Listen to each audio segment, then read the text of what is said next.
I wanted to drive the car to at least one race, and given I'm least likely to bin it with only me on track in a sprint race, it seemed Kerbera, the opening race of the season, was the perfect choice. Now, with all best laid plans in a Caterham, I had planned on talking you through this journey all the way there, all 3.5 hours of it, but I just dropped my microphone down the side of the seat getting in the car. So if you think I'm going to take all this out to find the microphone, I'm sorry, I can't do that. I've already had to psych myself up for this whole journey. So hopefully you can hear this, and I'll do something maybe a bit later, or voiceover. So voiceover it is. After a quick stop, kind of en route to Pearsdow, the helmet sprayers, to pick up my new lid, it was a perfect time to remember that old phrase, all the gear and no idea. And 190 miles later, the car was well and truly warmed up and ready.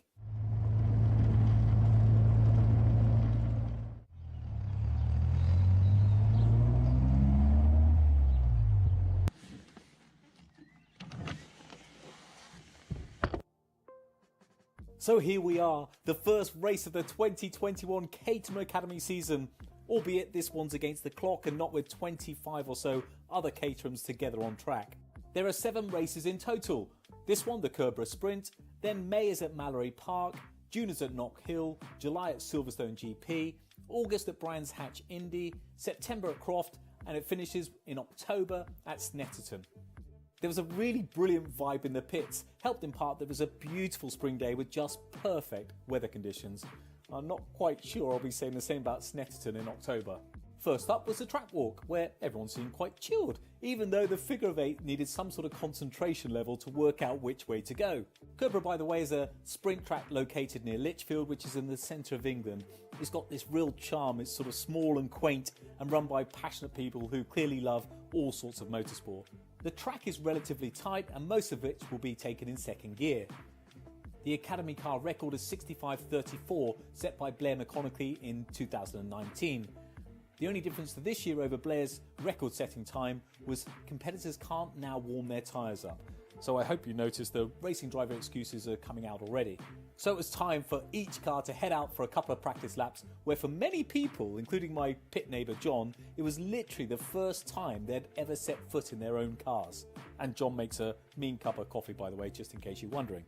Practice didn't end great for me as I had a puncture, meaning I had to swap my rear offside tyre with an old front tyre. Now this typically wouldn't matter, but given the camber on the front wheels of a Caterham, things were not looking good. Enter racing driver excuse number 2. But after a hearty lunch, it was down to business and to see who had what in the locker. I was up on the early pace in practice, but exceeded track limits on both of my runs, so I went out for a bit of a banker on my first time run and came in with a solid 67.42, putting me into 3rd place overall. The early pace was set by Jeff Newman, who's definitely going to be one of the star drivers of this series.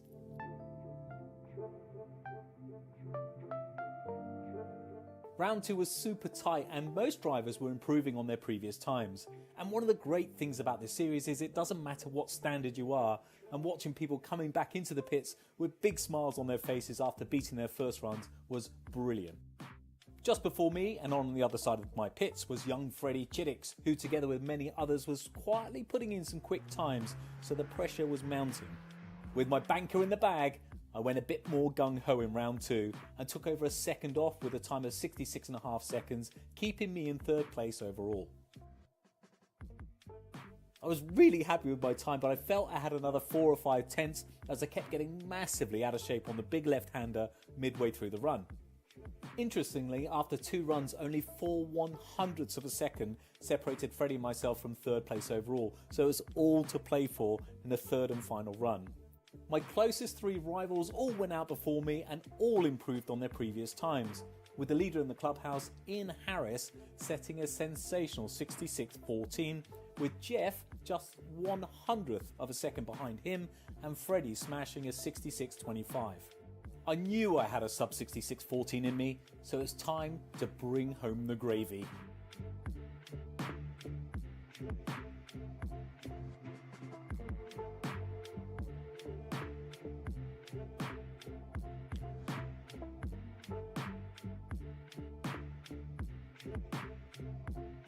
It felt brilliant. I was smooth, calculated, left foot braking, squeezing the gas. I even managed to nail my nemesis corner. Everything was going so well until the final sprint down to the line.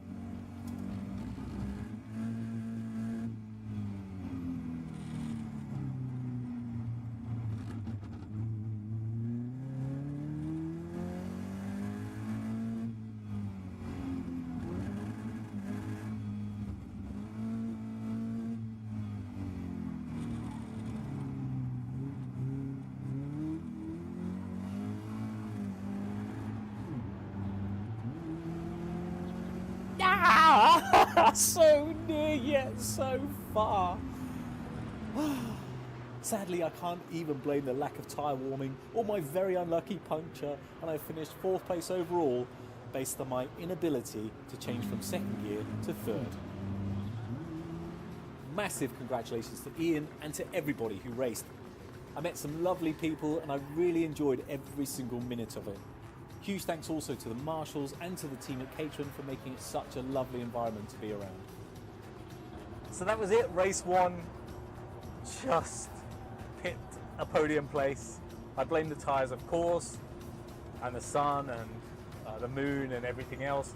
But luckily for me, my old mate Lucky Supercars has offered me a lift back in the height of luxury, and the Caterham boys have taken my car back to Gatwick. So I'm going to celebrate with a Magnus. I don't even like cider, but I'm going to celebrate with a nice cold Magnus, sit back and enjoy the journey. Cheers.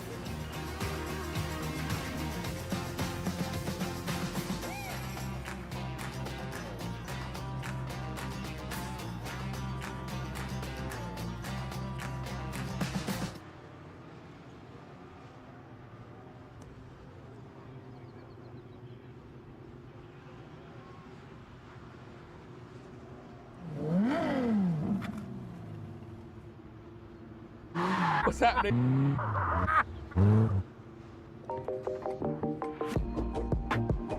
Brands Hatch. I always love coming to Brands Hatch, but Paul, what have you brought me here for? I brought you here today for the Caterham driving experience with these wonderful looking cars. I like this in orange. And what does it entail? Well, I'm glad you asked, because first up, a bit of drifting, good fun, and then a couple of mystery challenges, which you're going to love. And have you driven a Caterham before? We'll get on to that in a minute. Come on, listen. You haven't, have you? No, I've never driven a Caterham. I knew that you're going to go drifter. You've got no chance.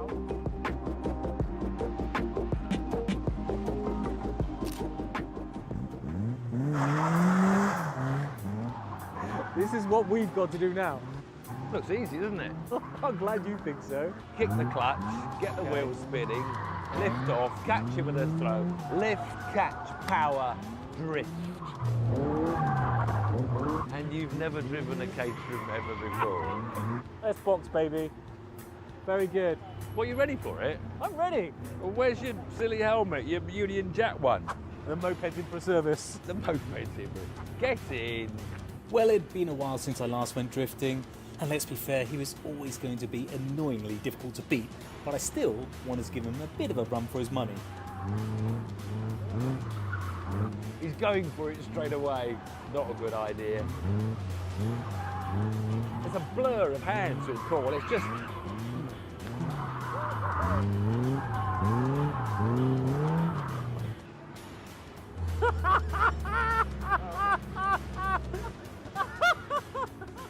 Helmet's on, ruined your hair. Mate, he wants to get out. I don't know why.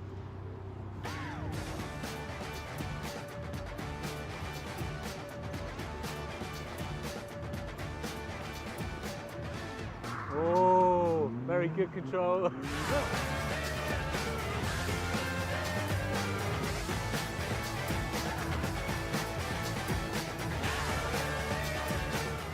He's annoyingly good at this.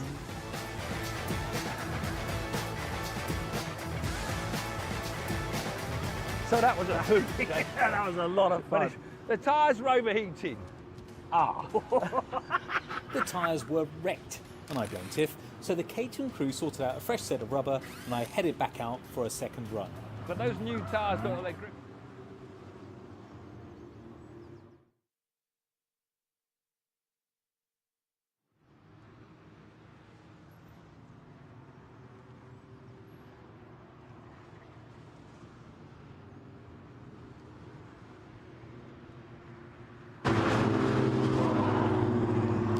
Hello and welcome back to Snetterton for the second day of action here with the second race weekend of the Caterham Motorsport 2022 season. As you can see out there, the paddock looking absolutely glorious under blue skies. We had absolutely 6 corking races yesterday, and we've got 5 more to bring you today.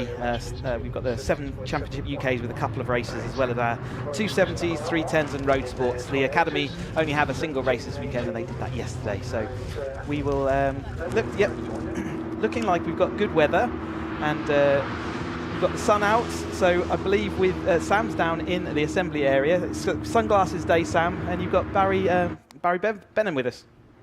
Right, yes I have. I've got Barry Benham here, starting in 13th place. Hi Barry, so it's your first ever Caterham race this weekend, obviously first one yesterday. How do you find the car? How are you adjusting to it, because your experience was tin tops, is that right?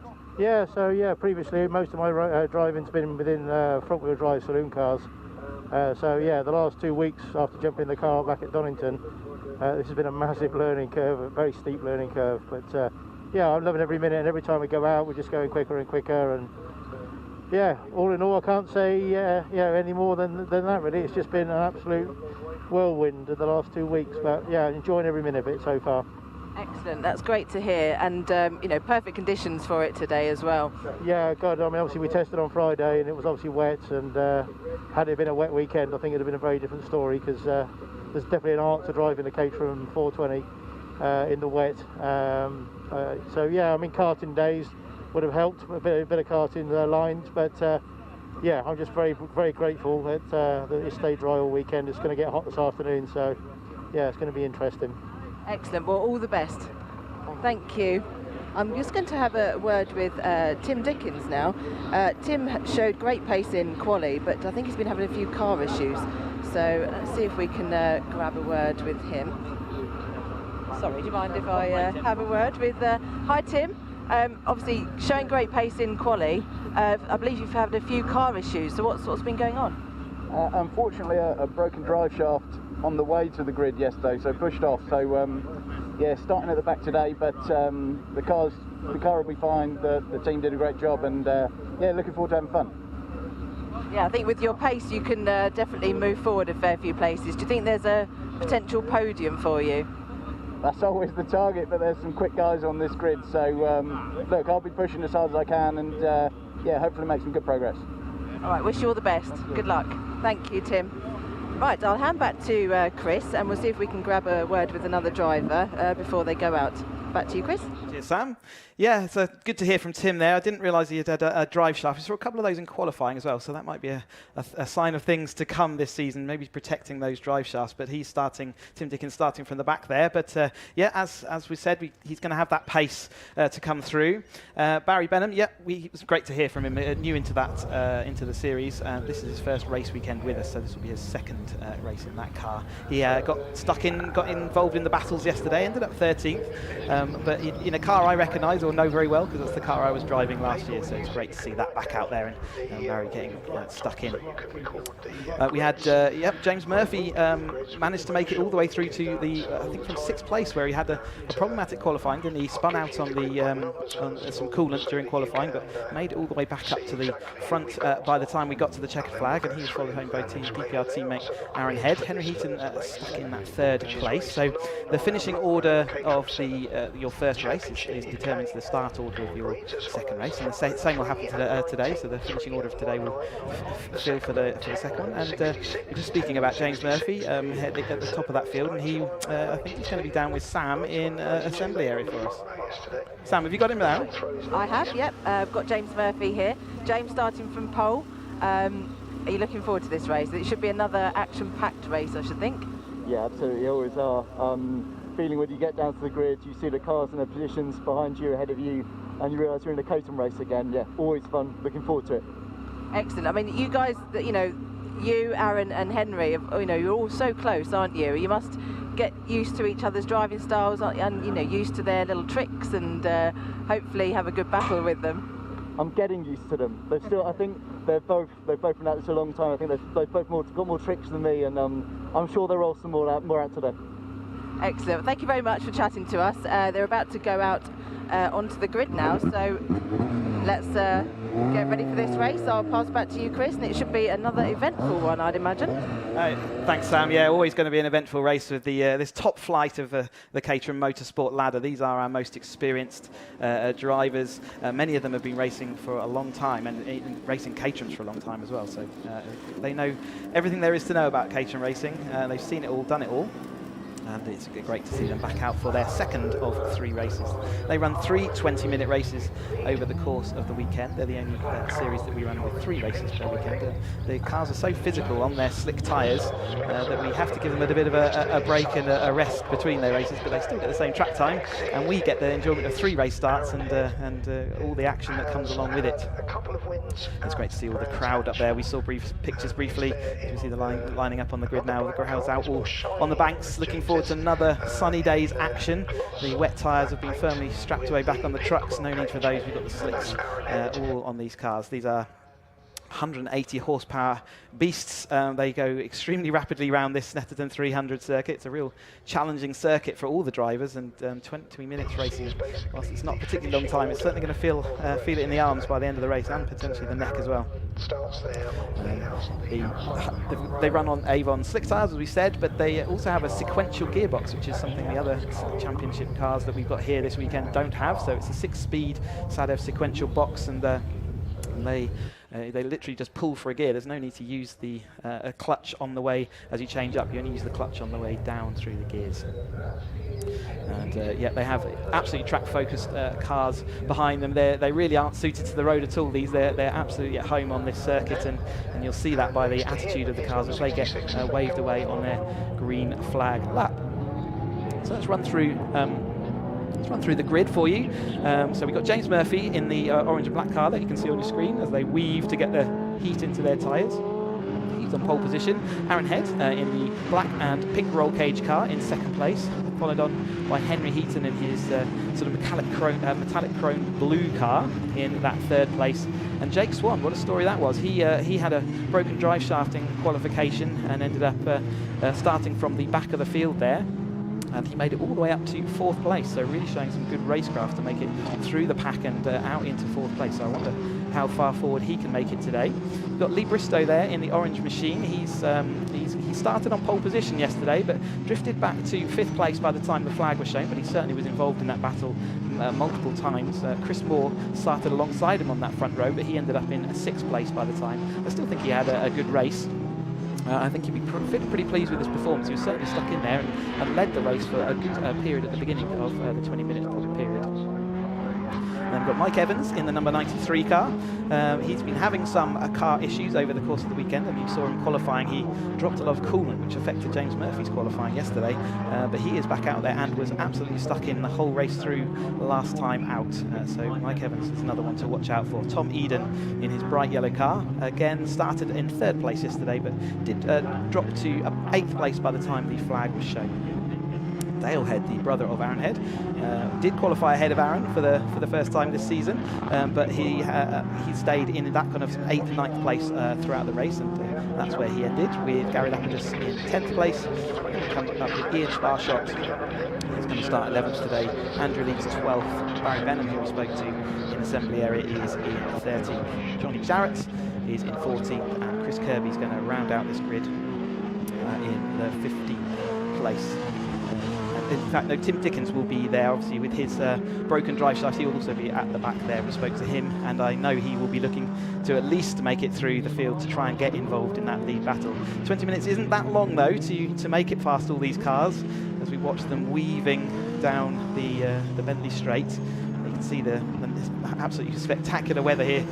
Snetterton, I think maybe 2 years ago, Snetterton was an absolute torrential downpour, and Friday testing here was absolutely horrid conditions. So it's quite a culture shock to now be presented with this bright blue skies and sunny weather and warm conditions. But it's perfect conditions for these 420R machines, the 7 Championship UK. These drivers all trying to aim to get the Caterham British Caterham champion. So it is a British national championship, this one, and they are heading for that British Caterham championship title. Coming into this race weekend, it was Aaron Head that headed away at the head of the championship tables. But it's close up top. Henry Heaton was involved, or he's in second place, just 3 points back currently, and James Murphy was there also in third place. So James Murphy winning yesterday, and James Murphy winning yesterday and on pole position obviously for this race. That's going to put him in good stead, and maybe we're going to see this whole championship close up even tighter by the end of this weekend. Certainly going to be a race of consistency with 3 races per weekend. You've certainly got to be consistent in order to score in every time you go out on track. With 16 cars there, you certainly don't want to get a low point score. And so, yeah, we do offer drop scores for drivers, but we're just watching the final few cars lining up on the grid. So we've got the green flag at the back of the grid. Is James Murphy going to make a good start from pole position? We get the 5-second board showing to the drivers. So it's looking for those lights and waiting for the start of race number 2 for the 7 Championship UK cars. The lights are on. And they're out, and we get going. James Murphy made a great start. Aaron Head, though, also making a good start away from the grid, and the whole field making a good effort to pull away all these slick tyres. They clearly got all the heat they need into them. Looks like James Murphy has made the best of that, who starts from pole position as they turn in through turn 1 at Snetterton. The whole field going through that corner, and everyone making it out the other side. Is that what we want to see? Henry Heaton did drop behind Jake Swan there, but he's looking at the outside line to see whether he can get the overlap. Gary Lippert is a little bit wide out there and actually gets manoeuvred onto the grass, so he is going to lose out places. That's Johnny Jarrett just going past him as we cut away back to James Murphy in the lead as they head round Palmer's and down towards Agostini. They're still line astern as they head down here. Lee Bristow losing out a little bit at the start there. He's not dropped behind Tom Eden as well, so he's in about 8th or 7th place there, but he's looking to get back. We saw yesterday he was good on the brakes, and he's pushing it again down the inside. Tom Eden, though, not giving way initially, but having to capitulate by the time they get to the exit of Agostini. Onwards through to Hamilton, and now we're going to go into the never-ending left-hander of Oggie's. So it's an early apex, and it never stops turning right, and then it feeds directly into the Williams track. Tim Dickens there, we can see already making some good progress through. He's got past at least 3 or 4 cars as he makes his way through. So yeah, past 3 cars there, just going past Barry Benham, and Andy Lees is next on his shopping list, just ahead of it now. And we got I think Gary Lippert has had a bit of an issue at the back there. Got some smoke on the screen. Let's see whether he just lost the rear. He might well have done with dirty tyres. Henry Heaton, though, up the inside, managed to come from 3rd through to 1st down the long Bentley straight. The toe in these Caterhams is very powerful, and we will see that a lot throughout this race. So it's easy to get overexcited early, but we should keep that all in check while we wait. James Murphy dropping a wheel over the dirt on the exit of Bombhole there as we go into Cora. This really committed corner, especially in these cars. You can see how stable they are on their slick tyres and how much grip they're offering. They're flying around there. I think the minimum apex speed is 90 miles an hour because they have to get on the anchors and slow it down for Murray's, this left-hander. There's Barry Benham in his black 33 number machine. Okay, across the line, so Henry Heaton takes the honours for the first lap lead. Aaron Head on his outside as they go into turn 1, decides not to push that at this point, but may have a bit of extra momentum going into the hairpin. But Henry did defend that. It was a little bit late, wasn't it? There was a bit of cars had to jink a little bit to avoid contact. Henry certainly showed his defensive prowess at Brands Hatch last time out, and that was a little bit more of that. It was tight with Aaron Head there at the front, but James Murphy's still in that battle in 3rd, and I think it was Chris Moore who is behind him. So there's a bit of smoke there. I wonder whether there was some contact at some point. It looks like maybe the rear wing of James Murphy's has just come loose and is rubbing on a tyre, so let's keep an eye out for that. But Chris Moore is now alongside Dale Head, a little bit locked up, and you've got Jake Swan up the inside. He's now trying to get his move up into that 4th place. So Dale Head making some good moves. He's moved through past Tom Eden and Tim Dickens there, and Lee Bristow. Tim Dickens is just behind Lee Bristow in that battle, so again he's still continuing to move forward through the pack as we go into this second lap. Henry Heaton and Aaron Head look like whatever that smoke was is causing a little bit of a hold-up for the second group, and they're going to be keen not to let that go. Henry Heaton trying desperately to shake the toe of Aaron, but Aaron's absolutely sticking like glue to his rear panel, and he might well causing a problem with the cars behind. Aaron not able to get through though, so clearly some of that work it was important. James Murphy protecting his 3rd place, whatever that smoke was. Looks like it's stopped now, abated, but Jake Swan now got Chris Moore absolutely on his tail. It looks like this race is this mid-pack battle is going to be race long, doesn't it, at the moment? Henry Heaton and Aaron Head have snuck away a little bit. Got about 3 or 4 car lengths, but James Murphy had some great pace in his qualifying and through testing. So I can imagine that he is keen to get across that, and I think he's definitely got the pace, or proved the pace to do so. Chris Moore, as he's following along behind Jake Swan. I think the gap is still there, isn't it? Tim Dickens looks like he's had another issue. Such a shame for Tim. What a weekend to forget. I don't know what issue that is, but his car is pulling to the inside. It looks like he's got enough power or drive to actually get off and out of the way, so that won't cause a safety car for the remaining field. But what a shame for Tim Dickens. A weekend Aaron Head looking around the outside now of the Wilson hairpin. James Murphy, as soon as they go side by side like that, James Murphy will be licking his lips because it will get him back towards them and get him back involved in that battle. And Aaron Head and Henry Eaton will try and work out who is the one that can help them try and keep that gap. Drifted a bit wide there, Henry Eaton. You can see the sensor on the outside of the track there. That's a track limit sensor, so he's used up one of his lives. Aaron Head's got the momentum coming into Agostini, and he puts a little bit of a block manoeuvre on there. He had the momentum around the outside, and he certainly showed Henry a little bit of a shoulder there to make sure he didn't. Another puff of smoke from James Murphy's right rear. I'm wondering whether that is the slightly loose, maybe wheel arch that's just rubbing occasionally under load. So they come into Oggies again. It's all closing up in this midfield battle, isn't it? There's the unfortunate Tim Dickens there walking away. I'd say walking away from a weekend to forget so far, but he's got another race a little bit later on if they can get that car back out and underway again. But not the start to his season that he would have wanted. We're back down the Bentley Straight though for the group of leaders here, and it doesn't look like it's coming back together. We've got Henry Heaton side by side with Aaron Head for first, and we've got Swan Dixon, Chris Moore and James Murphy all working out what order they want to be in as well. Underneath that bridge into Brundles, Barry Benham down the inside of Ian Sparshot. Making a move there into Brundles, a very committed fast corner that, clipping the curb though, and it's spun him round. Unfortunately the curse of the camera is pointing at you just to somehow the cars know it, and he just clipped the curb. It's quite a big sausage curb at that point, and there's nothing he could do. Once he hit that curb, it bounced the car and it didn't have the grip and adhesion to do it, and he's still on the dirty part of the track, so it'll take a little while for him to get his tyres back under control.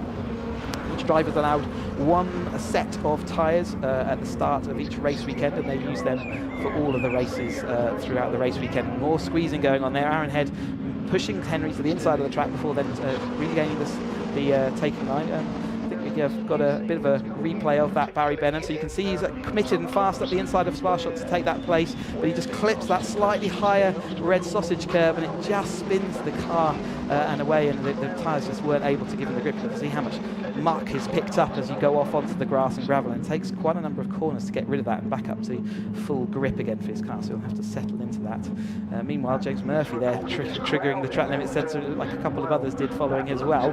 Jake Swan has made his way up into that third place. Another little lock up from Aaron Head as he's been pushing into Agostini. We've seen that a couple of times on slick tyres. It is possible to get a flat spot on your tyres, which can become a problem as the race goes on, especially as we're in race 2 and we've still got another race to go. So it's certainly something that they don't want to lock the tyre, and it certainly can be an escalating problem. So try and keep that in check as we watch this group who have now pretty much formed back together again, haven't they? So we've got some lead group of 8 cars here all following along. Tom Eden has managed to hold on along with Chris Moore there as we go into the 12 minutes in, approaching half distance for this. We've got the Kirby and Sparshot battle, which we saw Barry Benham was involved with, a little bit further back, and then further back from then we've got Johnny Darrett, which is where Benham has ended up with Andy Lees currently also back in that sort of tail end pack. Way back through the bomb hole and into Coram, heading round, asking an awful lot of your car when you're going around this. They start at that corner probably over 100 miles an hour and don't only leak 10 miles an hour before they have to then hang on the anchors to try and get this left hand and get the car slowed down while it's still trying to turn right. It's a busy time for the drivers, it's a busy time for the car, and we see Bristow got a better exit than James Murphy there. I don't know what that smoke is, but whether it's costing him a little bit of acceleration out the corner, but Bristow's certainly looking like he's going to take that position, having a little battle. Got the fastest lap as well at the moment, 2 minutes 0.6. I wonder whether they'll dip under that 2-minute barrier in the race today. Obviously using the same set of tyres, they do start start getting slightly tired as we move on through the racing that we have at the weekend. So they get older and they do start getting a little bit less performant, but they still hang on in there well. I just don't know by the third race whether we'll have a lap record in it. So they'll certainly be looking for that. An extra point you get for fastest lap as well. There's that smoke again. It does, again, looks like it is just the wheel arch touching the wheel. I'm just wondering why that is, because it doesn't look like the wheel arch is flapping. I don't know whether there's anything else going on at the rear of James's car, and certainly given how much pace he did have and now doesn't have, I wonder whether there is some sort of issue with one of his suspension parts. But we'll see as the race goes on. He's certainly dealing with it if he has got an issue right now, although the car was loose as he went through Hamilton. I'm wondering whether the rear right there has got some sort of radius arm issue or the Watts linkage. I wonder if there's a problem. As we continue on, Aaron Head is out front with Henry Heaton. They've been permanently fixtures up there, haven't they? And they've got and Jake Swan for company. He's not quite on their rear tail, but he's broken away from that smoking James Murphy car. Lee Bristow absolutely in his tail, and Chris Moore up the inside of Bristow. So Chris Moore temporarily got the double toe, but he's on a really tight line into Brundle. So can he hold it up? He can get it slowed up, but James Murphy is not willing to give up on that place just yet. He glances that sausage curve, but doesn't cause himself too much problems. Now Dale Head's got to run past Chris Moore, so attacking through that corner cost Chris Moore more than it gained him, didn't it? But that is the way of these things. If you don't get that completed pass, then you're off the line, and you have to fight your way back in to try and complete those corners. So you see them all heading off down, slightly reshuffled order. Again, another sausage curb collected by Chris Moore. These Caterham cars take a lot of abuse as they go around these tracks, as most race cars do. They're very capable machines though, and take it in their stride. Aaron Head still leads this pack, but Jake Swan is now right up behind Henry Heaton, and we've sort of still got side by side with Dale Head and Chris Moore, two more DPR Motorsport drivers, and Tom Eden behind, looking at that bright yellow. It's very easy to spot him out on track. It's DW Motorsport, I think he's runs that at the top of the car. So it looks like it's now Swan who is pressuring Heaton rather than Heaton on the back of Aaron Head out front. Remember, these two, Henry Heaton and Aaron Head, came in here 1 and 2 in the championship, so they are continuing their good progress. James Murphy, whatever his issue, he was third, but it looks like he's going to struggle a little bit after yesterday's race win. But Jake Swan had quite an eventful weekend, hasn't he? With a broken drive shaft in quali means he couldn't put a lap time in, and meant he couldn't.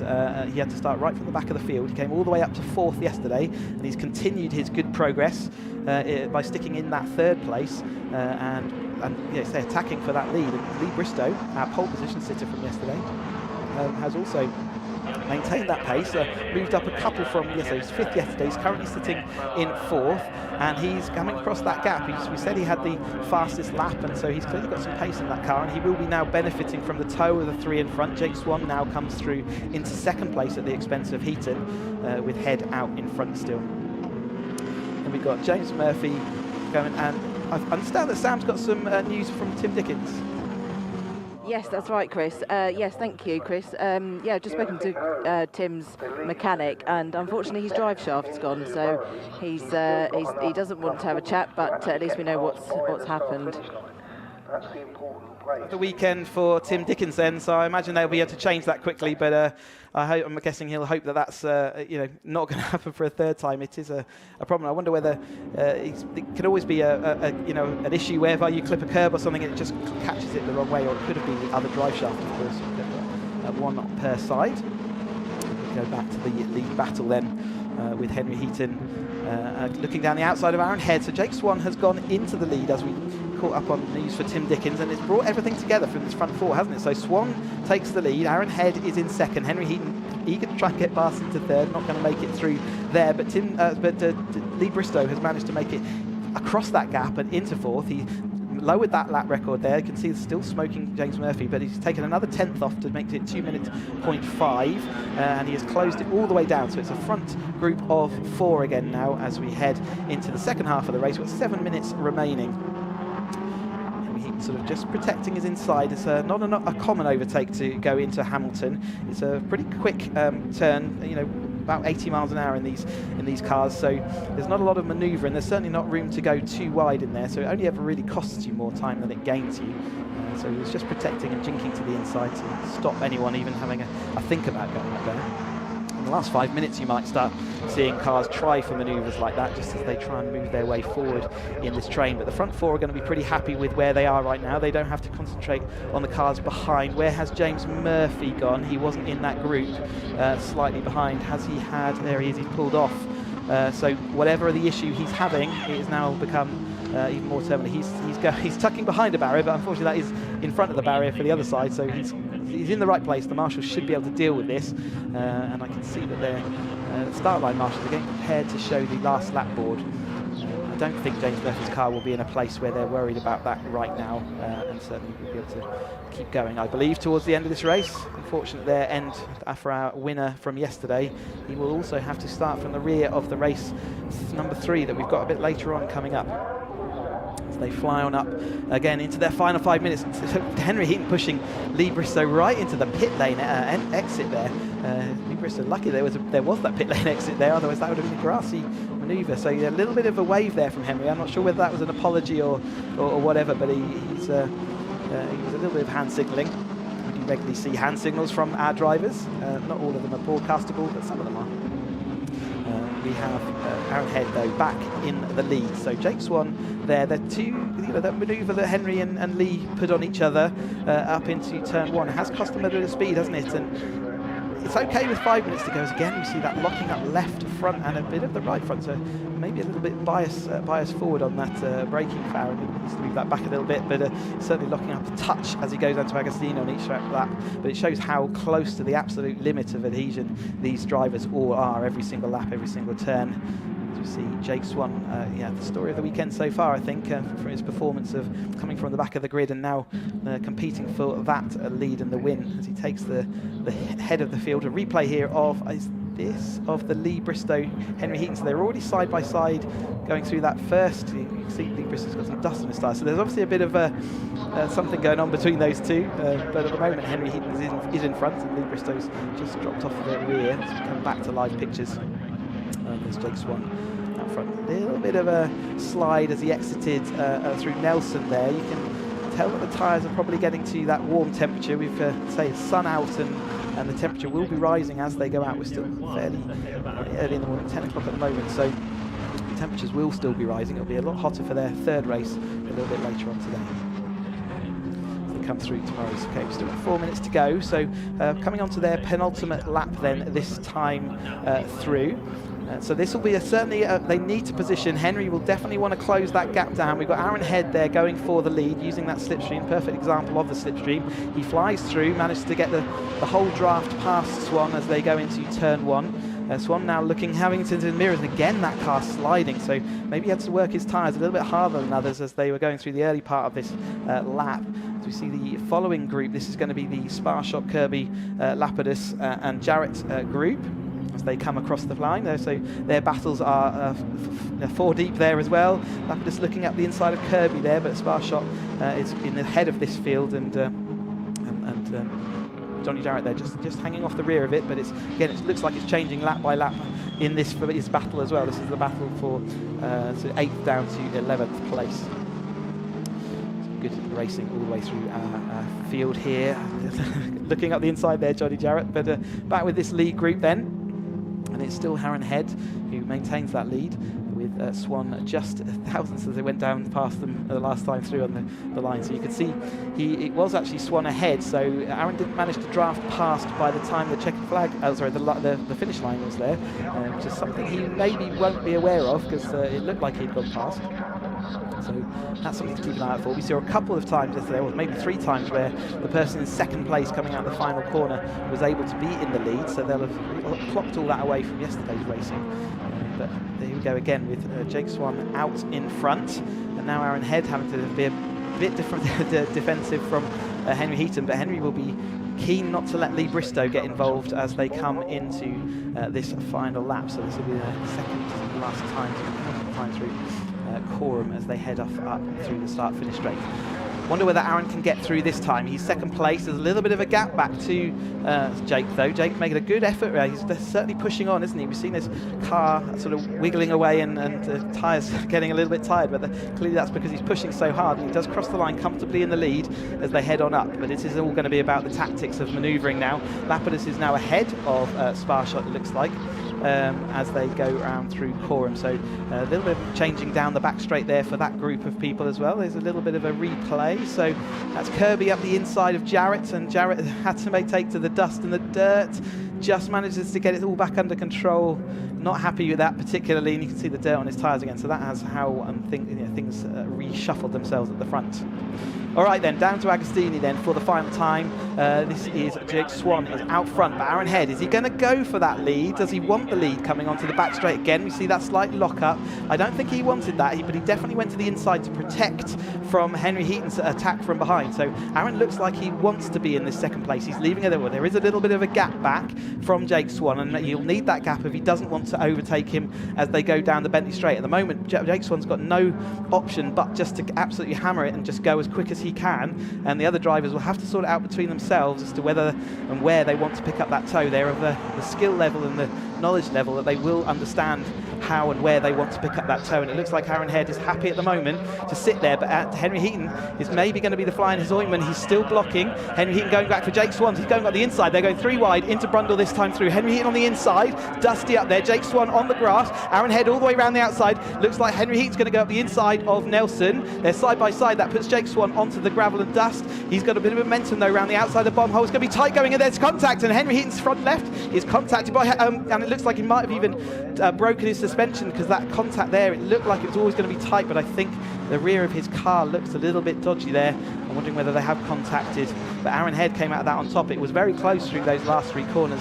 He is up to speed again, so maybe it was just the contact that spun him around, and his boot full of accelerator then did that. So all shuffled itself in that final few corners, but that means that Aaron Head takes the win there with Lee Bristow in second place. Henry Heaton comes across in third place. Chris Moore takes fourth place, so Henry Heaton was able to recover in time ahead of that. Eden and then Head comes through, and that's where we see, in fact, Swan comes through just ahead of Head as we see this final battle then for this group that we were watching before. That's Lapidus is still ahead of Sparshot, but Johnny Jarrett's caught right up with that group. So who's going to come across in what order are they going to come across? We've got Lapidus, Sparshot. Nope, Kirby takes it over Sparshot, and then Jarrett is in the finishes in 11th, Benham finishes in 12th. Just waiting for Lees to come across the line.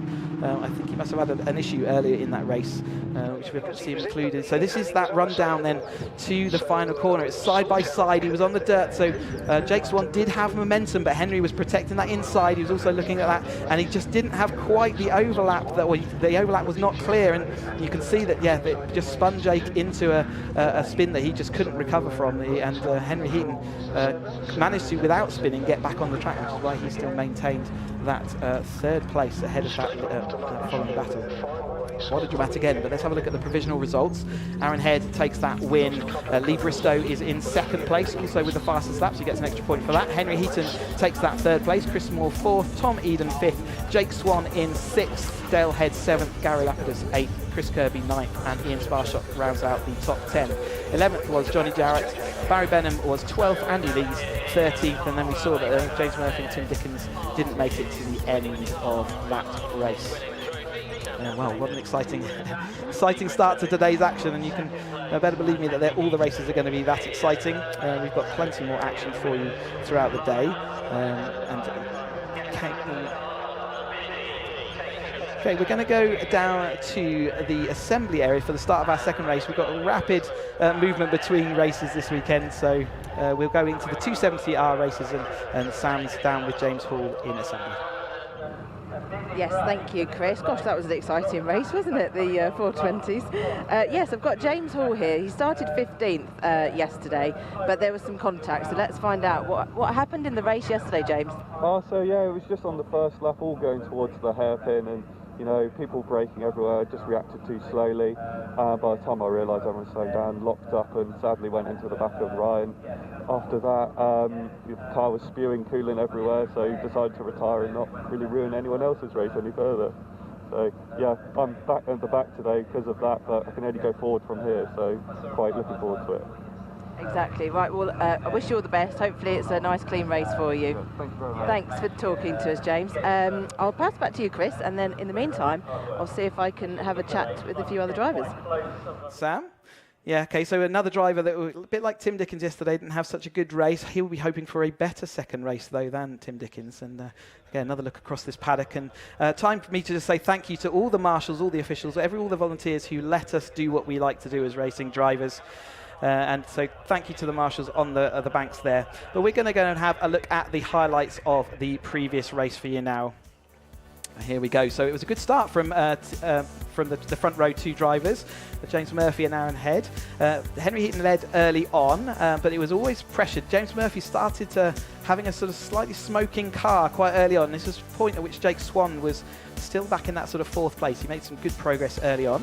We were line astern for a fair bit of the early minutes of the race, but it was Henry Heaton and Aaron Head who led the majority of that early part, and James Murphy was fully involved until, say, that mysterious issue started occurring. There was Tim Dickens pulling off with a second drive shaft failure for him this weekend, and not a weekend that he'd want to write home about just at the moment.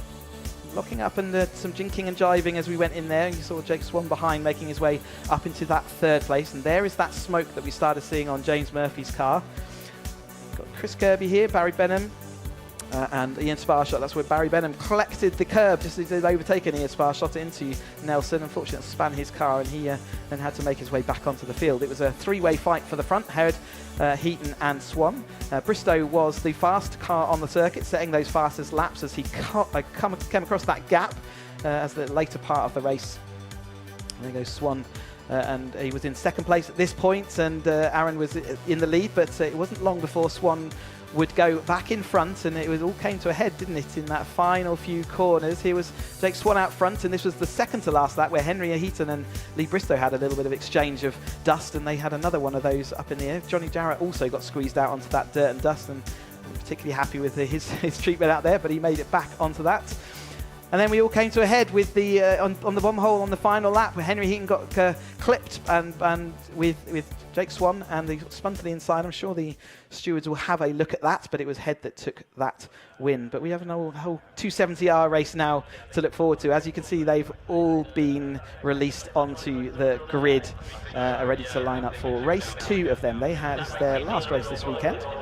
30 minutes yesterday, and they have 30 minutes today, and it was a great race, wasn't it, yesterday for their first one. We had Taylor O'Flanagan. You can see his yellow car lining up there on pole position, so he won yesterday's race alongside Philip Bianchi who in the white car. So Philip's definitely having a great start to the season. He should be pretty pleased with how this year's going so far.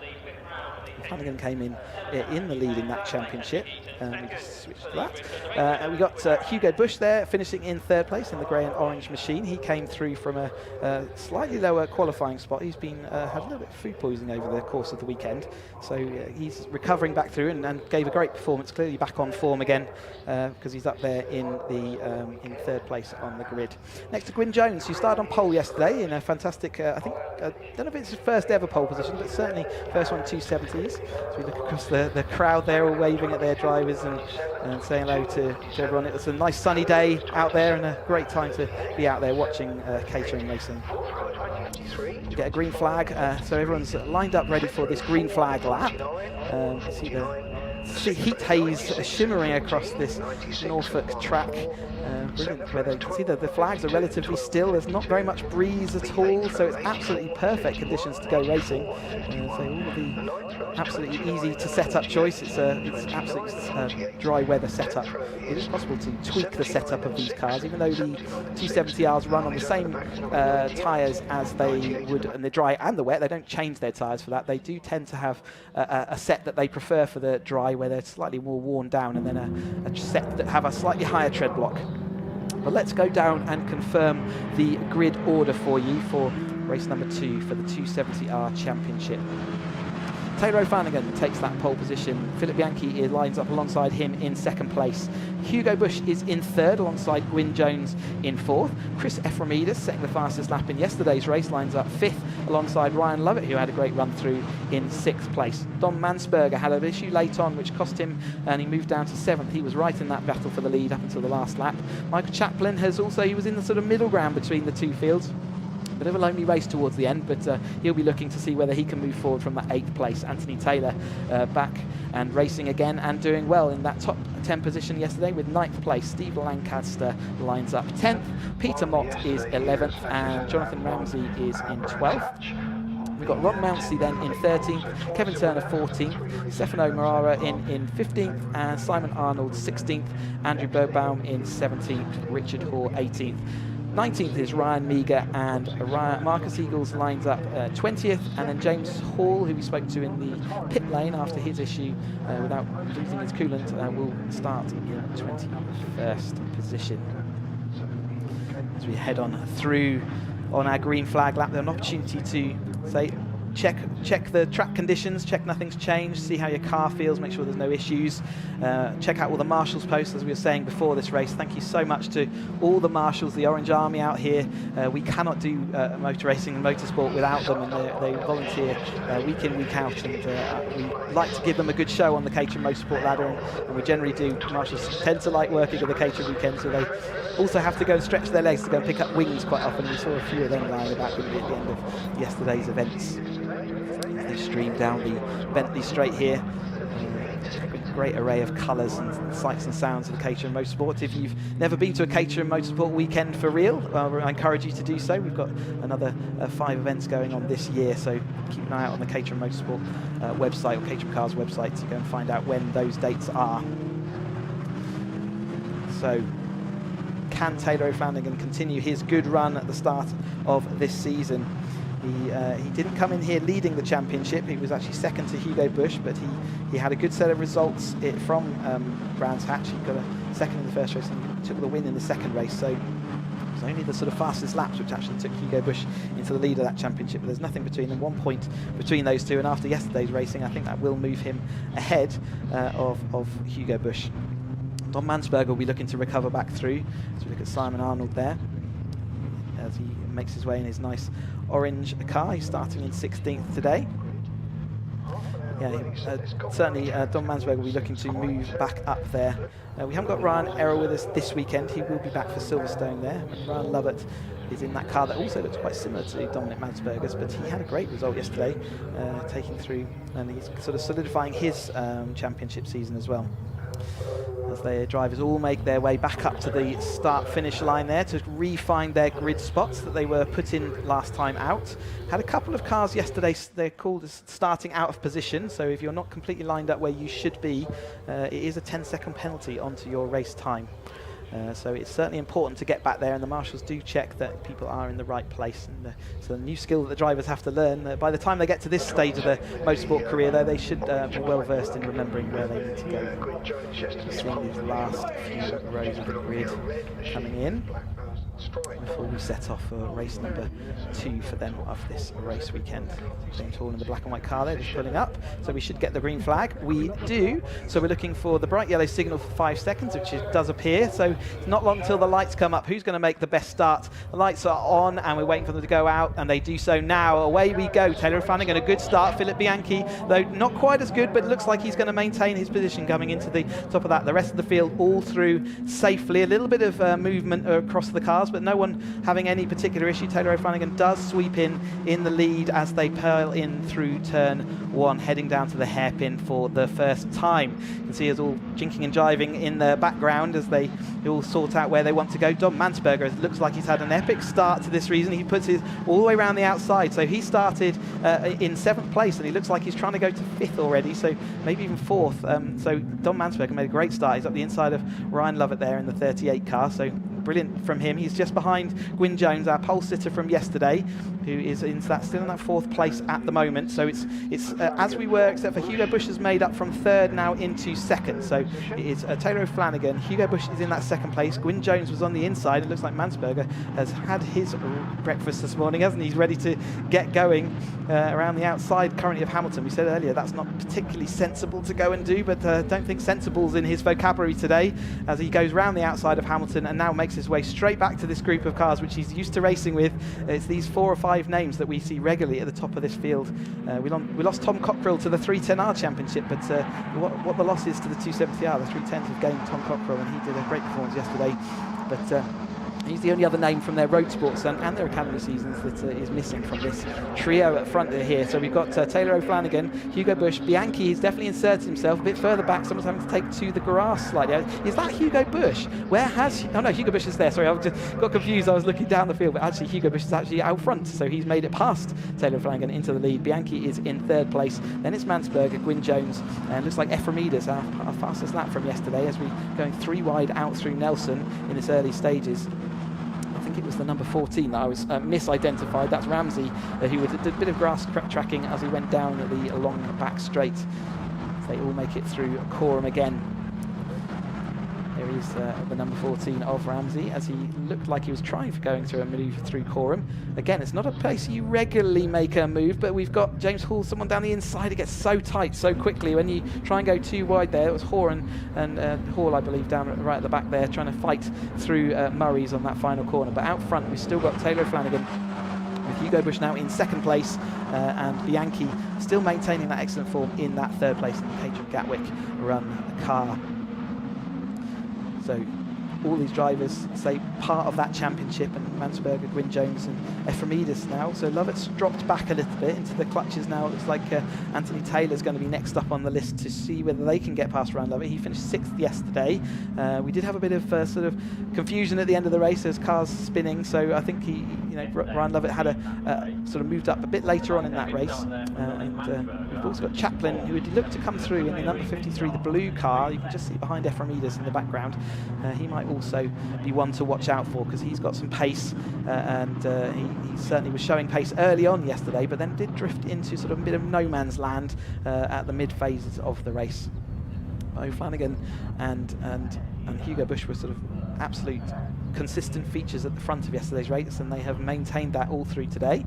But we still have a front pack of roughly 8 to 10 cars here, maybe even more than that now, who are all still well within contention. Still plenty of race time left. There's one of those cars, I think that was Chaplin, out there using every inch of this track and a little bit more to the side. So again, mention it most times, we have track limits in force in UK Motorsport, have done for a while, and this is one of the circuits that has automatic sensors. So if you happen to run over one of those sensors, it triggers a signal up at and prints out a nice pretty picture as it goes of your car exceeding track limits, and if you do that, you can do that once without any issue at all. If you do it a second time, you will get a warning issued, a black and white flag over the start-finish straight, so we'll keep an eye out for that, and we'll get a message on our timing screens that a warning's been issued.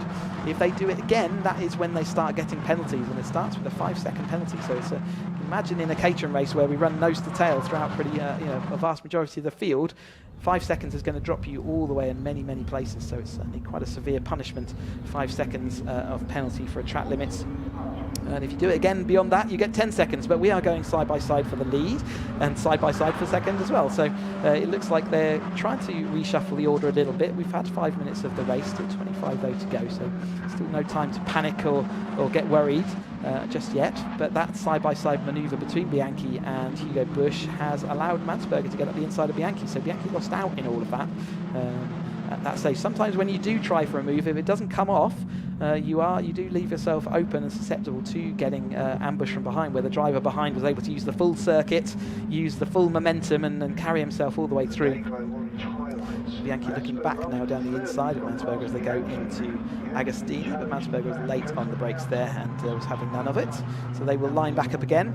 Again, we're back into that sequence of corners where maybe it's not worthwhile trying for manoeuvre, but Mansberger proved last time out that it's worthwhile sometimes, because you've got the long Bentley straight coming up. So if you go side by side and lose the cars in front of you at this point, then you lose the toe, and immediately that costs you more time than you have gained by overtaking or not overtaking, as the case may be, as they flow through the Williams corner out onto the back Bentley Straight. They start the Bentley Straight at roughly about 70 miles an hour for these, so they're going all the way down this long Bentley Straight, continuously gaining speed until they reach about 116, 120 miles an hour by the end of this, as they go under the bridge, and then they have to knock off that speed as they're going around this left-hand bend, and then try and get it all hauled up for Nelson, which is a relatively tight 50-odd miles an hour corner for these cars. So again, trying to gain and lose speed as much as possible. There's just a slight lift around Bomb Hole as they go in. Hugo Bush leading us then through Coram, which they'll enter here absolutely flat out before having to ease off slightly to make sure the car tucks into the apex. Back on the power again briefly before then hammering on the anchors, whilst also making sure you don't lose the rear end as you're asking the car to turn all the way to the right and then go straight to the left-hand of a tight 50 mile an hour Murray's corner. So yeah, lots for the car to do, lots for the driver to do around there, and as the race goes on and their tyres get a little bit hotter in these nice warm ambient temperatures, you might see some rear ends breaking away there, and we saw a couple of cars spinning around Coram late on yesterday as those temperatures increased. Anthony Taylor, and that's Mott in the 96, and in the 49 car of Lancaster in the bright yellow machine. They're following on behind Mott in the lead. We're going everyone into the corner all at once. We've got Hugo Bush out front, but Mansberger's looking like he wants to take second, which he's done, away from Taylor O'Flanagan. And we've got Gwyn Jones now back up the inside of Bianchi, and it looks like, yep, fastest lap by Michael Chaplin. He was the person we said we might watch out for, and you can see he's got that novice cross, so from behind it's quite easy to spot him in that blue machine. He's ahead of Ephraimidis, so yesterday's lap record, or fastest lap holder, and then we've got Lovett just behind them. Bianchi does make it past Taylor O'Flanagan. It took him a couple of corners to get it done, but he is past, and that does manoeuvre O'Flanagan. He was in the lead a couple of laps ago for quite a period, so he's now shuffled himself back to 4th place, and he's got Gwyn Jones who he'll now want to protect himself from. Again, we do see that with our drivers. There is Ephraimidis in his yellow LFP run machine. We do see that from our drivers. Is that Marcus Eels spinning there? It looks like he's had an issue down at Agostini. That looked like the exit of Agostini. As we come down the Bentley Straight once more, there is that significant gap behind Ryan Lovett, back to Anthony Taylor, who's leading that sort of chase pack, and it's a gap that's looking less recoverable. Still got 20 minutes of this race to go. Remember, the 420R race, or the 7th Championship UK race that we saw before, is 20 minutes in length, so you can see how much action you can still pack into that 20 minutes. Seeing these battles further down through the field. That's the Hall car. He started from the back of the field. He's currently 17th the last time he went across the line. We'll see whether he makes any other places up in the course of the remaining race, but certainly making some forward progress. He'll certainly look like to be making more as this race progresses. It's the open air run car. So John Jarrett in the last race, and he is the team owner of that open air motorsport group. Got in the background there, a little bit of spin. Is that out of Coram? So the background car spinning out of Coram, but into the first turn we've got Hugo Bush. There is that recovering car, so it's the number 79, that's Meager. Ryan Meager carrying too much speed through Coram, ended up on the grass and wasn't able to get back into spinning across the grass as we caught him in the background as we were watching our leaders. Hugo Bush sliding beautifully round the hairpin, and now Ryan Lovett is ahead of Ephraimidis again. So they're still shuffling their order around, and a little bit of the boot cover flapping on Ryan Lovett's car there. But out front it's Hugo Bush and Dominic Mansberger, who have got a little bit of a gap back now to Bianchi, haven't they? And Bianchi's even got a little bit of a gap back to Taylor O'Flanagan. So this race is not going as well for Taylor O'Flanagan today, as Mansberger does take the lead of this race for the first time that I've seen on camera. He's come from 7th place on the grid. Remember, he had that issue late on in the race yesterday, but he is now in 7th. From 7th, he's got through to the lead of the race in the first 10 minutes. So now he's just got to figure out how does he manage the race for the next 20 minutes to maintain that. So we see the rest of the field coming through, and Michael Chaplin is past a couple of those drivers now, so he is up into 6th place in this line of cars, with Ryan Lovett behind him and Ephraimidis being shuffled to the back of that group. but it will shuffle again, no doubt, before the end of the race. Also, we'll keep an eye on that gap back to the chase group, because it still looks significant at this point, but we can, if these front group go at it, as we see Dom Mansberger and Hugo Busch around the outside as they sweep through Brundle. He's got enough done, he's got enough grip and enough, got the speed off enough to get through Nelson well. Dom Mansberger does have the momentum into the bomb hole, but it's you need a bit more momentum than that to get through. We've seen that if you aren't through, then you can cause all sorts of problems, as we saw Jake Swan and Henry Heaton in the last race. As we flow through Coram again. 270R is the third step of the Caterham Motorsport ladder. Very, very race-focused car. We've got uprated suspension and dampers, and we've got more. The car is stiffer. We've got a full rear anti-roll bar on the car. No windscreen as well, but no lights, so it's no longer a road legal car when we race it, although you can take them back on the road if they go 3 wide into turn 1. Mansberger is there. Taylor Flanagan is back into that forward. He was temporarily in that third place, going for the lead, but he was right on the outside of the track, and it was very dusty out there. So he's actually looks like he's going to lose out another place to Chaplin, who is making it through. So Taylor Flanagan tried for that move for the lead into turn 1, but actually it's ended up costing him more than it's gained. So he's gone backwards again. Still enough time that he's not going to be particularly worried about it now, but he certainly wants to stop the rot and keep that movement forward. But Dom Mansberger's been at the front of this field for a number of laps now.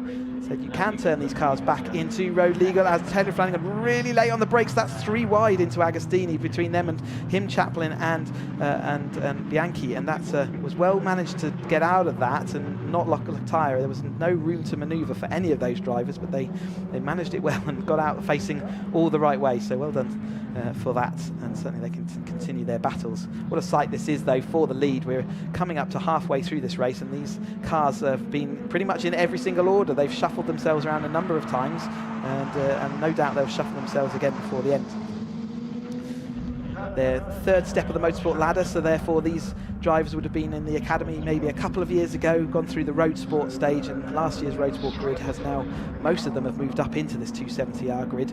You can't do road sport twice, as we go 4 wide through Brundle into Nelson. Hugo Busch out front, a little bit of potential contact there. Bianchi to Mansberger certainly got close, and Taylor Flanagan's now having to defend from Gwyn Jones, so his rot has not stopped yet. He really does need to get that momentum back. Wonder whether his tyres are starting to get a bit tired. It can happen, and it will happen to different drivers at different times depending on their driving style, setup, and all those things. So he has not managed to fully get that all back under control at the moment, and there's a gap in front of him back to Chaplin, who we said was making that move, and he flung it through the left-hander, and the rear end sort of cried enough there for Chaplin as he sort of drifted through that final corner. Because we've taken the windscreen off, the tow is slightly less than it is in Road Sport. I think Road Sport's probably our most biggest tow-giving car, but the 270s still have a significant tow. They've got a little bit more power than the Road Sport cars. They gain another 10 horsepower to about 135, but they run on the same tyres as the Road Sport cars and the 310R cars. So they've all got similar equipment, but each step of the ladder takes about another 2 seconds off the lap times, and we've seen the moment they're running 2 minute 12 times is their best in the race so far. Chaplin around the outside there of Bianchi. Can he make that stick? He's on the inside of Palmer, so that may well be another position gained by Chaplin. He's come through well, hasn't he? He started in the 8th place, so Mansberger from 7th has come through the field, and Chaplin from 8th has also come through the field, defending now into Agostini.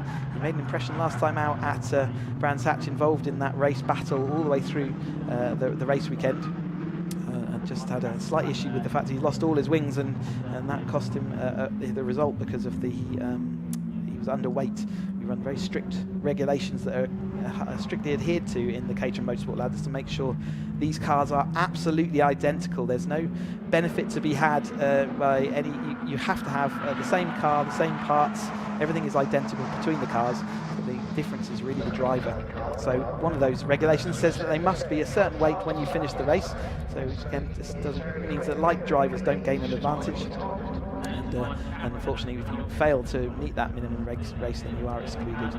But we've got to reshuffle again. So we have got Hugo Busch out front. Mansberger is in 2nd. Bianchi is back ahead of Chaplin into 3rd place. Hugo Busch using up one of his track limits lives there. There goes Bianchi in the white number 16 car, Caterham Gatwick run, chasing the 2DPR Motorsport cars down. as we go through. It's another factor of this 270R Championship. This is the first level of the championship where you are allowed to have professional team support. In the Academy and Roadsport, you are fully supported by Caterham. Caterham bring along a full team of support truck and mechanics, and they run all of the Academy and Roadsport cars on the grid. But when you get to 270, you're allowed to employ a team to run you and run your car. And some drivers choose to take up on that offer, and others choose to still do it themselves in the paddock, as we see Mansberger taking back in that lead ahead of Hugo Busch and Bianchi. It's all shuffling around. Taylor Flanagan does look like he's coming back to the battle, doesn't he? He looks more intent now. He's around the outside of the first Wilson hairpin, and he is going to make that overlap, stick on Chaplin. Can he continue it off? He's got a bit of tow from Bianchi, but he has to slot back in line. Gwyn Jones, though, is still ready to pick up the pieces, and we saw last time a little bit of a lock-up there. They've also lost his rear wing, so in that close running, it's caused his wing. Where is that going to ping off? It will normally ping off, especially when they're at that angle. There it goes. It's hopefully to the outside and off the track. It is. You can see there's a bit of debris across the track, but again, fingers crossed that's nothing to worry about. They should get blown away by the following pack of cars as they go through. But it's almost like the start of the race again for this lot, isn't it? They're absolutely nose to tail. No one's been able to make a break. No gaps appeared in the field. And in Snetterton, we often see packs of 4 kind of breaking away together. But over this race weekend, all the drivers have been doing a spectacular job in keeping it all nose to tail. If you've not joined us for watching Caterham racing in action before, this is what you could expect. It's absolutely nose to tail. The cars, like I say, are so identical that it really is down to the driver and their ability to manage the race situation. And with the tow that we get, it's all about the game of chess out there. We're going to go 3 wide into Brundle this time through. Bianchi looking right round the outside. Can he make that work? Hugo Busch is late enough on the brakes, but Bianchi will go round the outside of Mansberger, so Mansberger will drop to 3rd. Taylor Flanagan looking up the inside of Chaplin. I think he's got that done this time. Ryan Lovett trying to get up the inside of Chaplin, who dives to the inside to protect it. Just got across in time to prevent him dropping any further down through the field, as Hugo Busch manages that situation very well. He was always going to get uncomfortable as he was a sandwich in between 2 cars, but he managed to leave his braking late enough that he stayed in that 2nd place. Stayed in the lead, protecting himself from that overtaking Bianchi around the outside. Off up the start, finish straight again then, with 12 minutes of this race to go still. They've given us plenty of action so far. A little bit of breaking the order now, where Chaplin had to sort of chop across and protect from Lovett. We are now seeing a little bit of a break from this front 4, and it's back to the front 4 that we expected at the beginning of the race. Still 11 minutes, plenty of time to catch back up, especially when they're going to go 3 and 4 wide into the hairpins. Mansberger currently out in front, ahead of ahead of Bianchi, who looks like he has got the momentum, and shuffled Hugo Busch down to 3rd. So they will be making assessments about where they want to be at various different times of the race, but at the moment they just want to make sure they stay in this lead group. You can still see bits of Taylor's wing from the last time through, which gets slowly pinged off, bits of rubber seal and various bits of glass fibre there. But it is looking like it's coming back together. Chaplin's dragging the others through as the lead 4 fight between themselves. So we're back to that full bite back to 6th place, the top 6 cars coming through. So it's Mansberger back in front, and we've got Bianchi in 2nd place, and then we've got the Chaplin battle there with Taylor Flanagan in 3rd, Hugo Busch 4th. Chaplin trying to break the toe of Lovett sorry, I'm trying to remember Ephraimidis' name. There we go. It's Chris Ephraimidis, who's up the inside of Lovett as they go into the corner there. So it is a battle for the top 8 at the moment. Gwyn Jones still very much in that. Pole position from yesterday. He's drifted back again a little bit from yesterday. He finished 4th, and he's currently sort of sitting in that 8th place. So he will want to get back there. But out front, in the meantime, while I stumble over my words, we've got Taylor O'Flanagan has taken to that front. So he's he literally tried every single place out for size, didn't he, as he dropped back through the field and now has come back up to the top, and I think he prefers the feeling of this lead spot, and he'll be looking to see how he can maintain that through the rest of this race. So it was Bianchi over the line first last time, having made up a couple of spots, and this time it's going to be O'Flanagan having made up 3 spots on that lap. Mansberger crossed the line in second, although Mansberger has now taken that lead again, so the tow was great, but O'Flanagan has currently got the fastest lap of the race. That is worth an extra point. So can be important if you think each of these position changes you see is essentially a fight over a single point. You have single point gaps between each of these places. So the fastest laps can really become significant. It looks like Gwyn Jones missed a gear coming out of that hairpin. We saw that a couple of times yesterday as well. The second to third gear change in these Mazda boxes is a little bit awkward sometimes, and it's very easy to slot into 5th gear rather than 3rd gear if you're not exactly accurate. You see that debris just getting pushed slightly more and more off the line as the laps go on. We have got Mansberger currently in front ahead of Taylor O'Flanagan, Hugo Bush, Bianchi, so it's the same 4, just reshuffled slightly. Chaplin is nearly across that gap, and then it comes Lovett, Jones and Mott. And Ephraimidis is in there as well. So Ephraimidis is dropping slightly back from where he started the race. He started 5th, and he's in that sort of 8th position now. We'll be looking to hopefully protect that for the rest of the race. Certainly won't want to drop back any more than that, but he's got a big gap, a little gap now back down to Gwyn Jones, and behind them they've got a significant gap, so these guys should all be protected from that rear battle, and it's still looks like it's Anthony Taylor and Mott that are still going at it for that following battle. You can see there's a bit of a gap between them. There is that Anthony Taylor, the classic Lotus colours, and he looks like he is going to be, yeah, that is the Mott car. 96, they're side by side as they come through Brundle. So regardless of the fact they're not in the lead group, they're still having their battles. I'm sure they'd love to be in that lead group, but at the moment they're just having a great time between themselves, fighting it out.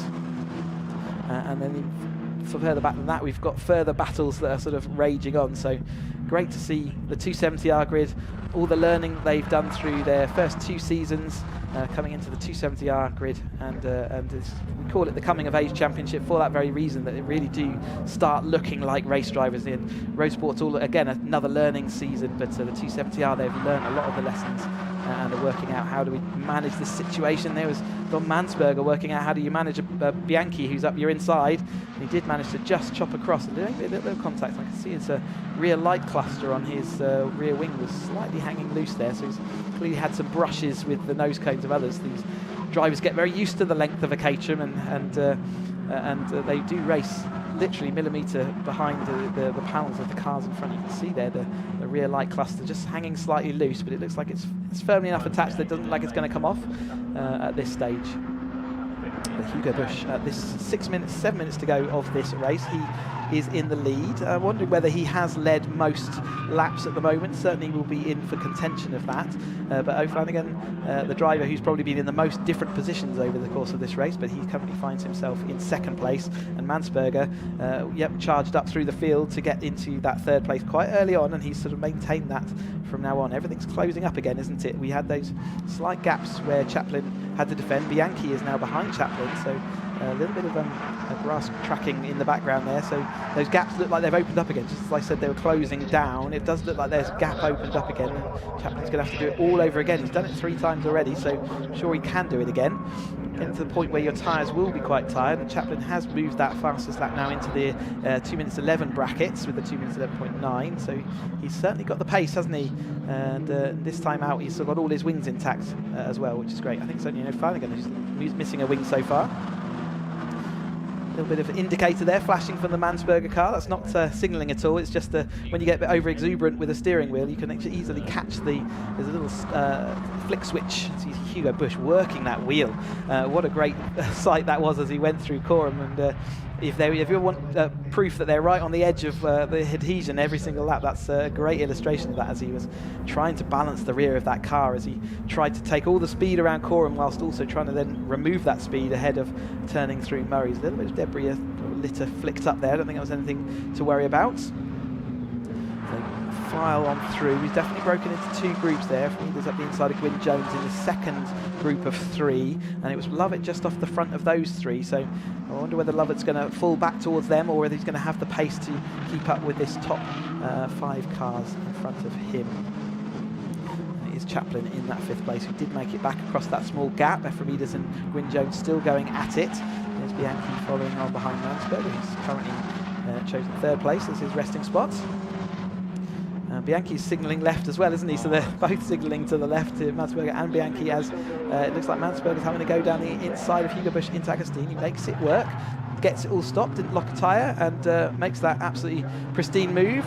And he wants to be in that 2nd place, so that he's got a chance to try and catch up with Taylor O'Flanagan down the long Bentley straights. So that certainly looks like it's going to happen at this point. He's a bit wide out of through Hamilton, though. That's we've seen drivers get out there and get on the dust and then lose the rear of the car, but he managed to pull it back onto the circuit as they head through Williams and out onto the Bentley straight. I think the longest straight in British motorsport, if not one of the longest, that's for sure, as they come around Williams about 70 miles an hour, and they're going to make it all the way up to about 120 miles an hour by the time they get towards the Brundle approach. The gap to O'Flanagan was not caught up there. The manoeuvring that Hugo and Mansberger were having through that early part has cost them a bit of time, and O'Flanagan will be quite keen to solidify that gap. And Chaplin missing a gear change, or just having an awkward and uncomfortable exit from Nelson, is lost out to Bianchi again. So he's new to this car racing game. He's inserted himself into this highly fought out championship around the outside of Corum's a complicated beast to handle, that one. But Flanagan has still got quite a tasty little gap at 3 minutes and a half to go. So they probably are coming onto their penultimate. Yeah, they're coming onto their penultimate lap this time through. And if I was O'Flanagan, I'd be pretty happy to see that gap, because I know that they're going to be starting to fight each other, and that will then cost them time between them. But if they can settle down now, they've still got enough time to catch that gap back up. But they really are going to have to pull the trigger and absolutely go for it. If they go side by side at all, as we see Gwyn Jones going back down the inside of Ephraimides, that will scupper their chances of the win, and they will just have to fight it out for 2nd and 3rd on the podium. O'Flanagan a little bit wide into that, but he does bring it back for the apex. Both Hugo Busch and Mansberger made the apex well. I wonder whether they've got the pace now to cover that gap off. So over the line last time, that was 1.5 seconds. That's quite a lot of gap to try and get back, although a second of that can be caught if they get enough of the toe, and it's really going to be critical down this next couple of straights that they just line astern and make sure they use every single last mile an hour they can from the toe of O'Flanagan in front. Mansberger really does need to be patient at this point and not push on his teammate as he drifts wide out of Agostini. These gaps are coming. Is it coming down? Is it my imagination? Maybe I'm just willing it to. Hugo Busch is going around Hamilton. It's a great corner. Definitely Chaplin has now dropped back with Bianchi, so they look like they are coming away from this battle. They're still going to have another a lap beyond this one, though, to complete. So there is still opportunity, but it is interesting. This is a critical time of the race, whereas we've been really relaxed if you've fallen back at this point. If you're sitting in the driver's seat now, you definitely don't want to drop back at this point of the race. It's hard to recover. That gap is still looking a little bit ominous at the moment to O'Flanagan. Can he make that 4 from 4? Make it another win from, certainly 2 from 2 over this race weekend. It's certainly been a great performance in the early part of this race. He took 1 win at Brands, so this will be his 3rd win if he manages to convert where he is now. Bianchi and Chaplin still disagreeing over that 4th and 5th place, which is therefore going to sort of make them unlikely to be contenders for the win and unlikely to be contenders for the podium at this point. But we have still got one more full circuit of the Snetterton 300 track. Let's have a look at that gap. I'm not convinced it's come down at all this time through, and that might mean that Flanagan has, as long as he doesn't make any mistakes, made it stick. We've got coming on to the final lap now. Let's watch for that lap gap as they come over. It was 1.4 last time through, and it's gone up to 1.9, so no, the gap has gone out rather than shrunk, and therefore it does look like it's going to be a battle for 2nd place. Mansberger says, right, we haven't made it up to the rear of his panel. I am going to now start fighting my teammate. There's a yellow flag going into the hairpin there. Wonder what that's for. That's one of the Marcus Eels. We saw him having an issue earlier. He's pulling to the inside, but that would have stopped Mansberger being able to overtake back again. We will get the green flag at the next marshal post, so he will be able to continue. There is the green flag, so he can now continue racing, but that has delayed him even further and left him behind Hugo Bush. I wonder whether he's going to now just sit behind Hugo Bush until they get to the long back straight. Still got a decision at that point as to whether he leaves it until the final straight. It's not an easy decision to make. We saw yesterday that you can overtake as you head up to the line. So is he going to leave it till that last second, or is he going to have a go down the back straight and see what happens? Taylor O'Flanagan, though, looks like he's pulled a great one there. That does look like it is Marcus Seals in the number 6 car. It is. So he is unfortunately a late retirement out of this race. Hugo Bush currently ahead of Mansberger, so they're going through Oggies now, and I'm back onto the out of the back straight. So Mansberger still happy to sit there, still not making that impression. No, Flanagan doesn't look like he's had any mistakes, so he's doing what he needs to do. Mansberger right out there using every single last bit of that red and white curb. Not tucked fully into that slipstream, which is expect him to be at this point. He's lost a bit of ground. I wonder whether it's just an awkward run onto the back straight there, or whether he's lining up that perfect distance. He wants to make sure that that Hugo Bush is ahead of him. In the following chase battle, it's Chaplin who's currently ahead of Bianchi, then Lovett, then Gwyn Jones, and then Ephraimidis. They come through, and it looks like Lovett's going to make it through past Bianchi. Bianchi had an awkward gear change or caught the curb as he went through the Nelson complex, but here is our current leader. Looks like he's going to be able to make that stick all the way to the end. He didn't look like it at the middle part of the race, though, did it? As he dropped back all the way to about 7th place, but he got composed again, got his car back on order. He lost a wing as part of that, but he is now heading all the way up to this start-finish straight, and he's going to take the second win of the weekend for him. Great Snetterton, he's going to remember this with pride, and in the battle for second and third, it's going to be Bush taking second with Mansberger third. He's recovered back from 7th in the race yesterday, and he's going to be pretty delighted with that, I'm sure, as we come back here to the Anthony Taylor battle, and that's Taylor and Ramsey and Lancaster who's dropped back in that lap. Unfortunately, he's lost a lot of places, and that was Mott, I think, as well. So it looks like it's going to be side by side over the line. Is Anthony Taylor going to be able to hold on? I think Taylor did make it in front of Ramsey, Mott, and then Lancaster.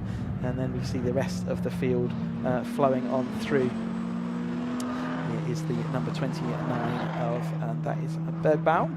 And he will be, I think, our final finisher today after we saw Marcus Eels going off onto the inside. Okay. As they go through Coram. Oh, he's lost, he's locked up. He's a perfect example of how unsettled the car is there. So, and unfortunate for Bergbaum that it was a demonstration of that, but it shows how unsettled the car is as they go at the end of the Coram and head into Murray's. It's a really difficult part of the track for the corners. But thank you for that illustration.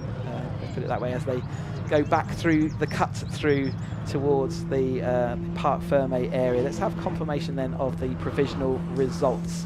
Taylor O'Flanagan taking the win then, 2 from 2 here at Snetterton. Also took the fastest lap of the race, 2:11.8, so another extra point there. Hugo Bush is in 2nd place, Mansberger 3rd, Chaplin is 4th, Ryan Lovett comes home 5th, Gwyn Jones 6th, Philip Bianchi 7th, Chris Ephraimidis 8th, Anthony Taylor was 19th, and Peter, I missed you, was in 10th. We go to 11th, Peter Mott, Stephen Lancaster is 12th, Stefan O'Mara is 13th, Kevin Turner 14th, Ryan Meager 15th, Simon Arnold 16th, Ron Mounsey 17th, James Hall 18th, 19th, Richard Hoare, Bergbaum was 20th, and it was Ramsey in that 10th, 21st with Marcus Seals, who we saw pulling off the inside of the track towards the end of that race. Well, another exciting race there. Taylor O'Flanagan delighted again with another win there for him, 2 from 2, and yeah, what a performance! And say what a start to his racing season. He's got 3 wins out of the 4 on offer, and I think Sam's down near ready for an interview. So let's go and hear from Taylor O'Flanagan. Yes, thank you, Chris. Wow, what a race! Congratulations on the win. There was a moment where were you unsure if you were going to get on the podium, you know, halfway through that race? Yeah, I got pushed right back again. I lost me a little bit of extra speed, but it was a long way to go. So, yeah, when I got back in front and the guys started battling, it was just qualifying laps until the end, and yeah, paid off. And you managed to pull out a little bit of a gap as well, which, you know, gave you a bit of breathing space, didn't it? Yeah, it's always nice, but you've got to try and look forward, not back. So it's quite easy to just watch the mirrors and then slow down, but yeah, amazing, super happy. Congratulations. Right, I was going to find Hugo. Where's Hugo Bush gone? Oh, he's just over there talking to someone. We'll see if we can have a quick word with Hugo, who got 2nd place. Hi, Hugo. Hi. Congratulations on 2nd place. Started well, didn't it, for you? Yeah, it was controlling it well in the middle of the race, leading for a sustained period, and then dropped back a bit, and then Taylor pulled a gap that unfortunately I couldn't close back in. That's right. That's the problem, isn't it? You just got to stick with whoever's with you, and hopefully you don't get too far back, really. Yeah, exactly. I mean, I suspect the way we finished there, 1, 2, 3, is probably where we were in terms of pace. If I'm going to give Taylor a compliment, but yeah. Excellent. Well, congratulations. Thank you. We'll have a word with Dominic Mansberger. What a great drive he had. Let's just move down here. Dominic, well done. Congratulations. What a drive for you. Did you expect to be on the podium this afternoon? To be honest, yes. No, yesterday was a really bad day with the collision with my teammate. So, yeah, we tried to do it better this time. You see a few marks on my car, so they knocked on my rear door quite often. But anyway, it's on the podium. I'm quite, I would be happier on the second place, but I missed the gear shift on the back straight for the final move, so Hugo could retain his gap, and that was it. And thankfully, I had a good gap to the fourth place, so I could secure the third place. And yes, it's good to be back on the podium. Excellent. Well, congratulations. We'll hopefully get you to see the podium as well in a few minutes, but I'll hand back to Chris for a few highlights. Yeah, thank you very much. That's what a race that was, and hard to pack that all into some highlights. That we're going to try. Here we go then. So Flanagan early doors with Bianchi alongside him made a good start as they all funneled through the first turn, making it an amazing, colourful sight with all these 30 Caterhams heading through. Hugo Busch made, as he said, early progress, managed to maintain his position out front in the early part of the race. We saw him working hard at the steering wheel through the long right-hander of Coram. Often side by side through the hairpins as we went in through these early stages, working out who's going to go ahead of who, and they kind of continued to shuffle that all the way through. That was the first time we saw Marcus Seals with a little spin down Agostini. We did see him a bit later having to pull out of the race, didn't we? But Mansberger also came straight through from 7th place on the grid all the way into that lead quite early on, and Chaplin also made his way from 8th on the grid up to that lead group as well. And we said watch out for him. He's faded a little bit towards the end, but lots of little bits of contact. You saw Mansberger talking about that he'd been kissed on those rear mudguard a couple of times through that race, and his teammates, and he was frustrated by that second, wasn't he? But it's still tight as you like, and the following battles were equally as strong. We saw Anthony Taylor having back with Peter Mott a bit further back through the field as the race progressed. At this stage, Hugo Busch had dropped backwards a little bit into that third place, but still pretty comfortable.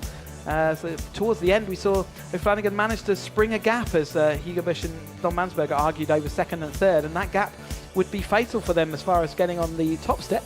He managed the situation though all the way through, and as you heard from Mansberger, he got an awkward gear change onto the back straight, which just allowed Hugo Busch to maintain that, and a rare compliment for Hugo Busch in that interview, giving O'Flanagan he was the fastest guy today, but he went all the way back to 7th at one place and then all the way back up to the top. So a great job by him to manage that whole situation, and he'll be leaving Snetterton with a smile on his face.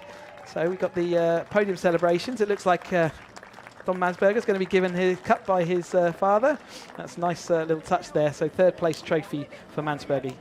Maybe he would have liked the second place trophy, but he managed to get it right. So Simon he's going to be also given the trophy to Hugo Busch there. So well done to Hugo Busch on second place in the race.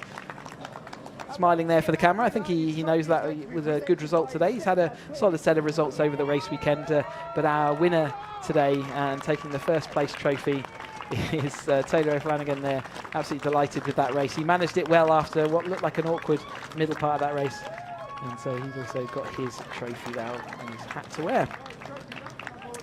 Plenty of action as we see the winner there just going for their photograph. I think Hugo probably asked to do up his top. But yeah, plenty of action still to come. We've got a little bit of a gap now as we wait for the champagne to be sprayed. Now that they're into the second part, Don Mansberg has done that before, hasn't he? Absolutely drenches Pedro Flanagan. It's always nice to get your own back. But we've got plenty of action to come still. Next up on the grid are going to be the 310Rs. They're in about 40 minutes, so get your cup of tea and we'll see you very shortly for more action here from Snetterton.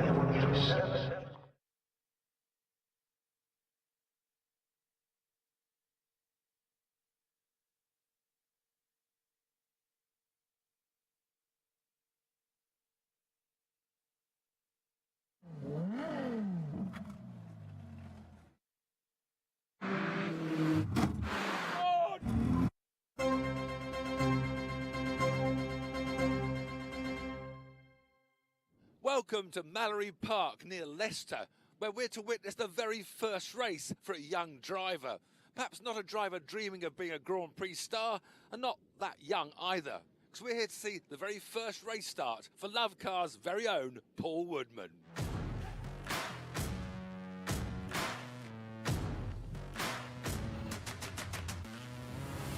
Paul, what are you doing? It's qualifying. What? I thought it was one type of tyre only. It is one type of tyre, but we've gone for a bit of a drier tyre because it's drying out a little bit now. So we're going for a dry tyre. What is a drier tyre then?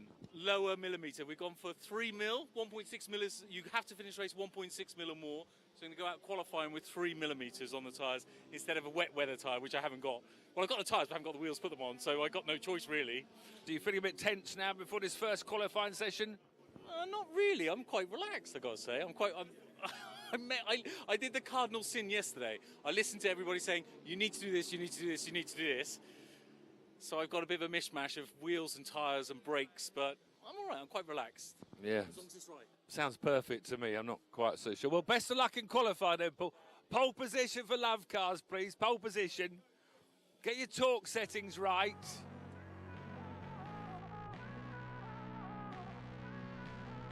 Mind you, Paul's not the only one making his debut today, because he's one of just 50 drivers contesting the Caterham Academy, exclusively for drivers who've never raced before. So they're all making their race debuts. The Academy is for drivers all driving the same road-legal 125 horsepower Caterhams on low-grip tyres. All for 30 grand. At the end of the season, you get to keep the car. The opening round was the Kerberos Sprint, one at a time against the clock over less than a minute. And our man Woodman, driving this year's media entry, was an impressive 4th overall. But today they are split into two 25-car groups, the greens and the whites, for the 2 races, each group having their own championship. So the 25 cars of the green group head out for their 15-minute qualifying session, where getting a clear lap would be critical.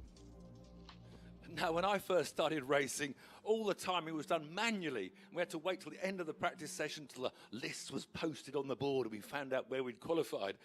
And the closest was like 0.2 of a second was the nearest they could time us to. So sometimes there were 6 of us on the same time, and it was the first that got the time that got the grid position. Nowadays, it's instant. We can find out how Paul's doing lap after lap. Well, it was a promising start with Paul getting up to P4 early on, but with heavy traffic and Paul waiting around for a tow, he dropped back to 10th. And then things got even worse. Rather frustrated, just it looked like Paul was on a clear lap. Red flags have come out. They're all coming into the pit lane. There's 7 minutes of the session left, but whether they restart or not, we'll have to wait and see. Well, luckily the flags went green. They got 7 more minutes. And on his first lap out, Paul leapt up to 4th. And it's getting so close. And in the blink of an eye, qualifying was over. Paul, you've qualified for a motor race for the first time of your life, but not on pole position. What's the matter? They're fast. They're quick, aren't they? I blew it the first time out.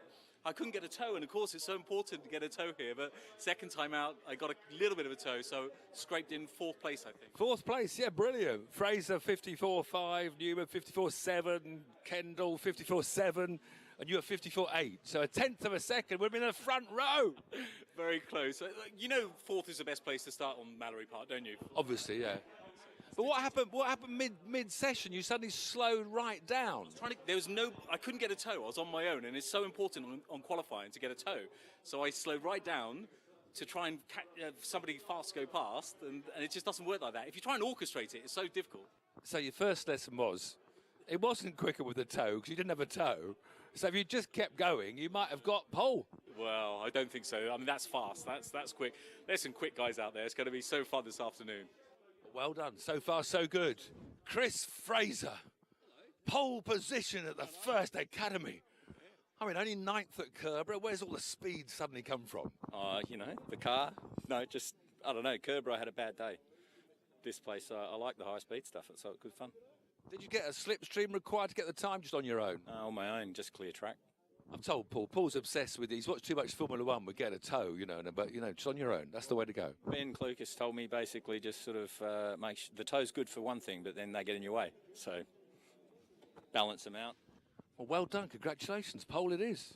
Jeff. Hello there, Tiff. How you doing? You got pipped at the end. You were like on pole for half the session and then you couldn't go any quicker. Yeah, what it was, I just couldn't get the front end into Gerrard's. I was overdriving, which meant by the time I came out of Gerrard's, I was around about half a second down. I was able to make up the time, find later braking into the hairpin, but it just wasn't enough. So a 1/10 of a second. It's not quite as bad, though, as I lost out to first place by 100th of a second at the sprint. So, you know, a 10th But of a second. I mean, you are the pre-season favourite. You're aware of that, because you were going to do last year with this very car, but because of COVID, you didn't race. But you've been testing. You're doing track days with this car all last year. Is this true?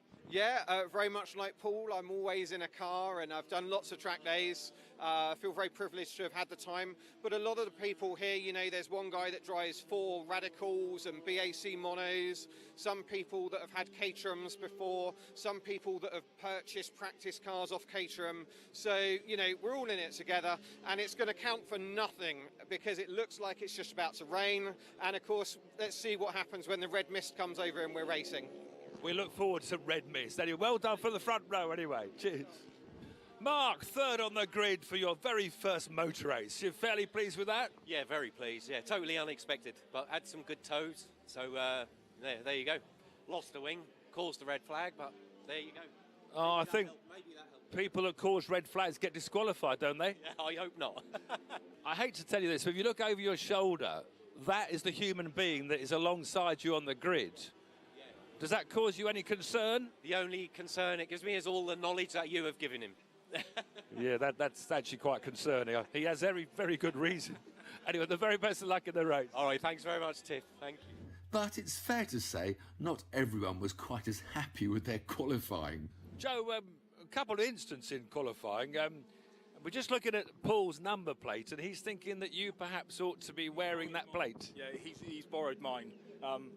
Yeah, not a fantastic demonstration, but it looked good. It looked good. And something for us to talk about. Yeah, so, I mean, are you keen on the race that you move up through the field? Where did you end up on the grid? Oh, I don't know. I actually don't know.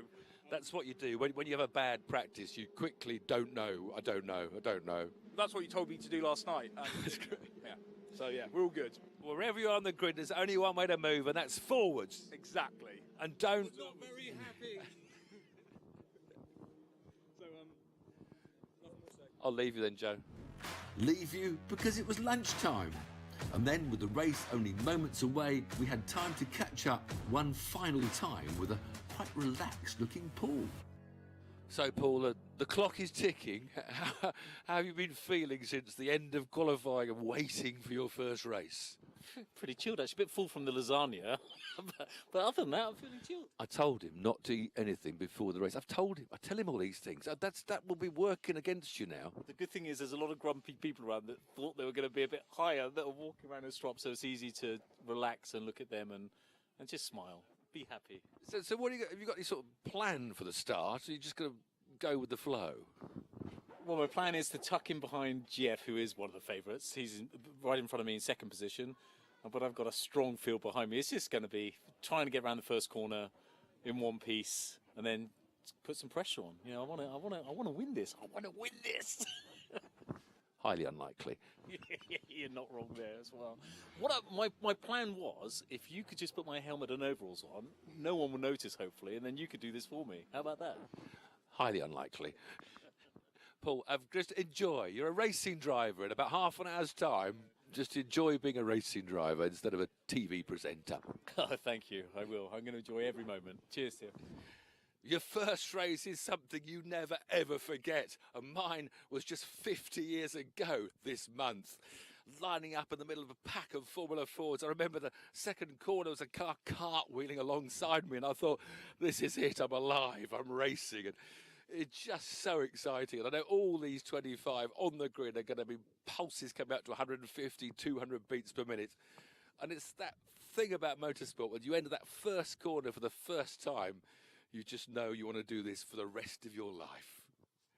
On the grid with 25 other cars for that all-important start. With hundreds of drag races under his belt for Lovecars, I was confident Paul would get away well.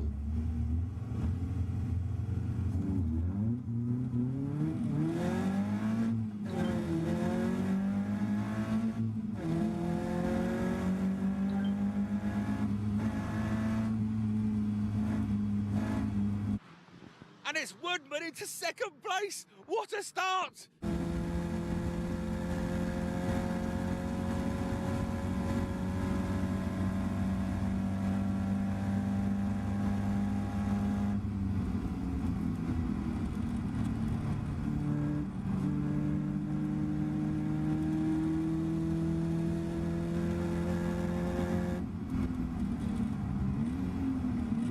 A little tester around the hairpin on the first lap, right up Jeff's tailpipe, and Paul's pace was looking good. These cars are flat through Devil's Elbow, and that exit speed is all important to keep your nose in front all the way down the straight into Gerrard's, a never-ending 156-metre long corner.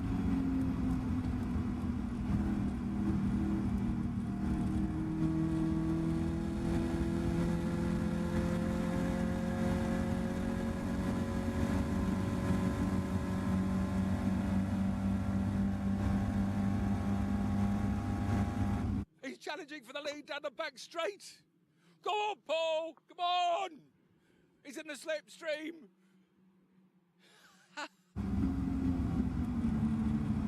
Challenging is one thing, getting past is another. A dive down the outside, a box full of neutrals, locks brakes, and he's gone straight on.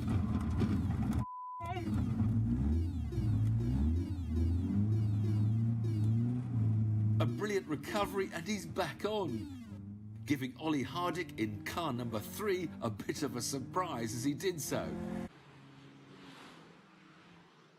He was trying for the lead, and whatever he did obviously didn't work, and he's now about 15th.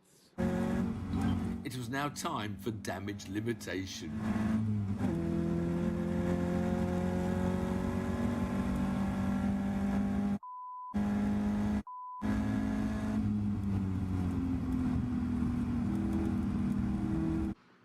Well, I guess it's now all about recovery.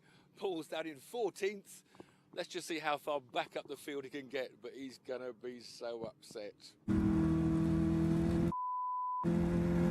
Now, some 9 seconds off the lead, it was simply a case of trying to claw his way back and see how many places he could make up.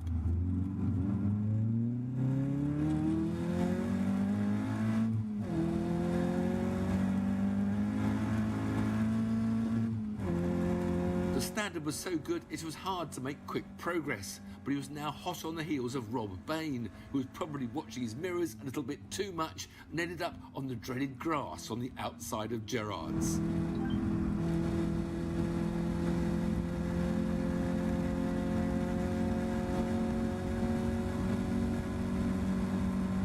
A good exit from Gerrard's into the slipstream and neatly past Mark Williams into the S's.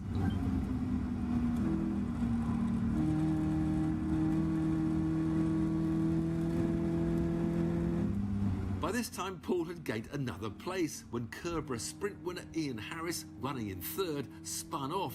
So now it was all about reeling in the next group, who, luckily for Paul, seemed preoccupied fighting each other. Isla Low, a lap down, did exactly the right thing and left plenty of room to pass. But the pack of 4 now ahead of him were a different matter. John Vincent in 28 was another being lapped, and he dutifully stayed out of the way.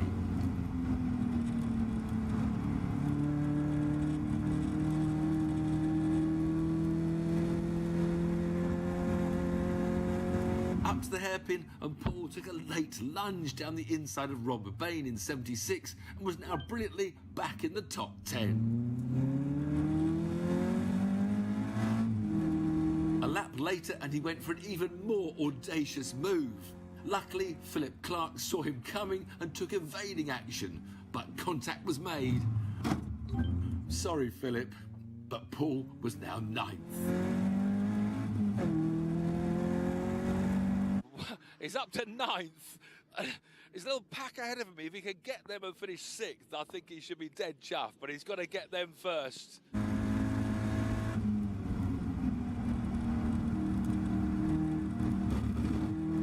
The thing was, everyone had such good pace, so it was incredibly difficult not just to catch, but to overtake. Paul tried what seemed to be his favourite move on Fred Chiddicks, but he must have seen what happened to Philip, so gave him a wide berth and escaped to begin a battle that would last to the very end.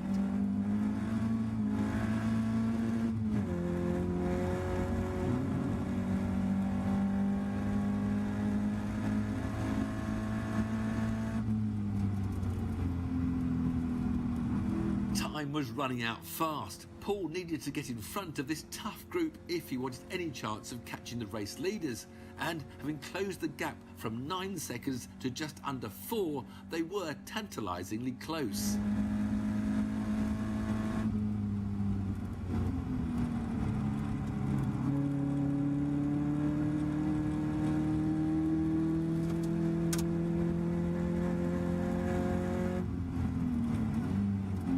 Fortunately, this time his move on Fred stuck and he was up to P8.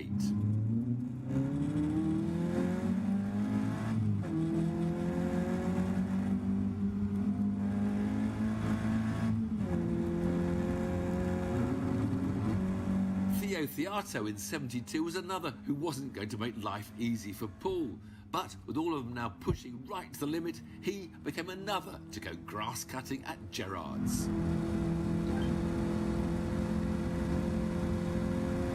Despite a nasty shunt in qualifying, the next target, Paul Carson in 48, was full of confidence, so our Paul had to try and get past him as quickly as he could. However, for the first time since the opening laps, he had to now think about defending, as he had Fred right on his tail. The lunge at the hairpin had been working all race, so Paul went for his favourite move once more, only this time, with no other car in his path to help slow him down, he simply outbraked himself and instead of gaining a place, almost lost one.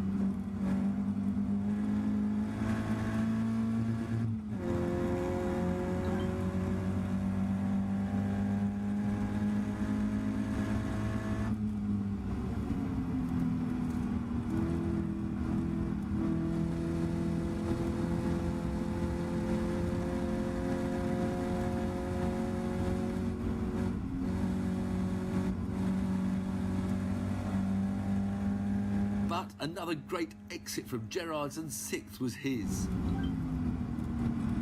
The leading bunch of 5 were in his sights, tantalisingly close, but time was running out fast and Fred was hot on his heels.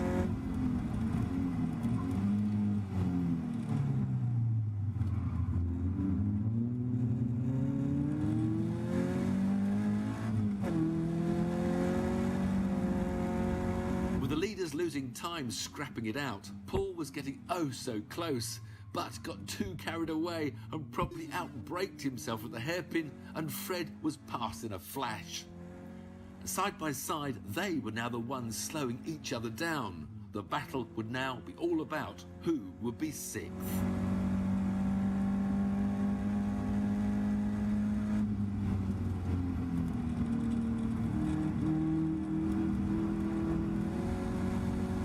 The youngest competitor in the green group knows how to drive and was making his little Caterham as wide as possible.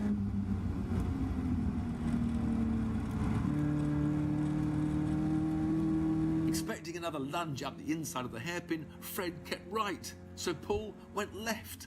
Braked impossibly late, but somehow made it to the apex and almost into the back of another lapped car, who didn't appear to see him as they went into Devil's Elbow.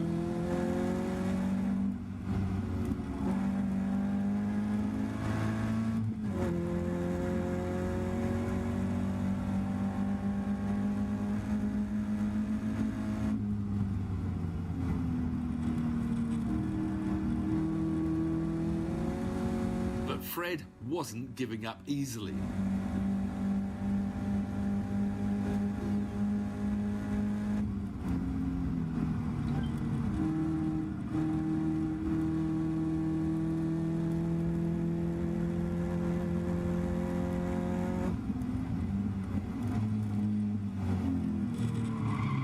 Outbraking himself yet again at the hairpin, it looked like Paul had given the place away. But having the inside line through the elbow, he gradually clawed his way back to cross the line 0.003 of a second in front.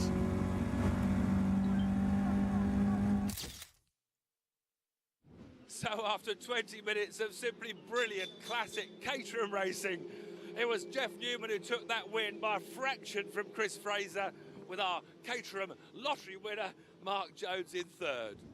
A hell of a battle for 6th place between you and Paul at the end. It looked quite tight at times. Was it all fair and square? That was, yeah, that was good fun, pretty close, maybe a few small touches, but coming over the line next to each other like that was brilliant.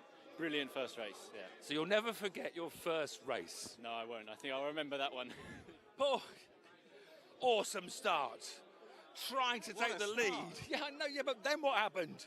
I span at the hairpin. The dreaded hairpin I span, giving it a bit too much beans, trying to go for first place too early on the second lap. Span, and I think I went down to 15th place or something, and then getting through the pack was hard work, but it was fun. You'll never forget that. It wasn't fun, it was a tremendous drive. I mean, you actually had that amazing, I thought you finished 7th, but about you just got 6th, did you, at the post? 6 by 0.0003 of a second to Freddie, who is a brilliant competitor as well. Yeah, I think it was so hard to get through because everyone's a very similar standard and everybody's making themselves so big on that track. Well, I thought if you and Freddie had slightly worked together, you might actually have caught the front 5. You got so close to the back. Yeah, we ran out of laps, so I think, Tiff. But it was brilliant. What a buzz. What adrenaline. Big respect to these people that race every week, because it's not quite as easy as it looks on the TV, is it? Well, you might. Paul Woodman, racing driver. And although they are in a completely different championship, there was of course the White Group race. Unfortunately for them, the heavens opened and they had the most atrocious weather conditions. But congratulations to William James on a brilliant drive, with the White Group Championship leader Charlie Lower in 2nd and Benja Headley in 3rd. Huge congratulations to each and every Caterham competitor. You're now all officially racing drivers.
there's a real allure to the idea of being a racing driver.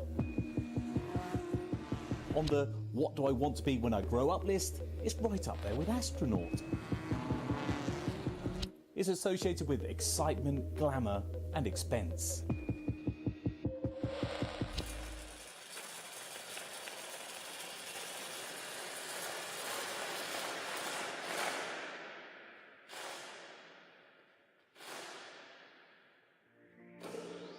The thing is, you don't need all this fancy stuff to show off the Academy car. It's proper grassroots racing, but it's also probably the most affordable, cost-effective racing that money can buy for a proper racing series. And believe it or not, we've had this for 2 months now. Before we go any further, I wanted to have a deeper dive into the car and tell you what you need to participate in the KTM Academy series. But first up, a quick history lesson. In 1957, English automotive design engineer and inventor Colin Chapman built a lively little two-seater sports car. He wanted owners to be able to experience the pride of building their own cars and then take it on track, and came up with the mantra, simplify, then add lightness. And the 7 was born. Over 60 years later, Caterham still adheres to the original philosophy and turns out variants of the 7 with a lineup of models that range in power from 127 horsepower to 314 horsepower, with each car weighing just over half a tonne. The Academy is in its 26th year now, and with over 1,000 drivers taking part, it's considered one of Europe's most successful novice driver series. And in terms of your car, for £30,000, which you can spread over finance for a couple of £100 a month, you get your very own road legal race car, which is yours to keep at the end of the series.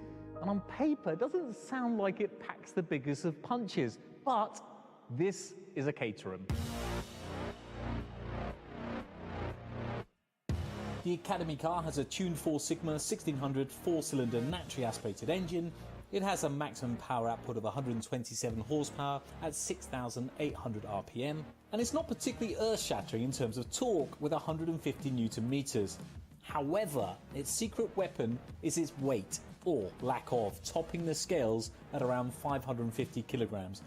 All this means a power-to-weight ratio of 230 horsepower per tonne.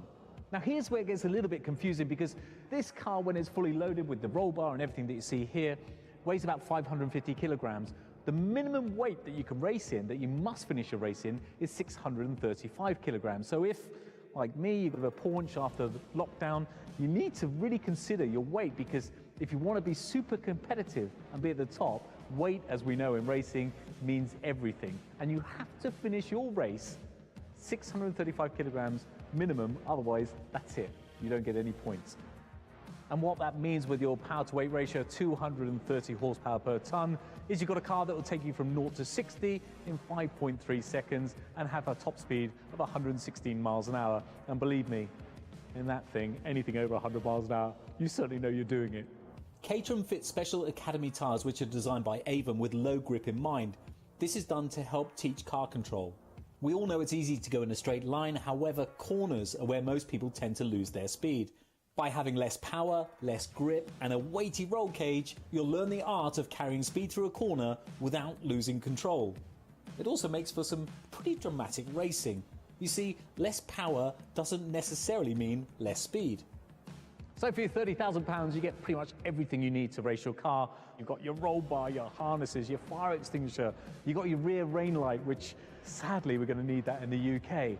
And everything is ready to race under the compliance of the BRSCC series. But like all manufacturers, there are optional extras such as tonneau covers, half doors, paint options. But the option I would tick before any other will be some sort of V-box, which essentially gives you racing data analysis on where you're going right, or sadly, more often than not, in my case, where I'm going wrong. So you can at least analyze it and study your data to try and get a little bit better. Now don't forget, this is a Caterham and you can choose to build your car yourself. Believe it or not, 40 to 50% of people, Caterham say, build their own Academy car, which I find quite astonishing, but it's a great way to know all about your car and how it operates and how all the nuts and bolts go together. And I've got to say, I've learned more in this last couple of months about mechanics of a car than I think I've learned in the last 30 or 40 odd years. And even though I didn't build my own car, I still felt part of the process from a very early stage because I was involved in the design of the car. And Caterham were brilliant. I fired through a few different design ideas, and so did they, and we agreed on a livery that I thought was absolutely fantastic. And when the cover first came off with Simon Lambert at their headquarters, it was a real wow moment. There's been a bit of a curveball since then, and that was from me, because subsequently our TV show On the Road has been sold internationally, which you'll see more about soon, and we're planning a Series 2, which will come out hopefully towards the end of the series. So we had to juggle things around a little bit to get the logos on the road. So you might have noticed, for those observant ones about you, it's changed a little bit from the day we picked it up. There's a little bit of a spanner in the works, because although Caterham and MFX Wraps, who did the original wrap, were so helpful and would do anything for us to put the new logos on, we're based in the southwest, they're based in Gatwick. It's about a 360, 370 mile round trip. So we went to our local dealer to help us out. And there's 5 dealerships around the UK, so there's probably one fairly close to you. You've got Gatwick, Oakmere, Silverstone, Crazy Horse, and our local dealerships near Bristol is Williams Automobiles, who I've known for many, many years. And they put us in touch with a designer called Ikin from ICM Designs, who has the funkiest Caterham designs I've ever seen. He also does helmets and all sorts of really cool designs. I'm definitely going to use him for some other stuff as well. We agreed in the end that we wanted to keep with the original ethos that MFX Wraps and Caterham and I agreed in the beginning with the black, red and white. So we just changed things around just a little bit to accommodate the new logos and to make sure that we're still on brand. But he's a very talented guy, and I think I can get a helmet done from him in the future as well. So with the design in the bag, we went to another local company through Williams, who they use for their Caterham specialist wrapping, called Shades Wraps. They're also in Bristol, and they put this together and took it apart, like, I think with their eyes closed. But we have before us the final design, the final Caterham car that you'll see for the rest of the season, hopefully all in one piece. And you might have noticed that we've stuck with black wheel arches and a black nose cone. In fact, loads of the Academy cars have done the same thing, and that's because it's real bumper-to-bumper, wheel-to-wheel racing, and you'll often finish a race without some of your body panels on the car. And the good news for me is Caterham are looking after my car, so they're going to replace any items I break. So I got nothing to lose. Those 50-50 situations, I'm going to have my elbows right out and try and muscle the little Caterham through any space I can possibly find. But having said that, I do love this car, and I'm probably, I would say, going to be the first media driver ever to want to buy their car at the end of the season. I've really become attached to it already. I'm hooked. I'm hooked on this Caterham experience and hope to go from the Academy to the next level up, which will follow in another video. Of course, safety in motor racing is super important these days, and as such, you're required to have some fairly extensive gear, plus a few other bits thrown into the mix that may come in handy. This includes a big warm jacket and a bobble hat, fireproof underwear, often referred to as Nomex, a 770-piece Caterham Lego set, optional, a full-face crash helmet, this one's painted by Piers Dow, which should knock a second off my lap times, a snazzy set of fireproof overalls, some kind of FHR front head restraint, which is typically either a hands device or a hybrid FHR with body straps, and a nice pair of gloves. So there you have it. Your £30,000 gets you your very own road legal race car. It also gets you a racing license, tech support from Caterham, and lots of other guidance from Caterham as well. It gets you, of course, the racing, but I think most importantly, you become a racing driver.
Welcome back to Snetterton again for continued coverage of our race weekend here. Second motorsport weekend for the Caterham Motorsport 2022 season. You can see the breeze has picked up a little bit since you were last with us. We've had a couple of races already this morning. Excellent stuff as ever. But we're heading into the 310R racing now. The second of their 2 races for this weekend with the Motul.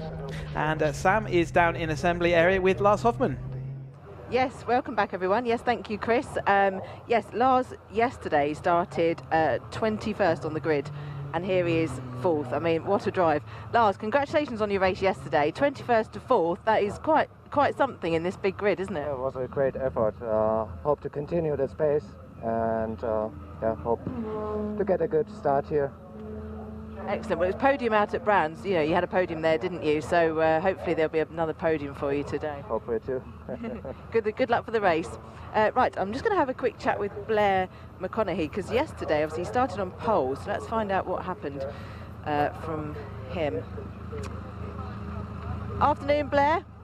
Obviously, pole position yesterday. Talk us through what happened in the race. Got a reasonably good start. I think I led for about half the lap, and then got taken by Pete at Agostini, and then I was looking to work with him to try and get away from the pack, but he certainly wasn't for that. So with all the kind of defensive moves, the pack kind of joined up, and I got I think I lost about 3 places in the next flying lap round turn 1. So after that it was just a bit of a scrap, and I just wasn't aggressive enough. Need to maybe watch more touring car races, get my elbows out, so I'm going to try and dial it up a little bit more, and hopefully not too much, but go out and try and get a better result and move forward. So like you say, elbows out for this one then. hopefully yes. Okay, all the best, good luck.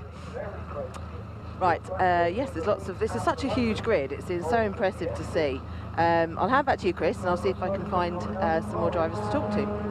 Sam, great. Yeah, nice to hear from Blair there, making his intentions known going into this race. It's it's a new grid for him. He's new into the 310R grid, and there's lots of experienced racers around him who do know that level of elbows that you have to get out. Again, looking across these spectator banks, great to see everyone out there enjoying the sun out today, and the breeze is probably quite welcome. It's quite warm once I've left my commentary box. It's quite cool in here, but outside it's definitely, you can see the heat haze, and it's not an effect that's really happening in Norfolk. So welcome to here for more action in the 310Rs, as you'd always expect. Yesterday's racing was pretty spectacular. It looked like Pete Walters was going to win out to that race, but he missed a gear coming out the final corner, and he had just enough to hold on and stick to the second place. But James Wingfield inherited a late win there. Lyle was also involved in that battle, and I believe that Sam's got him down in the pit lane as well. So over to you, Sam. Let's have a... Yes, thank you, Chris. Yes, I'm here with Stephen Lyle. So a bit of a penalty yesterday. Must be quite frustrating for you. Yeah, we're not having things go our way this year. Obviously, we won race 1 at Brennan's, got a penalty. Race 2, I messed up, finished 2nd. Here, 3rd, got another penalty. No, I don't know. We're making it hard, but I think that I can understand we got the penalty, but it was harsh. It was harsh. 10 seconds for something we didn't gain an advantage, but hey, that's the rules. But you've got the pace, so you can prove to yourself that you can be up on the podium. So it's just a case of a nice, clean, tidy race for you, and hopefully you will be on the podium. We'll see. I mean, we started 6th on yesterday. We got through to the lead in a couple of laps, so I don't know. 10th might be a different aspect, but we'll see. We'll see. I wish you all the best. Thanks for chatting to us. There's some lovely liveries in this on this grid. Right, I'll hand back to you, Chris. These do look spectacular across the whole grid. It's really nice to see all the colourful sights and sounds as we see the course car just going out, checking that the track is ready for our next set of races. Make sure all the marshals are in place. Thanks once again to all the volunteers, the marshals, the organising club, BRSCC, Caterham Motorsport, everyone that makes this event possible and lets us go racing and doing what we love to do. So yeah, good to hear from both Blair McConaughey and Stephen Lyle there. Both not quite getting the results they wanted yesterday, but they have another 30 minutes now upcoming to recover some of that. Stephen Lyle there got a out of position start. I think a marshal called him for not being exactly in his spot as he started the race yesterday, and that's an automatic 10-second penalty to your race time. So whilst he was involved in that battle for the whole race through, once the finish lights had the checkered flag had run out, he found himself back in 10th place. But he's shown that he has got that pace. He will be up there and fighting back through. So he finished 6th in qualifying, as he was mentioning. So he's already recovered to the top of the field once, and as he said, he's looking to do that again. But plenty of other cars. Here is that colourful grid of cars that you can see all lined up there. Really nice for a commentator to be able to differentiate between all these cars. And yeah, as we go along through all this, you can see how large the grid is. They really do have to use the entire assembly area to line everyone up. This is what all the drivers come in and are placed into their grid order, so that when they leave assembly, they all can then go and get filtered straight onto their grid spots by the marshals on the start line. As we look at the top end of this field, I'd say lots of spectators, friends, family on the banks around, as well as you see all the cars starting to leave and head towards that grid. The marshals will show them the way onto the grid, and they will show them where their starting positions is. And I'm hoping that all the drivers, including Stephen Lowe, will take good, careful attention of where they're placed so that they can come back to that same spot. But as I said yesterday, Pete Walters missed that gear coming out the final corner. He looked like he had it all done, but that gear change scuppered him. We've seen that as well with Don Magsberger today already.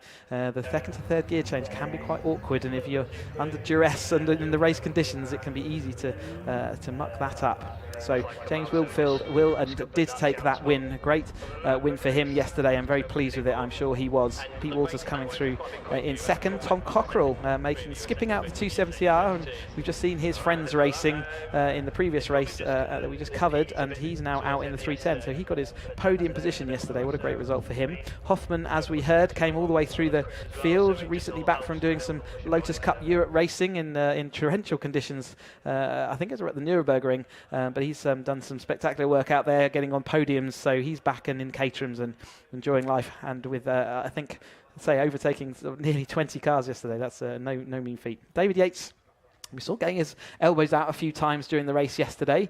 He has inserted himself in that 5th place after they've fixed their car issues that they were sort of suffering from a little bit. Harry George was one of last year's Academy drivers, runner-up in last year's Academy. He's skipped all the way up to 310R for this season and finds himself in 6th place in the race yesterday, but he was involved right for the battle for the podiums sort of throughout there. You can see the marshals still lining up this grid. Such are the numbers that it takes a little while to get through everyone. We've got about 34 cars on the grid today, ready to take part in the second of the 310R races that we have this weekend. 30-minute racing for this category, just like the 270. So there's time for the race to develop, and it's important not to get too excited in the early laps. There's the crowd all there waiting for the cars to come out.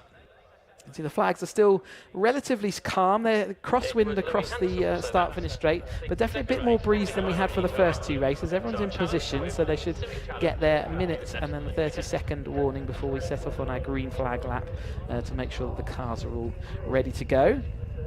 All fueled up, all nice and tidy and neat and tidy after the escapades of the first race, and all the wings firmly reattached, and cars polished, ready to give another performance for us. 30-second board is given, and then we should soon see the green flag to let them go off on their green flag lap. Opportunity for them to check the conditions, check their tyres, check everything's coming up to temperature well, and make sure they're happy with everything, looking out for all the marshal points and checking what the track's like now that we've had some racing today. So it's been a few hours of track time since they were last out, and they've been making sure that everything looks good. But you can see from the pictures here that we are in a glorious sunshine, and the track is looking in perfect condition as they all filter around this. What a sight that is, all those Caterham 310Rs. This is the 4th level of the Caterham Motorsport ladder, so these are all very experienced drivers. But let's just run you down through the grid for this first race. James Wingfield starts on pole position, lining up alongside Pete Walters in 2nd, Tom Cockrell 3rd, Hoffman is in 4th, and then David Yates is in 5th, Harry George 6th. 7th place is Blair McConaughey with Alan Cooper alongside him. Harry Cook is in 9th, and 10th is Stephen Lyle. Carl Jones 11th. Wes Payne 12th. Alan Curtis starts 13th today. Jack Sells a little bit disappointed with his race yesterday, finishing in 14th, and starts there today. Did some work on his car last night, so he's hoping that that's fixed some straight line speed issues that he was suffering. Harry Landy starts in 15th, and Fraser Jones is in 16th. Steve Metcalf 17th. Harry Ayre lines up 18th. Henry Williams 19th. Chris Fraser is in the 20th spot. 21st is Oliver Smith. Darryl Cresswell in his pink and blue machine is in 22nd. Angus McLean 23rd. Duncan Cook 24th. Chris Welch will start 25th. 26th will be Gary Curtis. Dan Clayfan 27th. 28th will be Kevin Cooper. Tim Steele 29th. Michael Curley 30th. Roger Gaunt will start 31st. And then it will be Jeff Price and Martin Gleish bringing up the rear of the field today. Harry George set the fastest lap yesterday, so he starts all the way up in 6th place, but he did get the extra point for fastest lap. So in the points table, that would be equivalent to getting a 5th place position. So it shows how important that fastest lap point can be towards your championship. And as for the championship, when we came in this weekend, Pete Walters was leading it ahead of David Yates. And given that he got 2nd place in the first race, I think that will still be solid. And we will see that, just looking where Wingfield came. Wingfield actually dropped quite low down in the order as he had a non-finish in the 2nd race at Brands Hatch, so that win today will certainly bump him up in the proceedings. We have 2 drop scores available to the drivers, so they only count their top 12 scores for the championship total. So Wingfield will be dropping that 0 score. So we're watching Wes Payne there, number 50 car going through. It's a kind of pearlescent car, which is why you'll see it sort of shimmering and changing colour as it goes past. Sometimes it looks white, sometimes it looks pink, sometimes purple, and then sometimes a combination of all of them. And there's James Wingfield, the pole position sitter in his red and yellow machine. James Wingfield Racing is a little paddock enterprise he's got going on. There's 3 drivers sort of running all next to each other in those orders, including, I think, Taylor O'Flanagan, who we saw doing well and winning that 270R race, both 270R races this weekend, so really good for that little area of the paddock. Pete Walters, been in this paddock for a long time, and he's back for more of the same. He's ready to, he's definitely going for the championship, leading currently, and he just got pipped to the post with Lewis Thompson last year, who had a spectacular year. He's looking to get into the 7 Championship UK cars, Lewis Thompson, but yet to get out on the grid for the first opening 2 rounds, but hopefully we'll see him a little bit later in the season. The cars then come up here. We're looking at Jeff Price, I think that is, in the number 38. Yes, indeed. Jeff didn't have the race of his dreams yesterday, didn't his LFP run alongside Pete Walters, so friends in the paddock, and he had an issue, and he wasn't able to finish that race yesterday. It was a DNF. But he will be looking to improve. He's got the pace for the top 10, and so he will be looking to come through the field, and we've seen that that is possible. As all the cars now lining up then on the grid spots that they were allocated previously. You'll see the yellow flags start getting withdrawn as the cars do line up across all the way down this field from turn 1, looking across the heat haze and down into where they're getting all the cars lined up for us. Crosswind across this start-finish straight means that still plenty of tow on offer, and they will, you'd have to count for crosswinds at Snetterton. It's traditionally quite a windy circuit, but if it's a headwind, it can affect the cars a little bit more. We'll come and talk about the tow and the aerodynamics of these cars as we go on.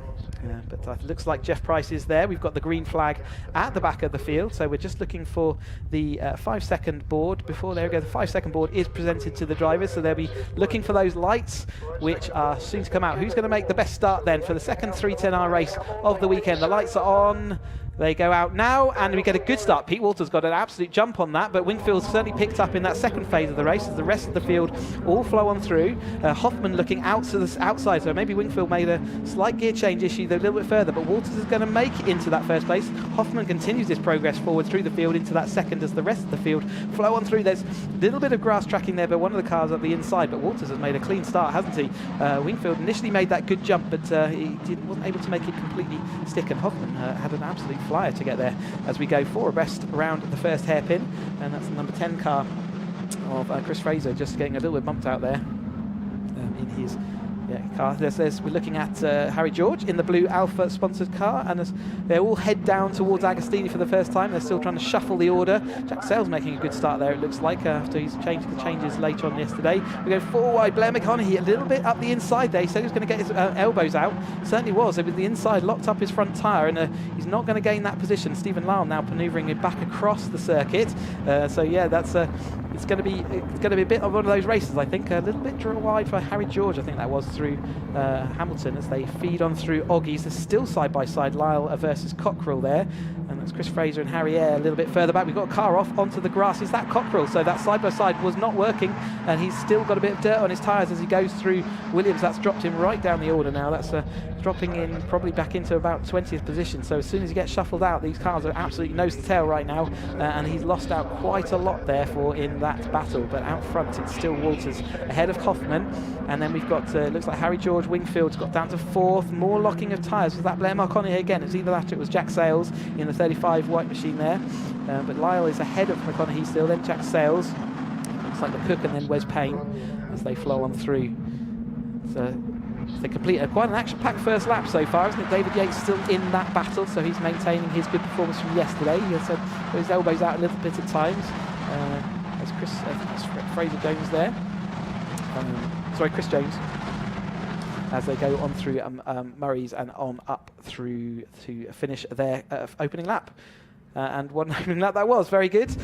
More of the same, please. Lars absolutely jinxed out of the slipstream. He was worried to say qualifying, he was worried about his car and his straight line performance, but it certainly doesn't look like he's suffering right now. He's absolutely hounding the rear end as he hangs it to the absolute limit of the track there. He just clipped the dirt as he exited. That would have been a little bit uncomfortable manoeuvre, but we've got Harry George in that 3rd place. He's done some really good performances both at Brands Hatch and here. Unfortunately, Brands Hatch ended with him making contact into Paddock Hill and getting left in the gravel trap, but so he wasn't able to fulfill his points performance total that he could have achieved, but he's certainly making good performances. All the work and effort he's put in to try and get himself ready for the season certainly seems to be paying off, and James Wingfield is continuing to lose places to drivers around him. Looks like Alan Cooper is now back up into that sort of 4th place, so he's made another place up above James Wingfield, across the line of 4th. It looks like Jeff Price back in the pits. Looks like his car from this angle, so clearly still having an issue. They were changing a tyre there. I wonder whether he picked up a puncture on that opening lap. That'd be very unfortunate. It's quite a rare thing in a Caterham race to have that. Stan Clayfan also not having a weekend to remember. He retired yesterday, or he was low down the order yesterday, having been off a couple of times. Just saw him across the track, and it looks like he's got car problems now as well, as the front 3 have a little gap across to Alan Cooper and then James Wingfield, yesterday's winner, already down in 5th place, so he'll be looking to recover that. 3 wide into Brundle, and it's coming out in favour of Lars Hoffman, so he takes to that lead. He is not bored of going forward through this field as he currently takes that lead. They should be mindful of that gap and see whether they can protect it. David Yates and Stephen Lyle going side by side. David Yates has made his way through a couple of those cars, so it's also Blair McConaughey, and I think that's going to be Cook. He's made some good progress through. Here is the 34 Blair McConaughey, the current reigning 270R champion, so he's made the step up into 310R this year. These are still the original Academy cars, just with lots of different parts added and some taken away, but they are still the same car that they would have raced through their season so far. You can race for 4 years with your Academy car whilst making upgrades, and you don't actually have to move out of the 310 or the 270R. You can race those for multiple seasons if you choose, and many drivers do, such as get a lot of enjoyment out of these series, and the racing is excellent, as you can see. So they do it. Stephen Lyle doing an impression of Lars Hoffman from before, absolutely using every single last inch of the track on the exit there. David Yates a little bit late on the brakes there, and that pushes Alan Cooper out just slightly. Stephen Lyle's got an opportunity to try and make it back through. They're all tripping up each other at the moment, aren't they? They're still trying to settle into an order. There's that Clayfan car still struggling to get himself back to the pits. But he's got his hand up in there, signalling to everyone that he is fine, as he does then go down into that pits area. Walters still leading this group. Blair McConaughey again looking down the inside. That's 3 wide. That's going to get pretty uncomfortable with Alan Cooper a sandwich in the middle between David Yates on the outside. They do sort it out, but there goes a wing, the first wing that we've seen this race so far. So Alan Cooper is slightly lighter now, and he's got a bit more air cooling to his his right rear tyre now. And yeah, it looked like he was a sandwich there, and he managed to make it work, but he locked up his right rear there, which is an unusual thing to do as you go into Oggies, and he lost some speed, so maybe he's got a puncture. He could have picked up a puncture from those manoeuvrings. Let's see whether this is the second puncture potentially we've got in this race. Back up to speed now, I think, though. The car's still jinking around a little bit in an unusual way. Walters hits Hoffman as we go down the Bentley Straight now. We can see a long train of cars. There's still lots of people involved in this battling as they go on through. David Yates is still ahead of Cook there, and then Alan Cooper's dropped behind Cook, and next up is Wes Payne looking threatening, and behind Wes Payne we've got Jack Sales. So his top 10 is still shuffling around, especially in this sort of rear of the top 10 with these cars here. The front of the field seems fairly stable. They're fairly strung out as this battle rages. And you see there's the Tom Cockrell car trying to recover back. He was 13th across the line last time, and looks like he's going to be in around that kind of silver place, but dropping quite heavily down. So a disappointed driver there in the pits. So I wonder if that was the Clay fan. He's certainly not happy with his weekend. It's a shame when the weekend doesn't go well. It can't always go your way, and you have to sometimes take the rough with the smooth. But as we see the leaders now, it is a battle of 5-5 for the lead, and looking like it's going to grow quite considerably in the next few laps. So it does look like Cooper's back up to speed. You can see the little markings on the rear of his car. He's got a little bit of contact. James Wingfield going for the outside line around the hairpin. He's not got the momentum this time to make that stick, so Harry George should be able to protect quite nicely into Palmer. And you've got Blair McColley, they're catching up with that, so he's made a good sequence of corners for him, and he's now right back in that, so he's in that 5th place. And then it's Yates and Lyle who are behind them. Wingfield deciding whether he wants to decide whether he can go down the inside there for Wingfield. I'm just hearing in my ear that it was the clutch on Dan Clayfan's car that went, so he would have been stuck in a gear and unable to continue. Not a weekend he will remember with fondness. But Walters out front. Can he redeem himself from yesterday, where he looked like he had it all sewn up and had it all done until the exit of the last corner, where he missed a gear and he lost out to James Wingfield. Wingfield looked like he was slipping down through the field, but has recovered back, and you can see there's Blair McConney setting the fastest lap at 2:09. We might see slightly lower times than that by the end of this race, depending on how the race pans out. But yeah, 2:09 is the fastest lap so far, and that is worth an extra point to the driver who gets that fastest time as we're fanning out across. Harry George, is he going to push that? He's not at this stage. With 21 minutes of this race still to go, it's not worth pushing that. You can see that it cost him some time though. If you try and make for a move, it can cost you a little bit of time as well, so you must sort of balance off that fact whenever you're looking to make your next step across. And at this point, he decided not to push Lars too much, but if we get into the last 5 minutes, I imagine that will change. A little bit of grass tracking for Stephen Lyle that time, sort of cutting it a little bit fine as he went into the Murray's complex after the corner right sweeper. Come on across the start-finish line again. With just over 21 minutes of this race still to go, Hoffman takes his place at the front of the field, and Wingfield now looking at Harry George to see whether he can get that podium position. We've got Alan Cooper, Harry Cook, and then Cockrell car following along.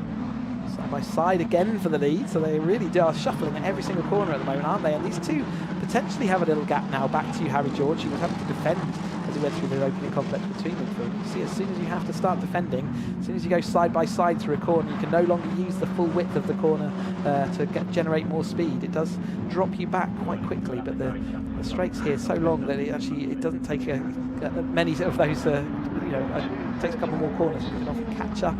Blair again looking down the inside of James Wingfield this time. He's going for that move. It's not going to come off for him yet, but it is a way of making sure and ensuring you do not lose the position to the person behind you. So Blair's having to manage James Wingfield ahead. He drifts through Hamilton. He's a bit wider than he would have expected, but also trying to defend. You can see the perfect illustration there. As soon as Blair had to get out the throttle because Wingfield had a bit of a drift, he had to manage that. We've got more grass tracking for one car. Not sure who that was, maybe a Wingfield. But yeah, Blair had to capitulate and let Lyle take that position. Looks like he's keen to get it straight back, and it's going to be Lyle in the middle of a sandwich between Blair on his right hand side and David on his left as they go 3 wide into Brundle. We've got 2 wide for second place as well. I think that Harry George might well pick that up as we watch the rest of this 310R field flowing down the Bentley straight here. Again, some drivers having better luck than others. I think that's Tim Steele in his yellow-nosed car, being followed by another, I think that's the other Cooper and Chris Welch.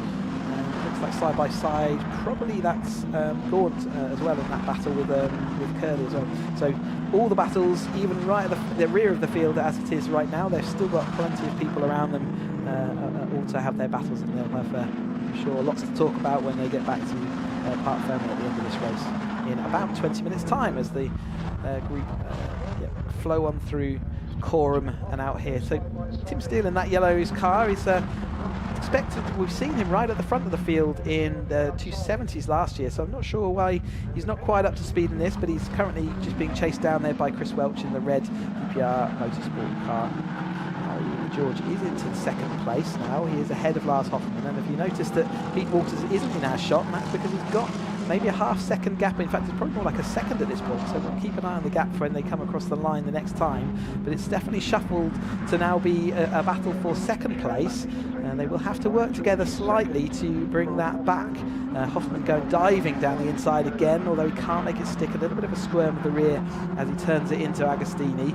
Wingfield, you can see his hands chopping away. He's got bright yellow gloves on, sort of colour schemed with his car, and it's nice to, you can see his hands chopping as he balances the car through the middle of Agostini and around with these other fast sweepers. Pete Walters hanging the rear of his car out there in the lead of the race, clearly pushing on, seeing the opportunity to potentially break the toe here.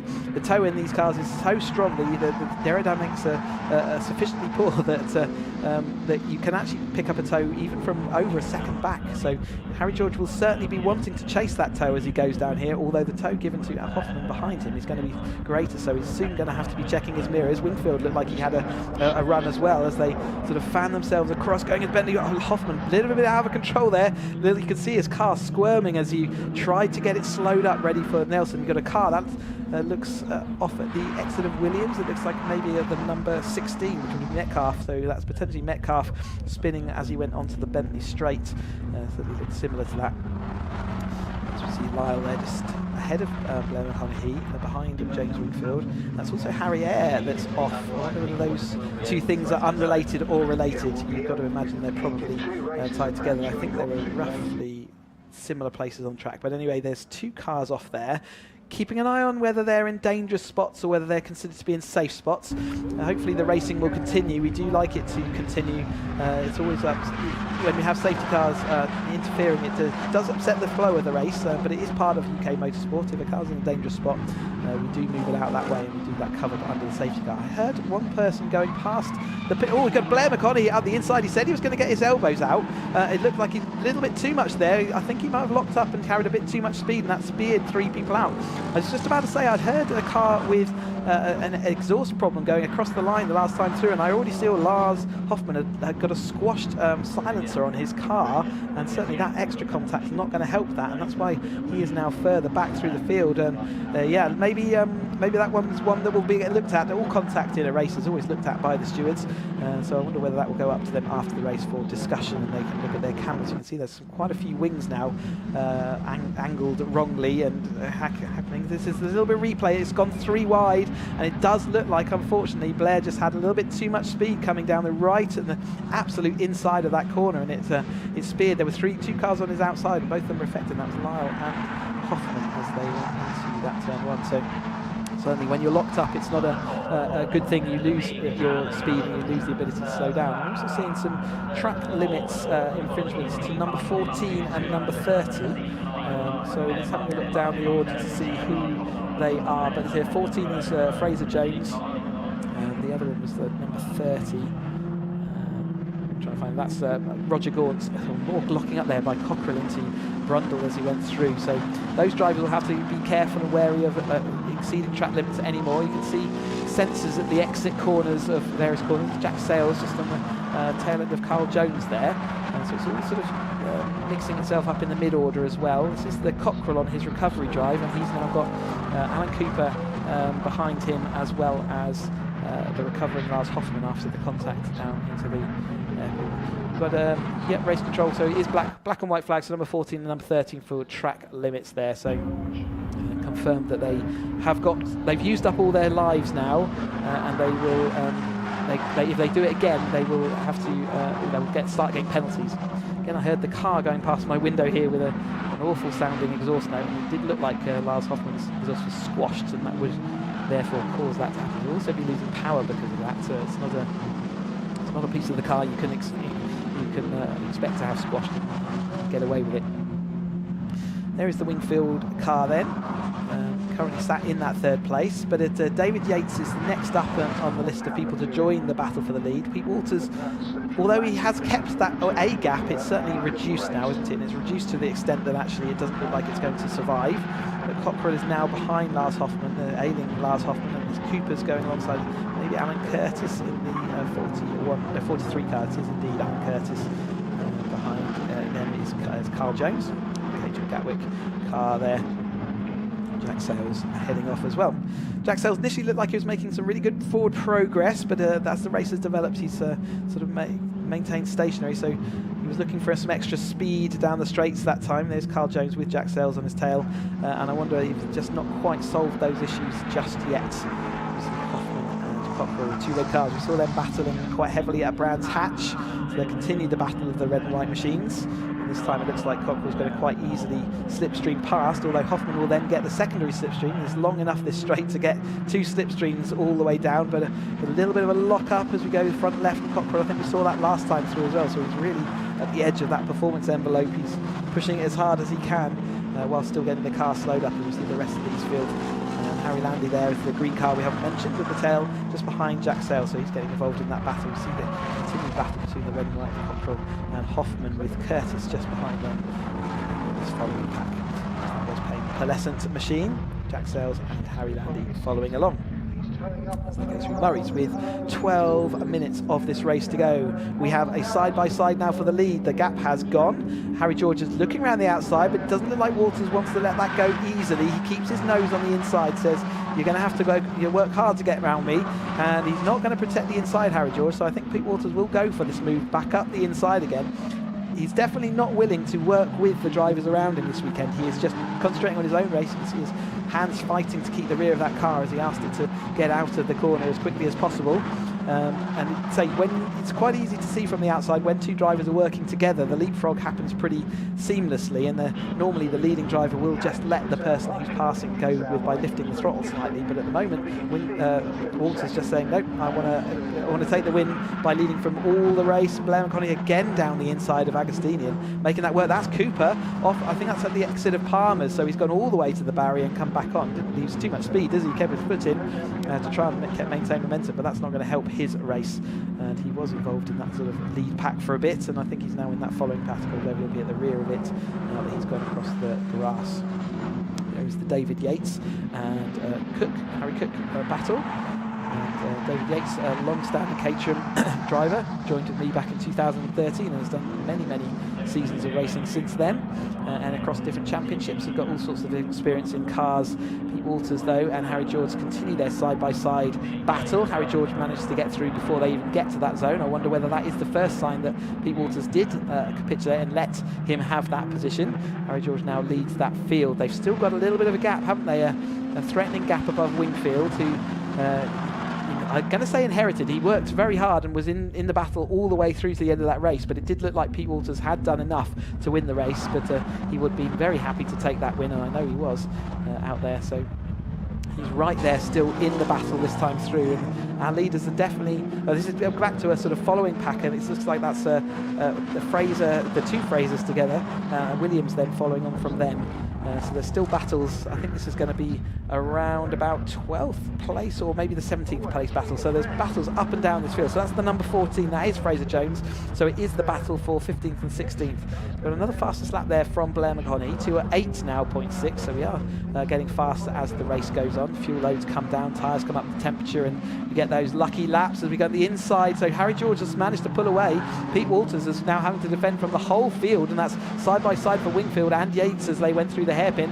Blair McConaughey, you've just seen getting that fastest lap, is right there, as well as Harry Cook, who's been involved all the time, although he's been happy-ish or needed to sit at the back of this and just wait and watch and play that watching game. But Harry George has now got a little bit of a gap back to Walters. Still 10 minutes to go though, so I don't think it's a final gap. Wingfield having a speculative look, but again maybe more of a defensive manoeuvre to prevent David Yates from being able to overtake him rather than a real overtake attempt. And Harry Cook as well in this very fast group at the front of the field, working their way through Hamilton again and through the right-hander of Oggies. The early apex carries on turning. Keep that wheel ranked over while you can keep powering on. Don't go onto the grass, or they can see a bit of dust there.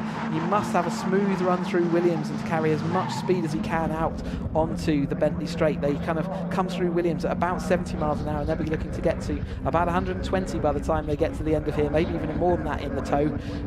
Caterham, so when you're in the tow, you can often gain miles an hour difference, maybe 3 or 4 by the end of this long back straight. David Yates though does take over third place ahead of Wingfield that time through. Wingfield's got a bit of an overlap.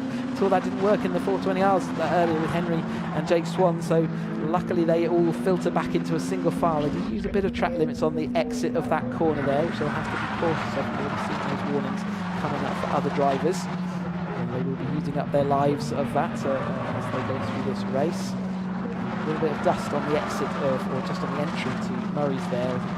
Clip the grass coming through Coram, that endless right-hander.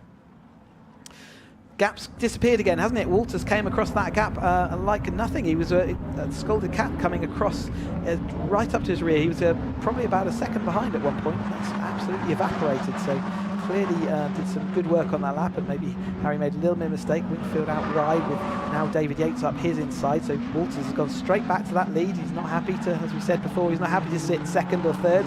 Wants to get back to that lead. He fights hard to get there, and he's done it. They've still got that little gap now back to what will be David Yates, I think, and it is. There is David Yates in his blue and white machine, although he is side by side with Blair as they go through Palmer, and that's not an unusual manoeuvre. We saw Don Mansberger do that in the Road Sports yesterday, so Blair's proving that it also can work in the 310R machines with enough momentum, and Wingfield's now shoved it right back up the inside. A little puff of smoke as his front left cries foul, but he got it stopped. He got to the apex, a nicely controlled manoeuvre there, and that pushes David Yates from third back to fifth. That's Roger Gaunt there in the number 16 car. That's Metcalf and Roger Gaunt. We saw them earlier, and that Metcalf shoved, or a little bit of a shove there to Gaunt to push him into the grass, and he wasn't able to stop. And more contact as he rejoined. A little bit desperate, that one. So yeah, Roger's been shuffled back a couple of places, and you can see that he was a bit annoyed by that. As we look back down to this lead group, we've got quite a significant gap now, haven't they? Back to the Lyle, who with having to fight through from Cockrell and Lars Hoffman, he's lost the impetus, and he's a bit of stuck in that mid-ground 7th last time he went across the line, and he's going to struggle to get to this lead group. Such is their pace at the moment, and there's only 6 minutes of this race left to go. So yeah, the order remains the same as we last saw it. Wingfield ahead of Blair McConaughey, ahead of David Yates and Harry Cook, and for the lead, Harry George is back out there ahead of Pete Walters. They are swapping that lead regularly at the moment, and again, whilst they have been swapping the lead, they have also managed to pull a bit more of a gap again, haven't they, since we last saw. So let's check that gap as we go across the line. This time looks like Blair might have missed a gear, or certainly didn't have as good an exit as David Yates, who's jinking this way and that to try and make his way through, but Blair's got the tow from James Wingfield, so that allows him to go up the inside of turn 1 and does swoop through. Wingfield's got the cut under though. Can he keep it tucked down onto the apex? Can he get the inside line into the hairpin? No, Blair McConaughey blocks that off. We've seen Blair going up the inside. He's willing to go late on the brakes there. Can he get it stopped for the apex? He can, so Blair McConaughey does take that third place finally, and James Wingfield has to be shuffled back, and David Yates is looking to see whether he can make a move. David Yates got shuffled back a couple of places 2 laps ago, and it looks like Wingfield's faced that exact same manoeuvre almost, so he is back a couple of places, and Harry Cook meanwhile just maintains his watching stance. So he is watching the lead group go off the front, but he's still in a battle heavily for third place, and he is not working his car and his tyres anywhere near as hard. He may well have something in the bag for the end of this race, and certainly coming down into this last 5 minutes, he will want to start moving forward to see whether there is anything left for him to take forward with.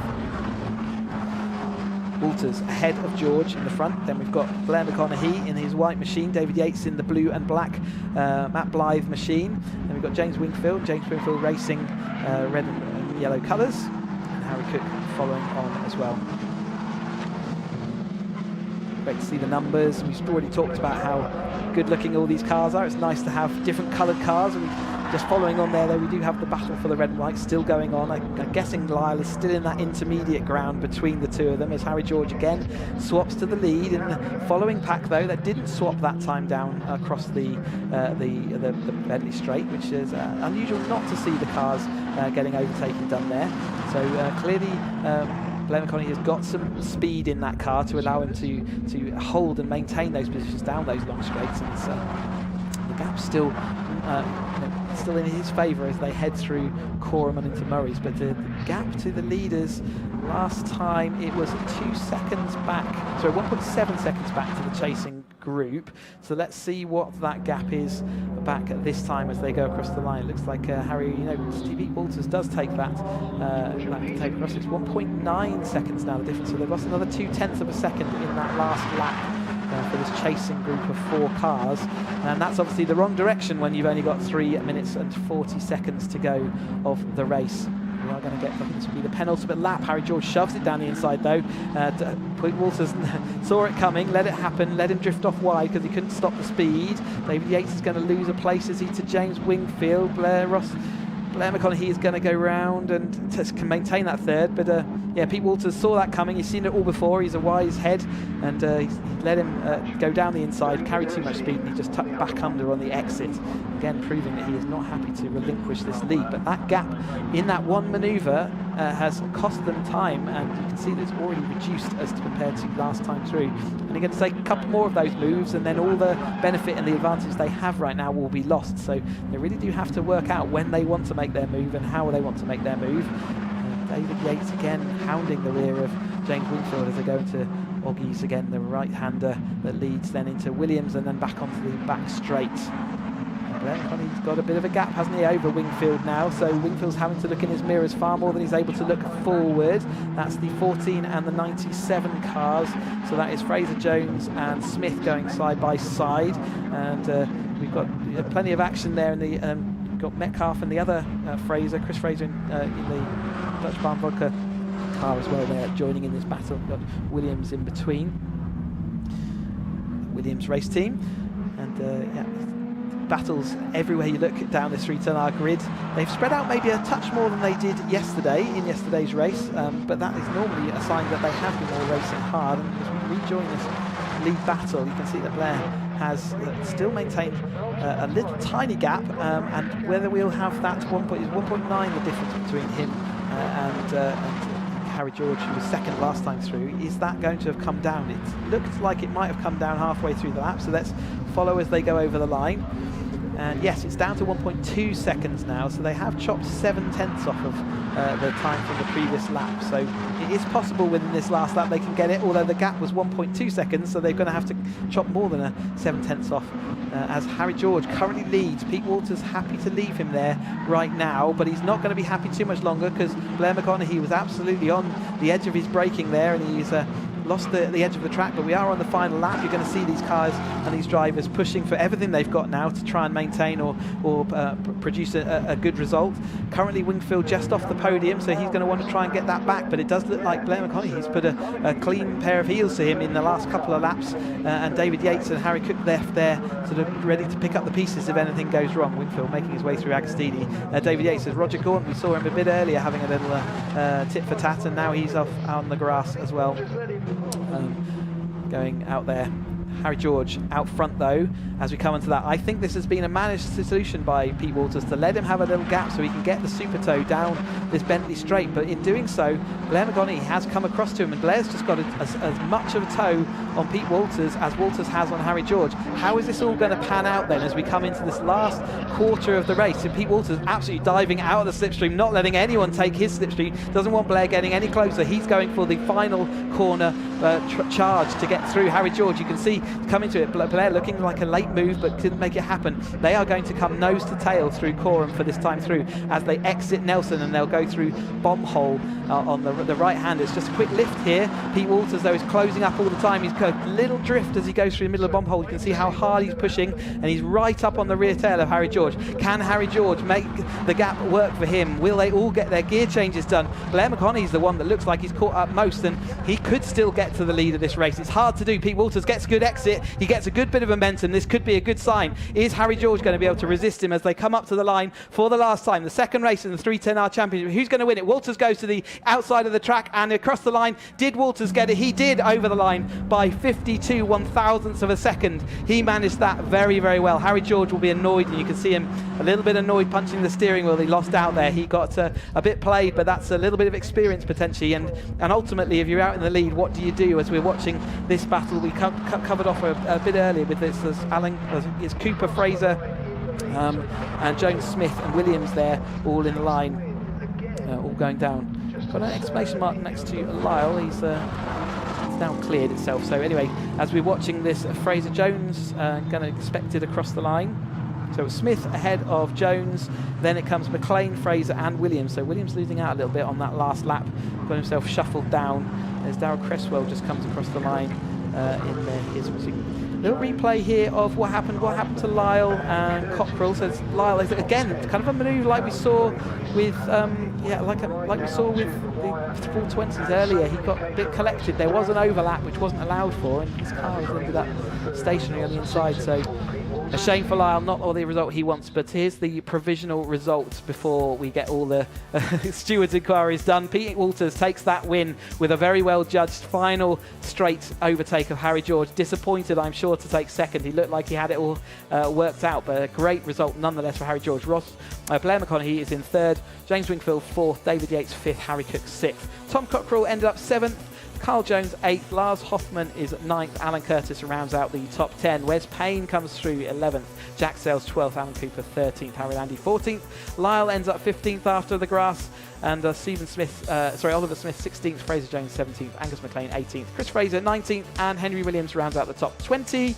Darryl Cresswell came across 21st, Michael Curley 22nd, Gary Curtis 23rd, Steve Metcalf was 24th, Duncan Cook 25th, Chris Welch 26th, Kevin Cooper 27th, Tim Steele 28th, Martin Glacier was 29th, and Jeff Price was at 30th. 31st, Roger Corn, Harry Eyre and Dan Clayfan, all we saw having problems as they went through that race.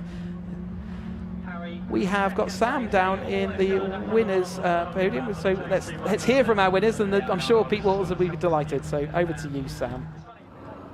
Lovely, yes, thank you very much. Well, congratulations on the win. You weren't going to let Harry get that, were you? No. These guys are so good to race against. Still missed a gear. I did it in the mid-race this time, not on the last lap, so that was fine. Yeah, it was good. I mean, he's a young guy, he's a phenomenal driver. It's a tactical track. It's a long game. And it's kind of really down to those last few laps. And then I saw Blair catching us up, and I'm like, hang on, he's going to get in the way of my plan. But it just about played out. It did. It was quite close on that last lap, last few corners. I was thinking, hang on a minute, we don't know who's going to cross the line first at the moment. It was all in the plan. Oh, good. Yeah. Well, congratulations. Thank you. Let's have a quick word with Harry. Congratulations, Harry. That was a great drive. Obviously, nearly got the win, but second is still fantastic. Yeah, of course. I mean, Pete nipped in the end with the toe. I was sort of testing the waters the lap before to see if there was enough of it, because I think I was in front. I didn't quite think there was, so I quite fancied my chances going around the last section that I was in front. But no, he managed to nip me, but I can't complain with second place after yesterday's showing. So yeah, very happy. Excellent, yes, and you've got all your wings on the car, which is good news. Back in one piece as well, so that's pleased. Yes, well, thank you very much. Congratulations. Thank you. And let's go and have a word with Blair McConaughey. So Blair was definitely elbows out there, weren't you? Well done. Yeah, I'm not sure what got caught on camera, but I was elbows out for most of the race, or where I could make it stick, or nearly stick. I would. Definitely 10 out of 10 for effort, and yeah, glad to get a podium. Just had a he's a wise fox. This one. He did a wee fake brake blip on the final corner. I lost some momentum, so I never had to run the line. So I'll need to log that one up there and do that next time we're at Snet. So it's all learning, isn't it? Yeah, absolutely. But overall, very happy. Excellent. Well, congratulations. Cheers. Thank you. We'll head back to Chris now, so I think we've got some highlights to show you of that very exciting race. Thank you, Sam. Yep, let's have a look at what happened throughout the course of that race then. James Wingfield made an all right start, didn't he? He got off the line well alongside Pete Walters, but Pete Walters was an absolute stalwart at the front of this grid. We saw early on Hoffman up the inside, who took it into that second place, with Cockrell and others making good progress as they all swept through. A little bit of bumping and barging there, wasn't there? That was Alan Curtis versus another car up the inside, and we had Chris Welch there, and it looks like Gary Curtis off wide out of turn one. Oh, that was where we lost Tom Cockrell from the lead group, where he dropped back after going onto the grass. Don't know whether he was helped out there, but nevertheless, Hoffman early on was a regular contender out front. Harry George also out there. Hoffman giving it absolutely everything out that turn one. Blair McConaughey made his way through. He was trying a few times up the inside of the Agostini. He made it work a couple of times, but this one wasn't the most successful. Wingfield still had that momentum around the outside. And this was where we saw a little bit of a 3 wide, and Blair locked up that tyre and pushed the other 2 wide, and that was the end of Hoffman's race, although he already seemed to have damage on his exhaust when that happened. We saw Jeff Price struggling around, a bit of a spin there at Agostini, and I think we saw him a bit later back in the pits. So not the best result for Jeff Price after he started near the back. This was the battle for red and white, Cockrell locking up as they all went through. This was a battle sort of around the 10th place mark. Just behind that, and see Steve Lyle just ahead at this point, but his race wasn't to end as he would have wanted. More locking up here in the figure with Roger Gaunt and a little bit of bargee, and as Roger came back on the pit on the surface, he also had a bit more contact, and we saw him spinning a bit later as well. But the battle for the lead was never dull. They always swapped it around. Harry George and was ahead, but this is the final bit of the corner where Lyle was manoeuvred out of the way there rather. But it looks like Harry George just lost out to Pete Walters as they went over the line. But here we go with the podiums then for the drivers. This time out it looks like still waiting to get that ready, but yeah, you heard that it was all within the plan of Pete Walters at the end there, and you heard that Blair was saying he's still learning stuff. We're at the 4th level of Caterham Motorsport, the 4th stage of their careers, and many of them been 4 years of racing, or even more in the case of someone like Pete Walters, and you learn something every time you go out on track. And the sort of brake fake is one of the ones that Blair's now logged away at Snetterton, which is quite a traditional move that you get there. Snappy John just on our screen briefly there. He follows our championship season around and takes photos and takes some memories for all of these drivers, and it's really good. There's Simon Lambert, the sport officer. In fact, I might be underselling that. I'm not sure if he's the officer or director. I can't remember what he's given now, but we again haven't got the audio on this, so we are going to be giving the trophies out.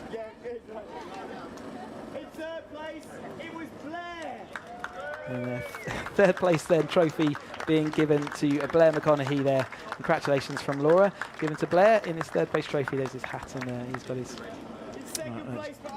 bottle of fizz as well that I'm sure he'll free from the bottle soon. Harry George taking that second place, just losing out, but I think he should be pretty happy with that as he's say early on in his career and doing a great job. But the winner taken the wise head of Pete Walters with his trophy taken there, and a great win for him. So that's a win and a second place, coming in with the lead of the championship. I think that's a great way to end for him. Congratulations to Pete Walters on his victory, and everyone else on surviving their second 310R race of the season, of the weekend. We have more racing though coming up for you. So still to come today, we've got the second race for the 7 Championship UK cars, and the second race then for the, as the champagne comes out, second race for the Roadsport cars. Blair McConaughey absolutely teaching the lessons back about how do you spray the champagne to Pete Walters there. Yeah, second the second road sport race. So we've got a gap of about an hour now before our next race, but do keep the stream on, go get a cup of tea, get do whatever else you need to do, and we'll see you in about an hour's time for the second Seven Championship UK race of the weekend. So we look forward to seeing you then, and for more Caterham action.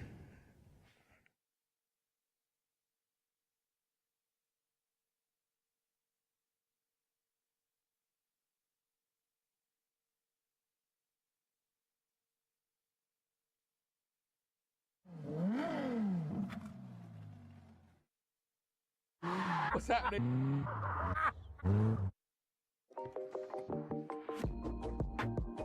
Brands Hatch. I always love coming to Brands Hatch, but Paul, what have you brought me here for? I brought you here today for the Caterham driving experience with these wonderful looking cars. I like this in orange. And what does it entail? Oh, I'm glad you asked, because first up, a bit of drifting, good fun, and then a couple of mystery challenges, which you're going to love. And have you driven a Caterham before? Get on to that in a minute. Come on, listen. You haven't, have you? No, I've never driven a Caterham. I knew that you're going to go drifter. You've got no chance.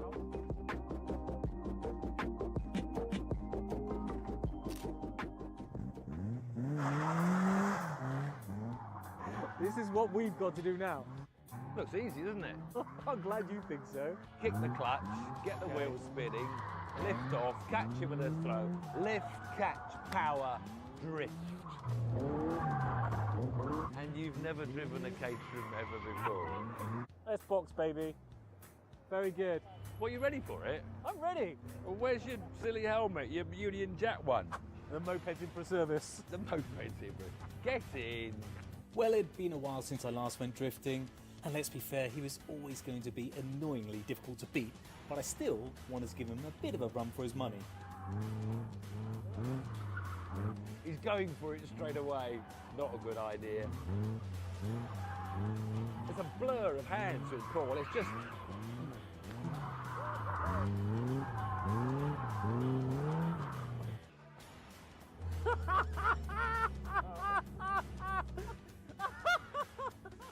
Helmet's on, ruins your hair.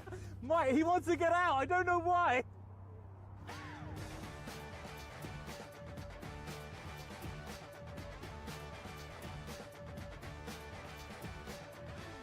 Oh, very good control.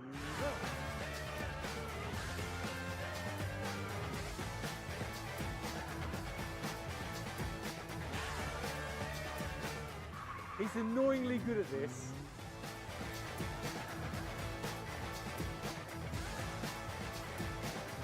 So that was a that was a lot of fun. The tyres were overheating. The tyres were wrecked, and I blame Tiff. So the Caterham crew sorted out a fresh set of rubber, and I headed back out for a second run. But those new tyres, they're gripping a bit better. He's better.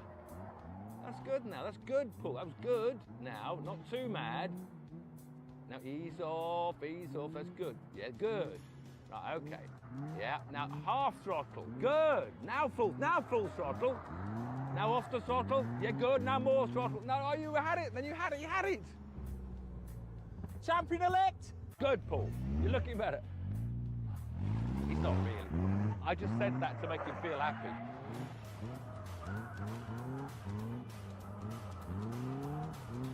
He's got the slalom bit quite good.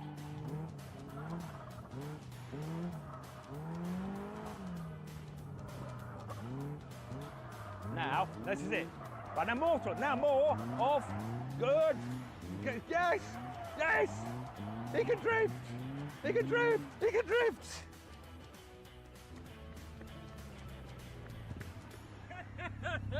Before the car needed another pair of tyres, we moved on from drifting to see what else the Caterham driving experience could throw at us. So here's the first of our mystery challenges, this 7310R. Nice colour. Lovely. So what's the challenge? Well, all you got to do is drive through the slalom. Simple as that. Just drive through a slalom. That's it. After we've done all that drifting. You go first. Come on, it'll be a lot of fun. Trust me, it's a mystery challenge. But just to drive through a slalom. Focus on that word mystery, Tiff. It's all about the start. Go as fast as you can at the start, okay? Well, round the end. Round the end. Are you going left or right to this cone? I'm going left the first cone, obviously. Okay.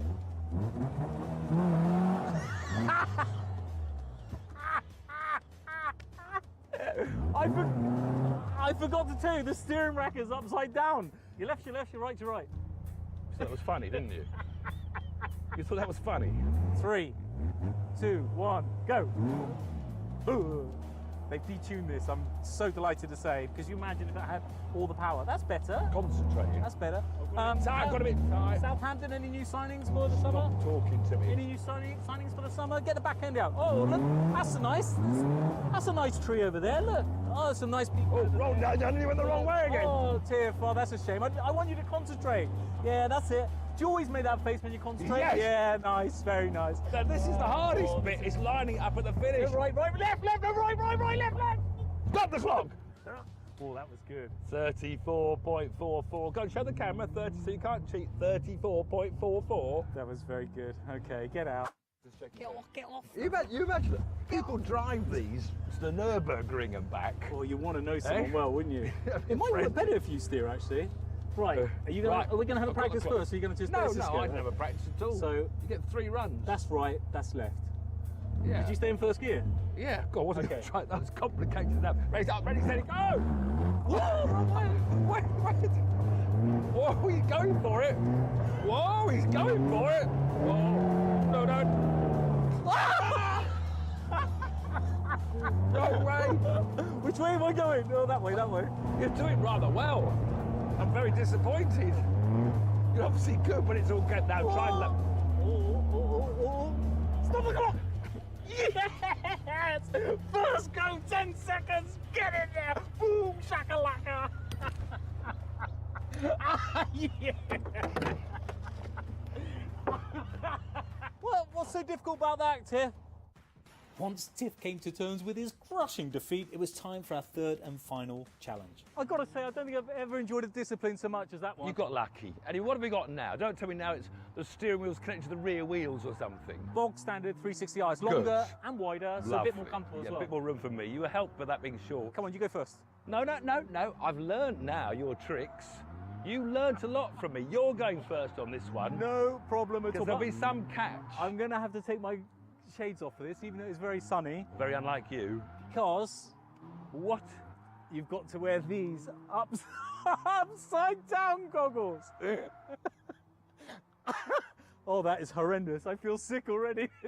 Oh, look, this is the long wheelbase, wide one. Wider as well. Beautiful, isn't it? Inside. No, but you can go to the Nürburgring in this without being on top of each other. You might be on your own there, son. What can you see?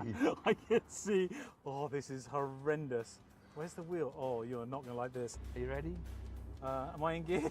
Yeah. 3, 2, 1, go. Oh.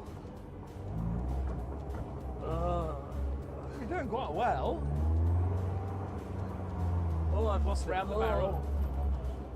This No, way other round. side, other side. When can I turn? When can I turn? Well, I can't. That's your job, not being a Come on, navigator. tell What do you me. know? That's cheating. I can't see a single That's thing. your problem. Can't you turn your head left and look where you're going? No, it doesn't work that way. But it's going to be quick. Oh yes. Oh yes, close. baby. Oh yeah. You get ready to stop that clock, Tiff. Get ready. Stop the clock. Stop it. No, you've got to stop the car. Yes. 31.03. Yes. You are not going to beat that. How do you know where you're supposed to go? I can't do this. Oh, I've hit something now. What's happening now? Something's hooting. Are you ready? Oh, yeah. Steady, go. Oh, flying start. Very good start.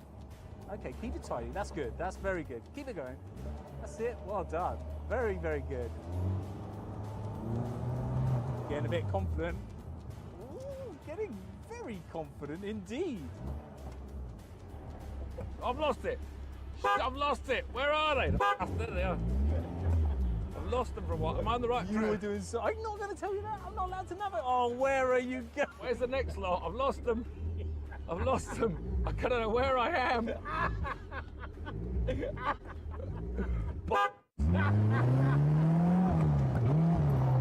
And stop the clock. Oh, well, that was a fun day, wasn't it? That's harder than it looks. Much harder than it looks. You've got to have a super intelligent brain. It's got to be wired up so incredibly accurately to be able to take these tasks on. No mere mortal can do these tasks, Tiff. Don't be upset with yourself. Your brain's not wired You need right. to be superhuman, Tiff. I'm going back to proper driving. I'm just going to relax in the sun, bask in my glory.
Welcome to a distinctly blustery Brands Hatch for round 6 of the Caterham Academy, where the cars headed out for qualifying on a rather slippery surface after some early morning rain.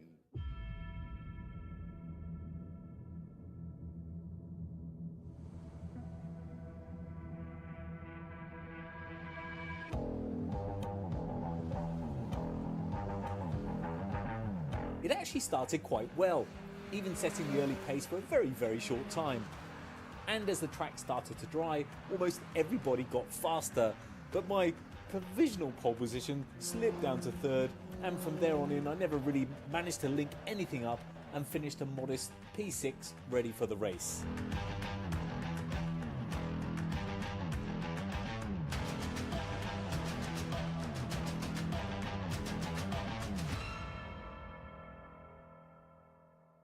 And so to our very own Paul Woodman, on pole position after lap 1, 3rd on the grid after 5 laps, 6th on the grid at the end of qualifying. Paul, it was all there, it faded. I don't think I faded. I didn't change at all. Everyone just got a little bit better, and I just stayed where I was. But it was nice when it was really wet, but there's not much grip out there. We're all waiting for the Lovecars Podium, and surely, Theo's not usually up the front pack. You could just get to the left of him up to paddock. One of those demon starts. Can you produce another one? I think if it's dry, it looks like it's going to be dry this afternoon now. I'm hoping we get another good start. Round the outside, don't tell the boys. Round the outside, slot it into second behind Fred, and see where we go. Nice trouble-free race. Oh, I can't wait. Podium. Can I come on the podium with you if you get there? Let's not jinx it, but we've got to be due a podium, surely. We've got to be due a Lovecars podium at some time. Sometime. We'll be there. Me and him. Champione, champione. Pole position at Brands Hatch was a bit of a surprise because 8th in the championship out the blue. Boom, Ian Harris on pole. Yep, very happy with that. This is my local track, so I've done plenty of dry track days here, but never in the wet before. And yeah, I was very surprised. As I came in, everyone was doing the finger to me, and I thought they were being rude maybe, but no, apparently I was on pole position. So on the last lap as well, so really happy with that. It literally was. You jumped from nowhere to the pole. Were you using these wet lines where you go around the outside of the corner? I was ignoring everyone because everyone was trying to do your typical wet lines, and I was just trying to find grip on the track. And slowly by slowly, I worked out each corner where I had more grip and less grip. And then on the last two, I linked it together. Thought, I've only got a few minutes to go. You've got nothing to lose if you come off. You might as well go for it. It paid off. Now I've got to do well this afternoon when I was going to have a relaxing race, I thought. Crazy Horse, a motorbike dealership that also sells Caterhams, and it's where our championship leader, Fred Chiddicks, got his. Fred, championship lead, a bit of pressure, but with the points dropping, you need wins, don't you? Because Jeff's got 3 wins to your 1, so very important today's race. Yeah, it's a really important race. It's a shame that we're dropping 2 rounds out of 9. I could really do with only dropping 1, but quite like in the mixed conditions. Definitely a better qualifying than Silverstone, starting higher up, so looking forward to the race. And possibly, if you know the Brands Hatch grid, happy that you're not on pole. It's worked in my favour, apparently. I don't know, but I've been told. So yeah, looking forward to it. Yeah, the pole is the famous hole here at Brands Hatch, where the pole man's stuck on the inside in a bit of a dip. So every chance of leading into Brands and then getting your head down and disappearing, Fred. That will be the plan. Cat Motorsport. No idea what that's about, really. A complete office layout in the trailer. Must be a big businessman or something. Brought his office with him. But surprisingly, 3rd on the grid, from nowhere, still putting on his sponsor's jacket. Theo Theatis. Theo, what's with the Macat? What, the name? Yes. A blend of McLaren and Caterham. You have a McLaren? I do, yes. 5 What colour it's going to be? Do you think it's orange, perhaps? It is bright orange. Oh, brilliant. Ventura orange, with orange sparkles. Very nice. So quite a different car, an orange McLaren as an orange Caterham. How do you find comparing the two? Do you know what? I prefer this. I prefer this. This is far more fun. You know, you can put this at full chat and not kill yourself. I say this to so many people. When they go on track days, you know, they get a radical or something that's glued to the track and they don't slide around. With these, you have so much fun, don't you, without risking killing yourself? Fantastic fun. And, you know, with the McLaren, 15 grand to replace the rotors and the brakes, 50 quid. So, you know. Anyway, let's get back to the racing, because, you know, you've been, you know, we've seen you doing well-ish occasionally in the Academy race, but then boom, 3rd on the grid. Where's that come from? It's the luck of the weather gods. The rain fell, and I'm not afraid of the rain. I don't mean that to sound arrogant, but I quite like it. So I just put my foot down, found the grip on edges where clearly others didn't, and managed to eke out 3rd place. But I didn't know I was 3rd until I came in and somebody went like that. It's usually 1 finger salute when I come in, so it was nice to have a bonus of 2. Mark, 4th on the grid today, 2nd in the championship. You had loads of podiums, but you're still waiting for that win. Yeah, always the bridesmaid, unfortunately. So hopefully today, home circuit. I've been here since I was walking, so fingers crossed for a podium or even a win. So you've got a fan club here cheering you on. Mum and Dad in there, my niece is here, all my friends are here. So yeah, they've got banners, hopefully, cheerleaders. Now, whilst the Caterham Academy brings fierce racing on track, it's also brought together people who become friends. Almost a bromance here. 12th and 13th in the championship. Joe and Paul. See, you can't stop them talking. Joe, Paul, I understand, you know, there's a bit of friendship developing here. You know, you've never met before, but now you're just best buddies. Well, yeah, let's hang on. We'll see how it ends up later. Oh, I know you're putting your racing hats on, are you? But you found you live just 20 miles apart. I mean, this could be a huge friendship. 10 miles, really close. Yeah. Never met before, and now it's like a family, isn't it? Yeah. Fantastic. 48 and 84. Yeah, exactly. That's when Paul Look was at it. born, and that's when I was born. I hadn't seen you, even the numbers. He was destined to be, wasn't it? This is, you know. But now, you're 12th and 13th in the championship. You're lining up today, 12th and 13th. I mean, the friendship has to disappear, does it, when the lights go out? Maybe on the last race. It's all still a laugh at the moment. He's a gimme. He's got to give you the position by the sounds of it. You're going to just take place? Well, I think Paul's whole thing, Paul has got a lot of time on his hands, so he spends a lot of time on track, a lot of practicing. I'm a very busy man. I turn up, I do my thing, and so it's quite interesting, the dynamic. So yeah. So you've done a lot of track days preparing? No, I've never been on a circuit until April. So Paul, when were you here this week? Wednesday. I thought it was Tuesday. Wednesday and Thursday. As you can see, these two have become friends for life. Probably forever.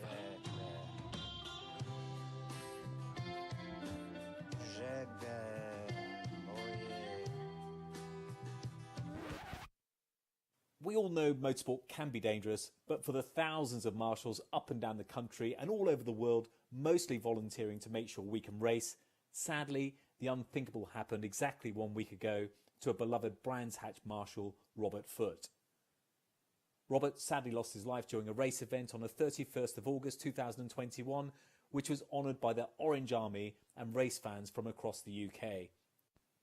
It was an honour to have been part of this, and our deepest condolences go to Robert's friends, colleagues and family.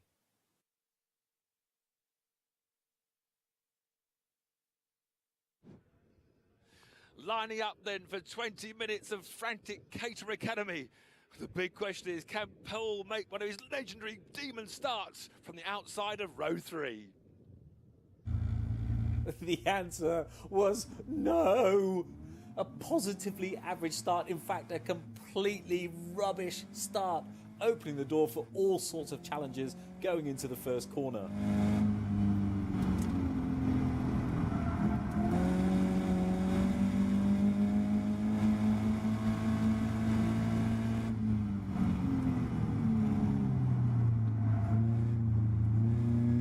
But somehow managed to make up a place going around the outside and slot into 5th behind Theo, who I have to say was the bane of my life at the beginning of this race, making his little orange Caterham the widest car in the world. The demon start didn't quite happen. Paul dropped back to about 7th or 8th, but he's now fighting for 5th. No, he's lost 5th to 6th. He's going to be unhappy, but he's got the championship favourite behind him. And with Caterham Racing, you try and gain a position, leave an inch, and the people behind you will take a mile. And Mark Kendall didn't need any invitation to move up into 5th place. Trying to defend and also attack is an art in itself, but I managed to hold off Jeff down the main straight and took enough speed out of paddock to get P5 back with a nice move up the inside of Mark at Druids, the hairpin.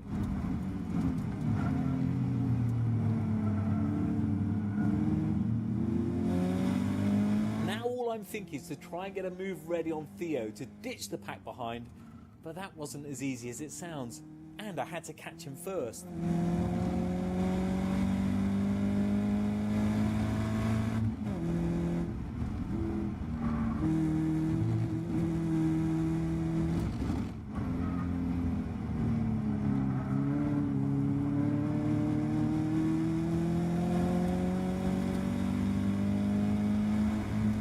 But I was fast through paddock again and took the speed up the hill to Druids, where another tight undertake managed to get me into P4 and past the widest man on the track, Theo Theato.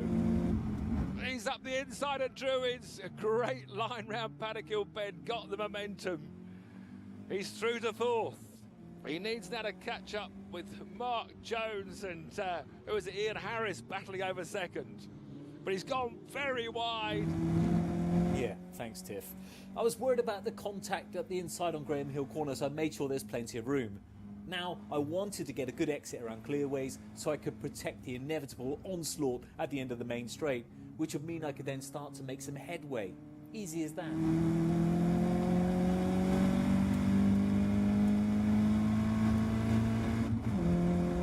But then the most incredible, crazy, brave, call it what you want move from Theo going into paddock. Just when I think I've kept the position, he gets a massive tank slapper on, almost loses control. I back off for the inevitable crash, but he pulls off the most miraculous move I think so far of this championship. But I still had the momentum going up the hill, though this time he defended well and put me back into the dreaded chasing pack again.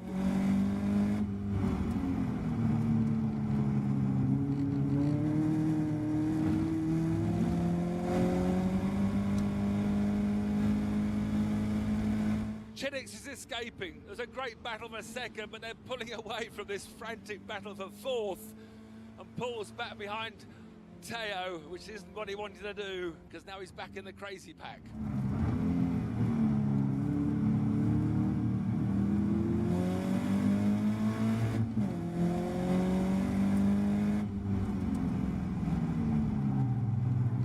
Have you ever seen the movie I Am Legend with Will Smith and all those zombies, where he leaves the door open an inch and he's swamped with all these zombies coming in?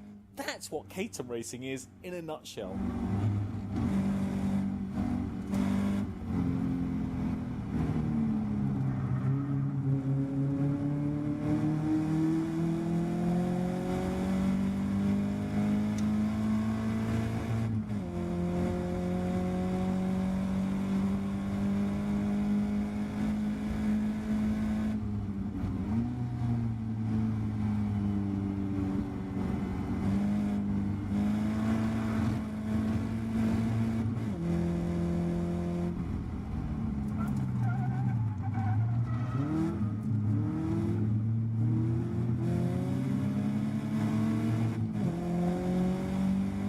lost a few places, managed to get a couple back, and with Jeff pushing hard to catch the lead pack, I thought to slot in behind him and things would start to look up a little bit.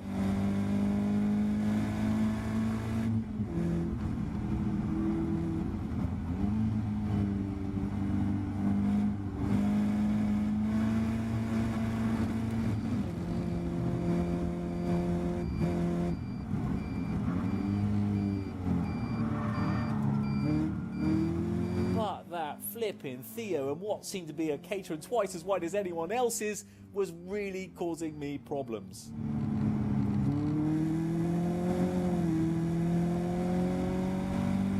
Twice Paul got past Teo into 4th place, but now he's back to 6th, and it's Jeff Newman, the championship favourite, trying to get past Teo, but Paul's ready to pounce if either of them make a mistake.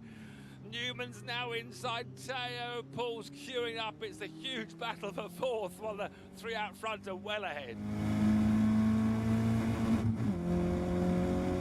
And then, like Jeff at Knock Hill, it was my turn to suffer from an innocent backmarker.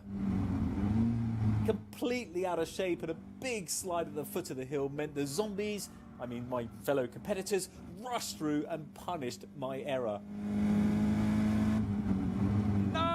Another wild ride through paddock, almost in the gravel, and Paul's lost a 1, 2, no, 3 more places. Ah!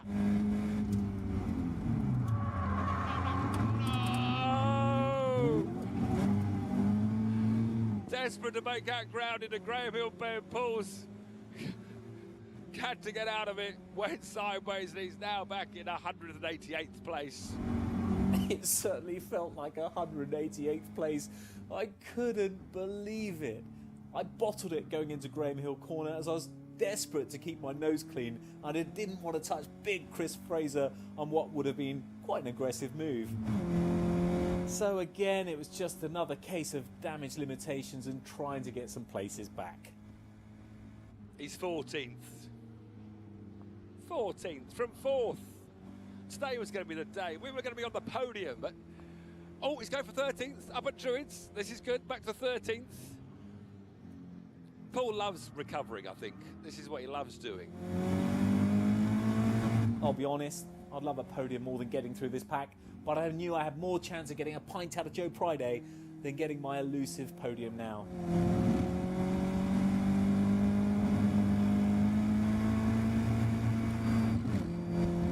Then, just as I thought I'd get the move on Paul Castle, his bromance buddy Joe seemed to get a mystical tap from behind and span off the track, scuppering my chance of getting past his new BFF.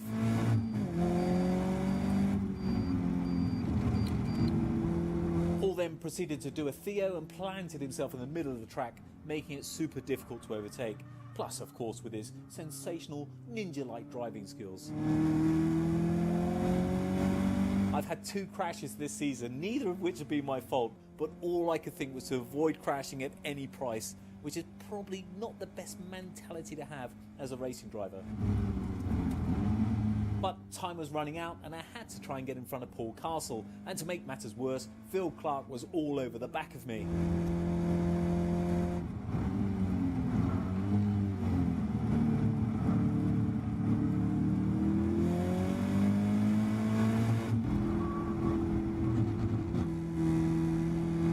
Finally, Paul ran wide, and next up to try and pass was Rob Domain, who surprisingly, very politely let me through with very little challenge.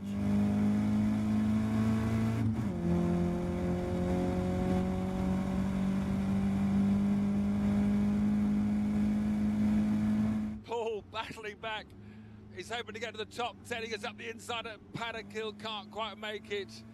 Looking to at least get to 9th, but he could get to 6th or 7th if there's much time left. Meanwhile, Chinix is doing a masterclass out front.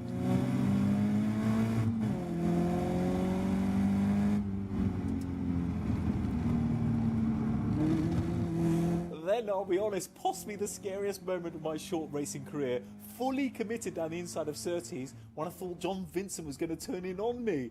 A real heart in my mouth moment, but thanks John for being so aware. And next up was Mark Williams. Well, at least that was the original plan. I went for the same move up the inside of Druids that had been so successful all race, but realised Mark was not going to yield and he turned in, which he had every right to do as it was his corner. 2 wheels on the grass, and the thing I wanted to avoid the most happened. I didn't care about my race, let's be fair, that ended several laps earlier. All I could think about was Mark and how gutted he must now be.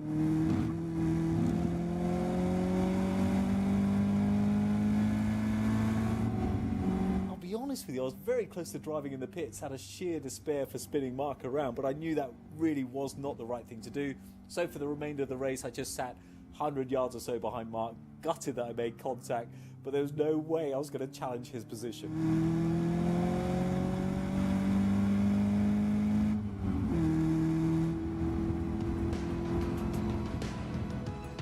So huge congratulations to Fast Freddy with a brilliant recovery drive from Jeff in second place and another podium for Mark Vin Jones.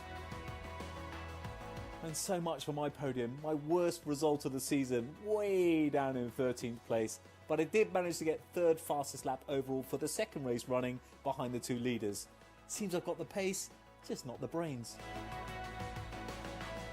Oh, it seems like you get to 4th like you did at Silverstone and then your world falls apart. You got through the 4th twice. How did you lose the places? It was so competitive. I didn't like those tyres. Look, no excuses. No, absolutely no excuses, but I wish I put some different tyres on. It's just all over the place. I was sliding all over the place, and the boys are fast now. There's hardly anything between anybody. It's brilliant racing. Poor old Mark Williams. I went up Druids quite aggressively and tapped into Mark, span him around. That's the thing I feel worse for. I don't care about my position because I feel so sorry for him, but he took it so humbly and said, look, that's racing. Stuff happens. But what a brilliant race. It looked exciting. But it was fabulous. It's just you got through the 4th. We thought, right, if you could get away from Teo. Teo was sort of holding you back, and you got Teo, and then you lost it straight away with, just trying too hard at the next corner. No, he did the most unbelievable move I've ever seen going into paddock. I can't believe he carried it off, and he ended up going sideways into paddock, pulled the move off, and then because I kind of thought if I kept it from paddock, I would get with that breakaway pack, but it just didn't. It wasn't to be. It wasn't my day. I didn't drive very well. I didn't really enjoy it for the first time. I enjoyed the racing, but not my position. And I certainly didn't. Come to the pub. Come down the pub. Come over the pub. I'll give the microphone back to the cameraman, and we'll go in now. We'll just go.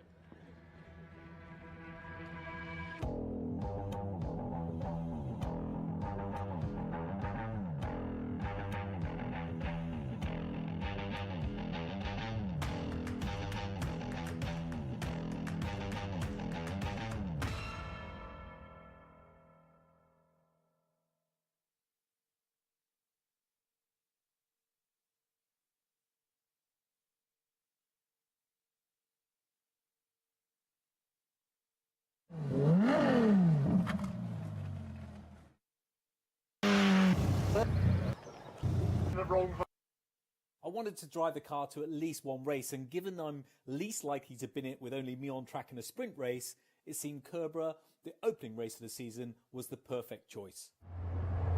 Now, with all best laid plans in a Caterham, I had planned on talking you through this journey all the way there, all 3.5 hours of it, but I just dropped my microphone down the side of the seat getting in the car. So if you think I'm going to take all this out to find the microphone, I'm sorry, I can't do that. I've already had to psych myself up for this whole journey. So hopefully you can hear this, and I'll do something maybe a bit later, or voiceover.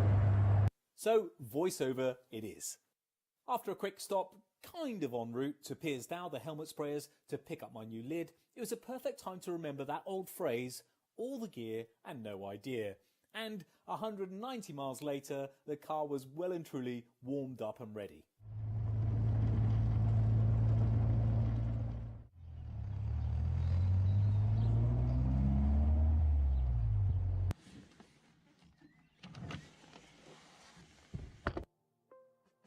So here we are, the first race of the 2021 KTM Academy season, albeit this one's against the clock and not with 25 or so other Caterhams together on track.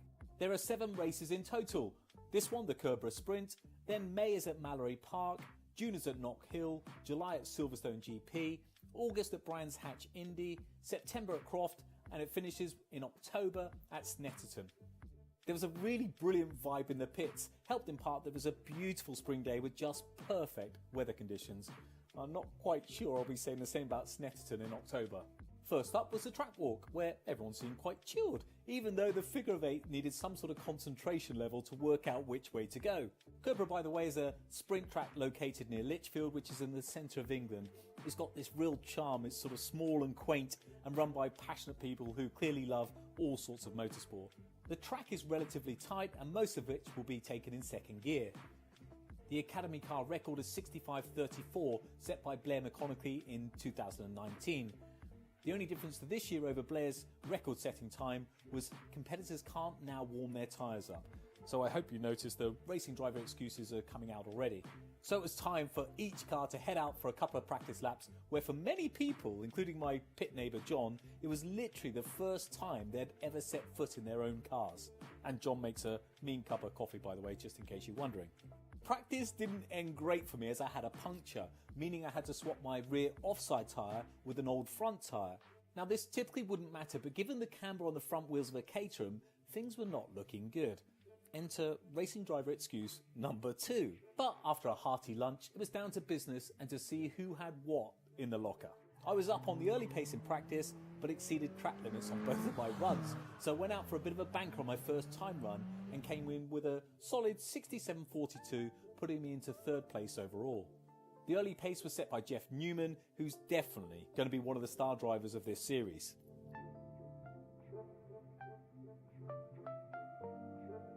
Round 2 was super tight and most drivers were improving on their previous times. And one of the great things about this series is it doesn't matter what standard you are, and watching people coming back into the pits with big smiles on their faces after beating their first runs was brilliant. Just before me and on the other side of my pits was young Freddie Chiddix, who together with many others was quietly putting in some quick times, so the pressure was mounting. With my banker in the bag, I went a bit more gung-ho in round 2 and took over a second off with a time of 66.5 seconds, keeping me in third place overall. I was really happy with my time, but I felt I had another 4 or 5 tenths as I kept getting massively out of shape on the big left-hander midway through the run. Interestingly, after 2 runs, only 4 100ths of a second separated Freddie and myself from third place overall, so it was all to play for in the third and final run. My closest 3 rivals all went out before me and all improved on their previous times, with the leader in the clubhouse, Ian Harris, setting a sensational 66.14, with Jeff just 100th of a second behind him and Freddie smashing a 66.25. I knew I had a sub 66.14 in me, so it's time to bring home the gravy.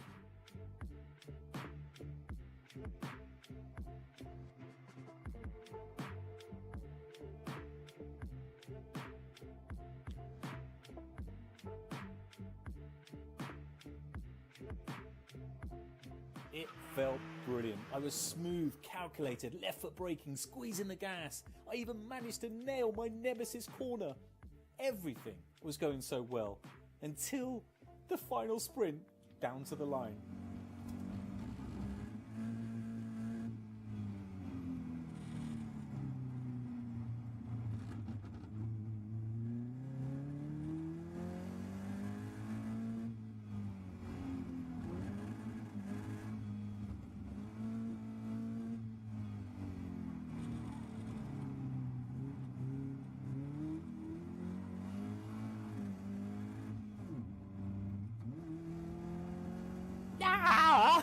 So near yet so far.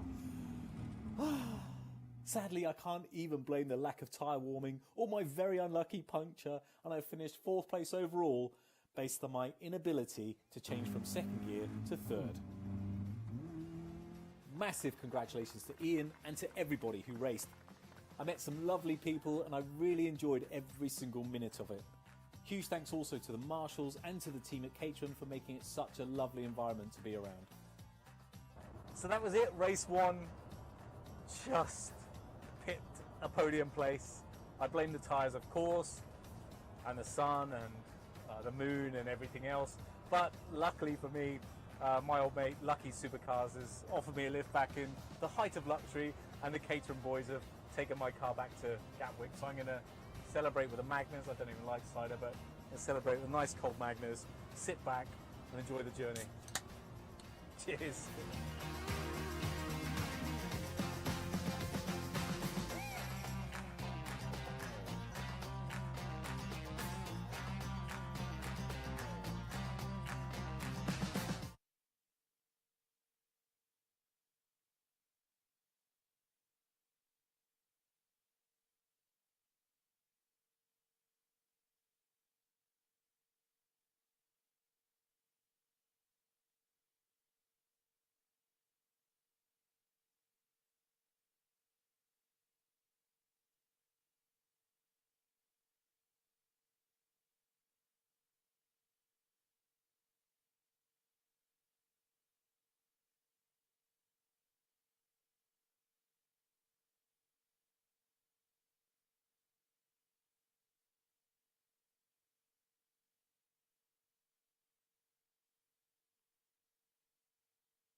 Welcome back to Snetterton. As you can see from the screen here, we've got all the 7 Championship UK cars out on the grid ready for their second race. And I know that we've also got Sam Parker down there on the grid with us and ready to hopefully talk to some drivers, and maybe we can touch on what's happened in the racing so far. So Sam is down there, and I think she's going to ready to talk to us. So over to you, Sam.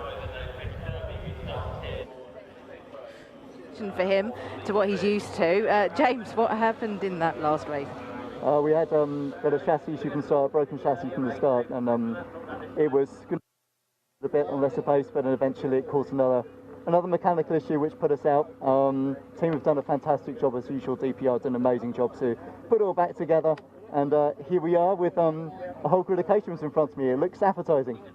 And what do you think you can do from here? What's your aim? The thing is, there is a tow here. It is loads of great overtaking opportunities. The problem is it's a grid that's deep full of great drivers, so it's going to be hard.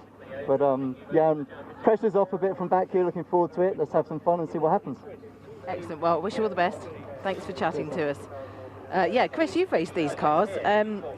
You know, in the heat as it is today, I'd imagine the tyres work amazingly well. Yeah, we're into our third race though, Sir Sam, this time out. So the tyres have already had to work twice, haven't they, and through qualifying. So they're certainly getting towards the end of their operating envelope that you'd want to do in the racing. But the heat helps you get all up to temperature. And I know I could tell from James Murphy as he's talking there, he's ready to make his move through the field, isn't he? He looked quite determined as it was there. And then we saw Jake Swan, didn't we, before coming through? So there's no reason why not.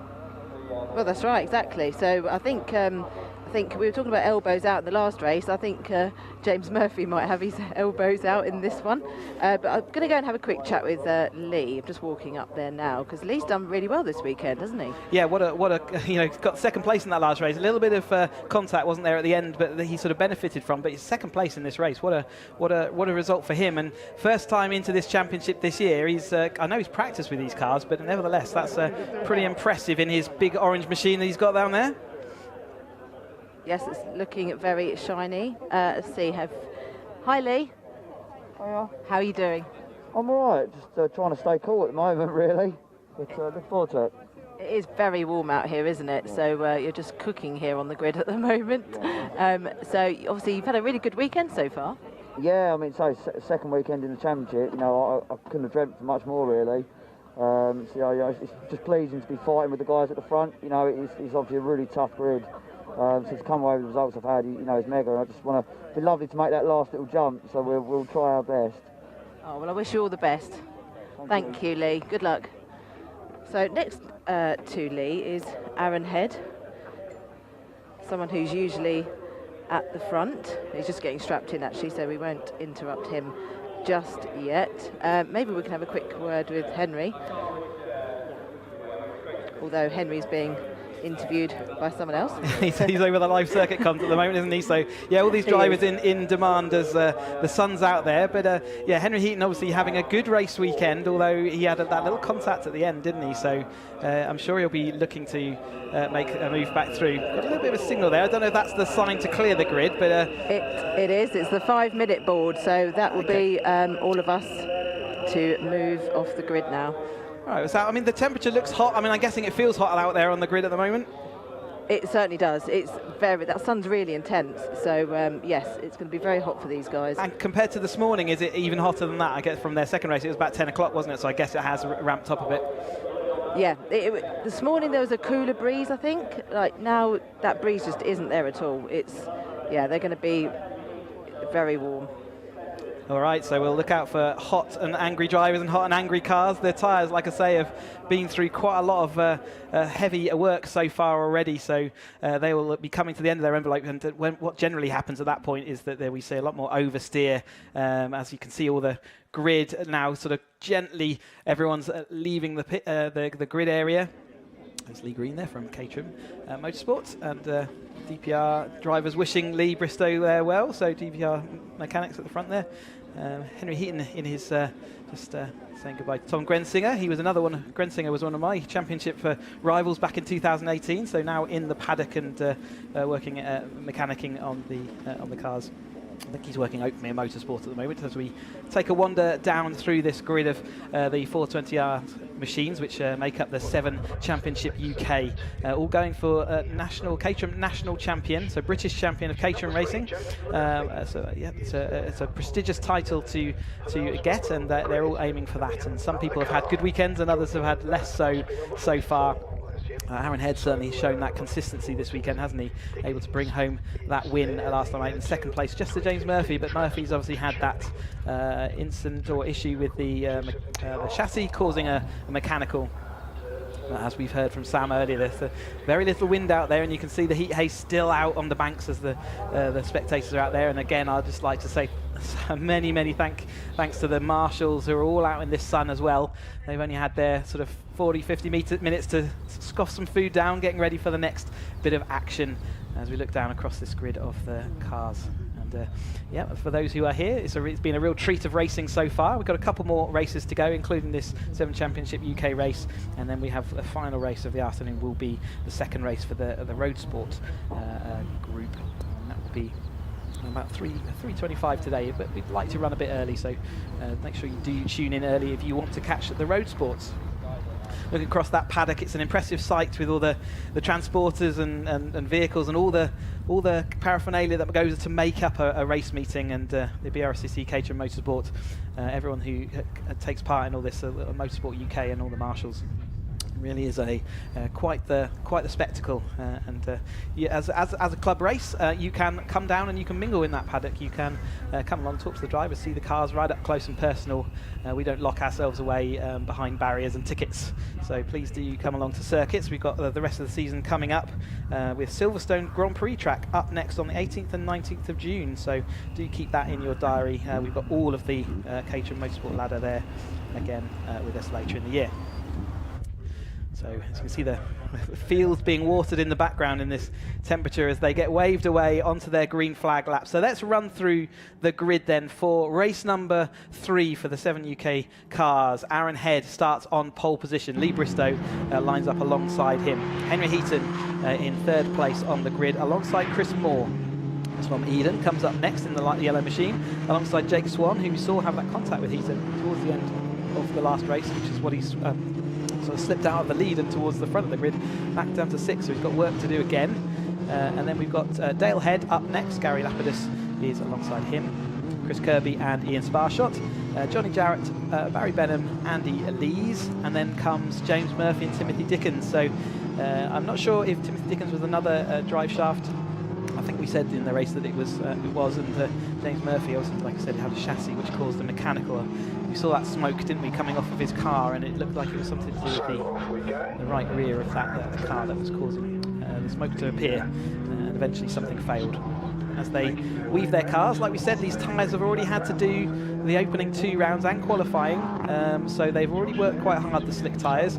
They're able to use these tyres for the rest of the season whenever they like, but generally speaking, most drivers will choose to use the same the set of new tyres all throughout the race weekend, and then they'll use them again following for testing at the next event.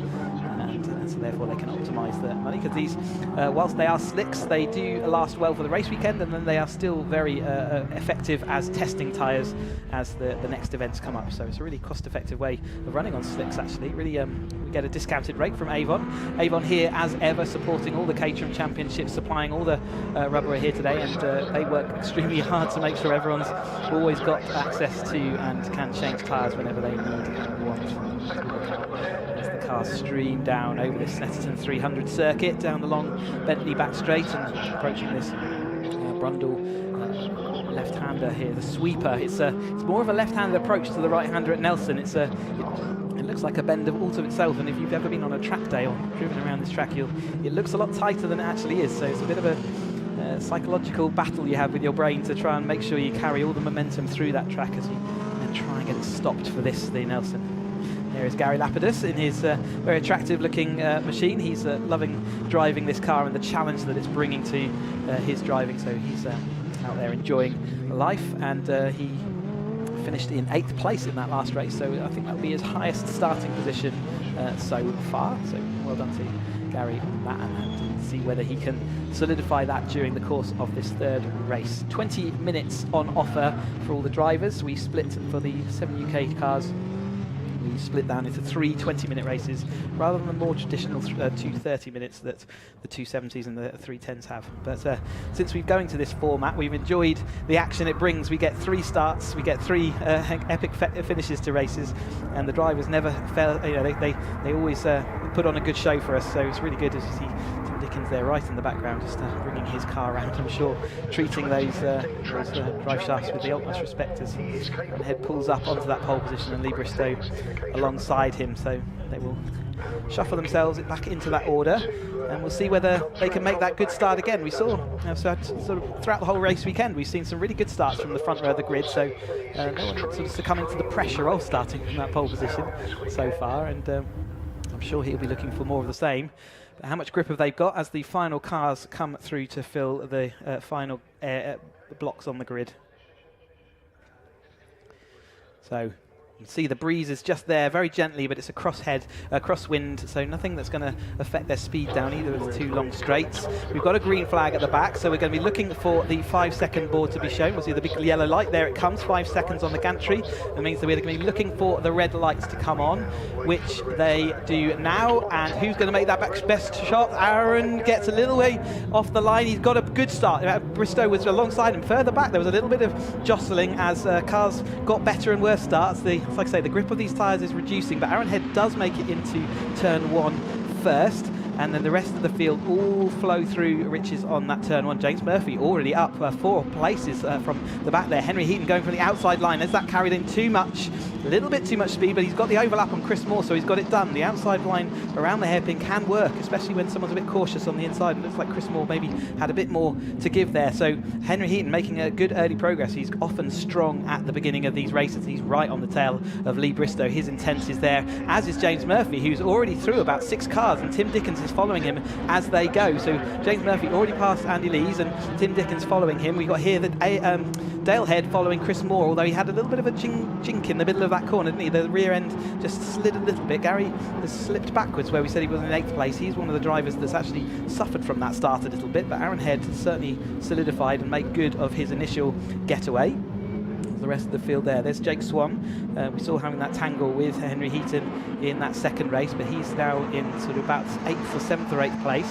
So he's sort of solidified there. Andy Lee's following behind Tim Dickens as these drivers sort of recover to where they want to be on the grid. James Murphy got a little bit of a gap now up to Jake Swan, but out front, a little bit of ducking and diving, and Lee Bristow this time comes out on top. Henry Heaton squeezes down the inside of Aaron Head, who lets him go, and Aaron Head then slots back up just in front of Chris Moore.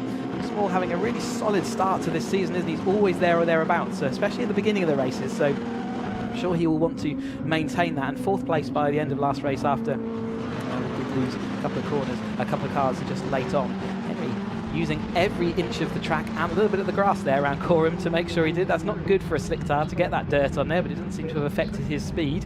One person who is showing an early bout of speed is Lee Bristow. He's absolutely shot off the front here after that opening lap. What an opening lap we just had. And Bristow is clear of Heaton, then Head, then Moore, and then there's Dale Head, his brother, so obviously made up places as well. So Dale Head's made up 2 places in the tail end of that lap. He clearly managed the Bentley Straight very well. They flow on through down to the hairpin for the second time. Henry Heaton still managing to defend, sort of kept Aaron Head on his outside, didn't he? He never looked at the apex, and I think that was more to keep Aaron on his outside and compromise his line more than anything else. They do sort of slot back into single file as they flow on round through the left-hander of Palmer's and down towards Agostini. Still nicely line abreast, and there is the Murphy train. He's up to 8th last time he came across the line, but I think that's he's 7th now and looking for 6th maybe with Jake Swan there ahead of him. So let's count the cars through. So 1, 2, 3, 4, 5, 6, 7. Currently is in that 7th place. And yeah, Murphy looking like he is the man on the move. And he was saying before he didn't know whether he could get through to the lead battle. Well, within 16, 17 minutes still to go. He's up the inside now of Jake Swan into Oggie's. Not tend to be a common overtaking move, but he was making it work for him, although he's had to slip back behind Jake there. We want to try and recover some of his weekend after the losing what looked like a very strong result in the last race. The rest of the field, bit of a gap back, and it's like it's Barry Benham there in just off this tail. So he is learning the craft of Caterham racing very quickly, isn't he? That is the number 33 black car in this as he makes his way through. He's ahead of a bunch of cars there, and indeed it is. Andy Lee's right on his tail, so really starting to make good progress. Remember, this was his first time, his first weekend with us, and driving these cars is not easy to learn, and he's doing it on the job and in front of everybody, which is a very public way to do it, but he's getting it all sorted and learning his way around the Snetterton 300 circuit on this slick-shod 180 horsepower car. There he is, balancing that throttle as the trail goes through. One of the markers on the edge of the track just being clipped there, but over the line this time we've got the 2 cars fanning out. We've got Bristow on the outside line, still looks like he has got the pace to sweep that through. Henry Heaton was a little bit wide and Aaron Head was looking down the inside, and then we've got Chris Moore now losing out to Dale Head. James Murphy looking up the inside, can he go 3 wide? He's late on the brakes, can he get it stopped? He's very, very close to the rear end of Dale's car there, but he does manage to make it stop, although Chris Moore still got the momentum around the outside. And now James will have to be careful of Swan, who was always willing to shove his nose down the inside of Palmer, but he did at this stage of the race, with 15 minutes still to go, decided better to and withdrew from that manoeuvre at this time. Bristow has been solid out front, hasn't he, for the last couple of laps. Henry now on sort of defending down the inside from Aaron, who's got his brother right up behind him. Those the two heads line astern, and then they've got Chris Moore and then the Murphy car driving through. As the Chris Moore out wide there out of Hamilton, looks like he's going to lose out now to Jake Swan. He's trying the outside of Oggies, that didn't work, but now he have got Murphy there ahead of both those cars. So Murphy moving again forward and is now sitting behind Dale Head. Dale Head kicks up a little bit of dirt and gravel as he went onto the back straight that time. Henry Heaton now has caught up with Lee Bristow and has moved out that slipstream to the outside. It looks like he's got the full slingshot, so he will be ahead by the time they get into that braking zone, although we've got Head going around the outside of Bristow. Can he make that stick into the right-hander at Nelson? Yes, he can, and he avoids that curb. Bristow had to get out of the throttle a little bit there, and that's giving that's giving Dale Head the opportunity to try and fight back, and he's also losing the rear end of that car. You saw it sort of swaying in the wind as he went through the bomb hole, which is going to lose him a bit of pace. So clearly he's having to look at his mirrors as well as forward right now. Tom Eaton still clinging on there. There's Tim Dickens behind Chris Moore, so Tim Dickens having a much better run this time, isn't he? So don't want to put the commentator's curse on him for sure, but he is now behind Chris Moore as he approaches, well, what will be about a 5th lap, I think. 3 laps, yep, I'm getting overexcited. Of course, this is Snetterton, this isn't Brands Hatch anymore, is it? James Murphy, though, sets the fastest lap of the race with a 2 minutes 2. And remember, I said these slick tyres are going to start getting beyond their best operating envelope. And so to be that fast, and he's going for the outside line around this. We said it works when you get cars that are compromised. He's got the speed around the outside. How many places can he work out? It's 3 wide on the exit. That's pretty uncomfortable. Lee Bristow is there. And unfortunately, that looks like it's Barry Benham, who was in the lead of that chase pack, who's gone off onto the grass. So he's lost some time and places, still learning his craft as he goes. But as out front, that was getting very tight, wasn't it, between Murphy and Bristow. And now we've got Dale Head looking like he's up into 3rd place, although Bristow is going to try and deny him around the outside of Agostini. Can he hold on? He's got the momentum out that corner, so it should work, but Murphy's also straight away looking up the inside. This is quite non-stop at the moment, isn't it? It's They are still trying to shuffle the order every single corner. Dale looking down the inside at Oggies, maybe more to protect his inside actually from the attack from Murphy, the number 3 orange and black car behind. As they sweep around, more dust kicked up. Considering we had so much rain on Friday, it's a sign of how hot it is out there that it's baked everything dry and it's dusty again. Henry Heaton pulling to the inside now of Aaron Head. So Bristow, who was looking clear and gone at one point, has been drawn back in, and unfortunately now he sees himself in 3rd place with a couple of really quick cars ahead behind. James Murphy is just ahead. Little hand signal there, not sure, but Dale Head, they are both teammates on DPR, but he's obviously moving forward as quickly as he can. Tim Dickens also looking like he's going to make his way through, and there's another DPR car coming out of the pits. That's Andy Lees. He's not had the best weekend for him, has he? He's not had the results he wanted, and he was a bit compromised with Friday testing being so wet, and has had to learn on the job as well. So unfortunate for Andy Lees, is how his weekend's going. But nevertheless, he's learning this car as the season goes on. Aaron Head jostling with Lee Bristow and Henry Heaton. Looks like the right-hand side of our screen has got the momentum. Indeed, Henry gets shuffled back to 3rd place. Aaron Head takes that lead. Lee Bristow comes into to 2nd place in between the two. And James Murphy is in that middle ground. And with the attitude of his car, I think we'll see him catch up relatively quickly to the rear of Henry's car here. Was that a wing or something I saw in the background? I'm not sure whether it's just a figment of my imagination. It's late on, getting later on the day, and I've just had my lunch, so maybe I'm imagining things now. But Bristow in that 2nd place, I can definitely see that, with Henry Heaton behind him and James Murphy right on his tail. Jake Swan also continuing that good progress, but he's got Tim Dickens for company. So whilst we concentrate on James Murphy and the progress he's made forward, Tim Dickens has made equal progress from the rear of the field, hasn't he? He's just taken a couple more corners while he's getting himself sorted through that mid-pack. So Chris Moore, there is a wing missing from Chris Moore's car, so maybe I wasn't imagining things. There was definitely some fiberglass missing from the rear.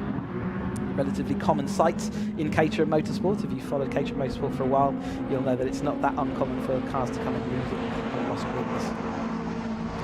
These 7 Championship UK cars are mentioned on the grid there. So we talked about the slick tyres, but they also have Team Sport is allowed in this championship, as it is in 310 and 270, but they have a 6-speed sequential box, as we see Bristow going down through that sequential box and taking that second place, or maintaining that second place. And it's an absolute seamless shift box, so you literally pull for a gear as you're going up through the gears, and you do use the clutch then on the way back down.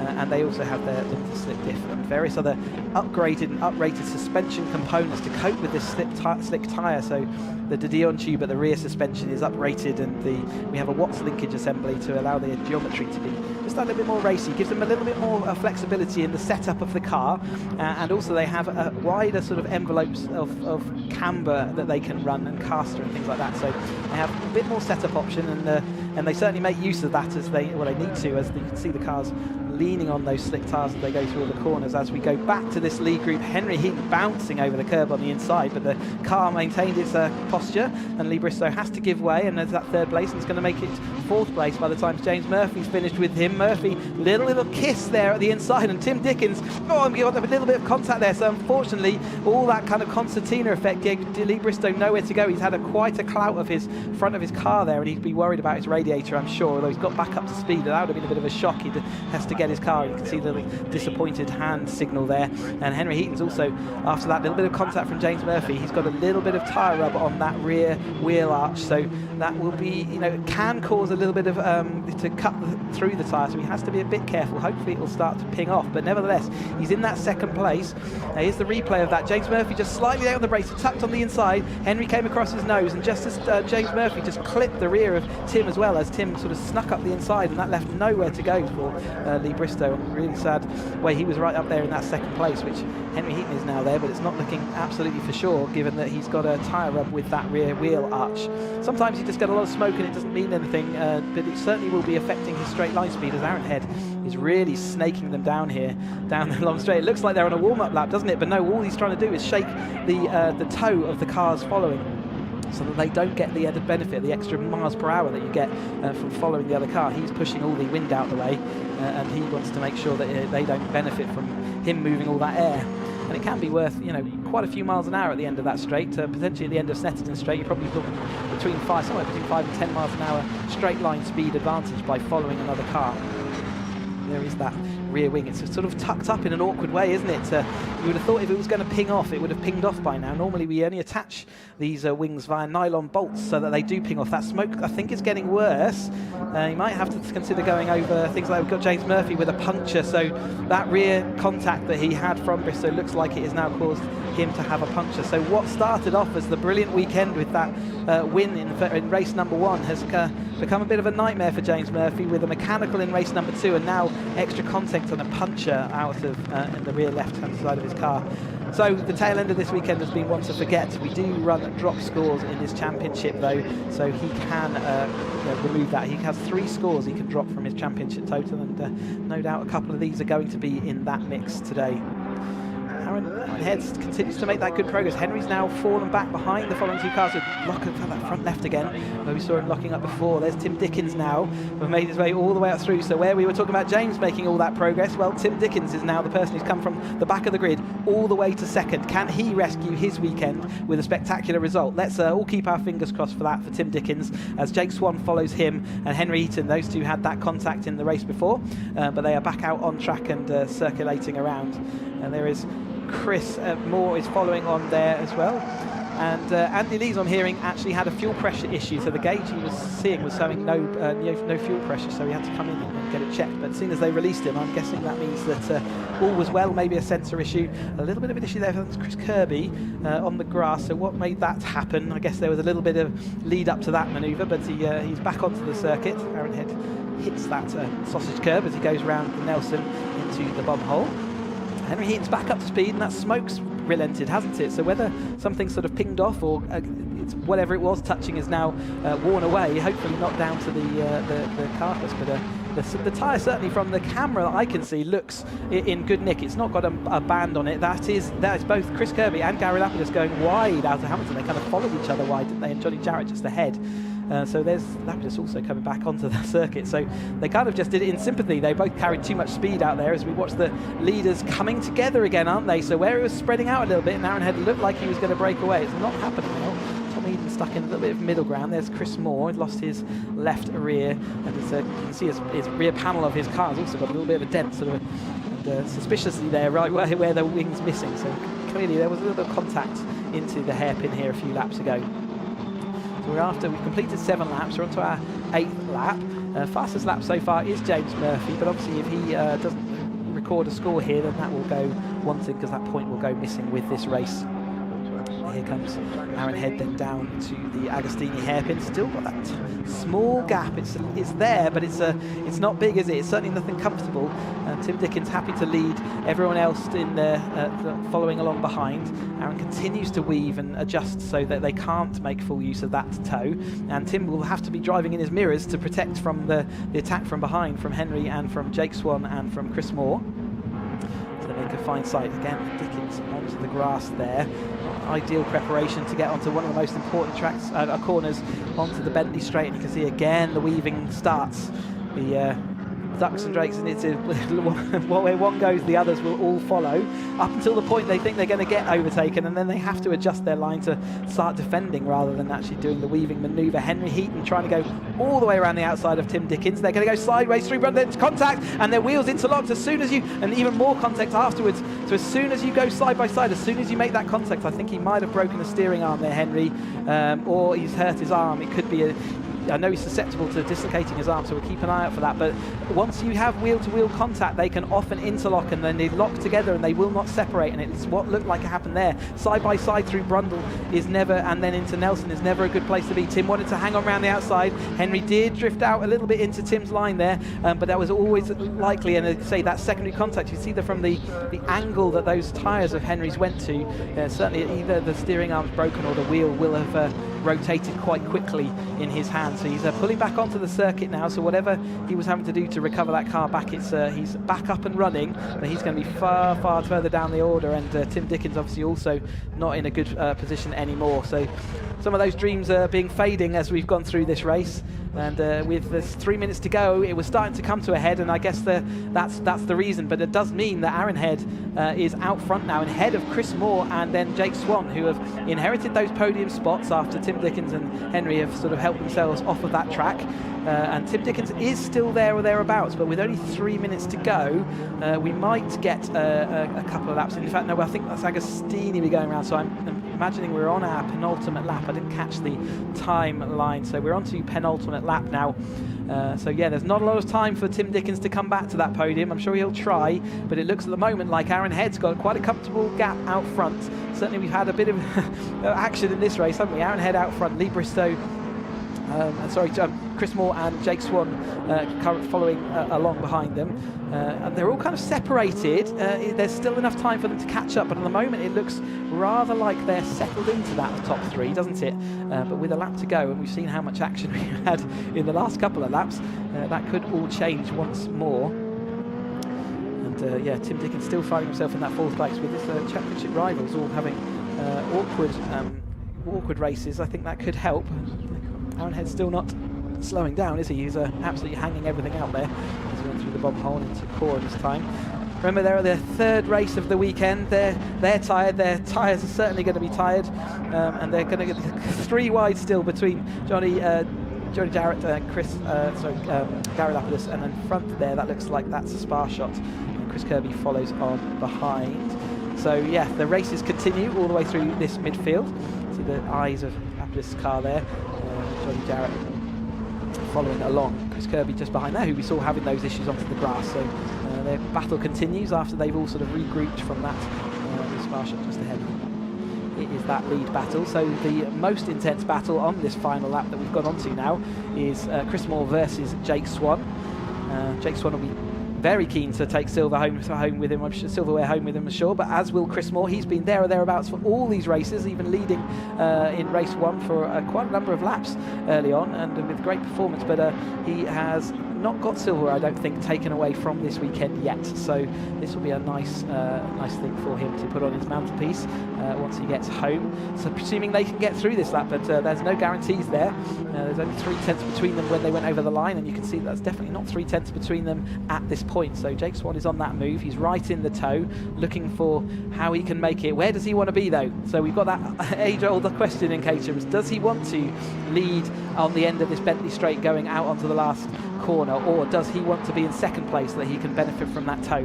Again, it's a really difficult decision to make, and he's now only got a few corners left before he has to make that decision.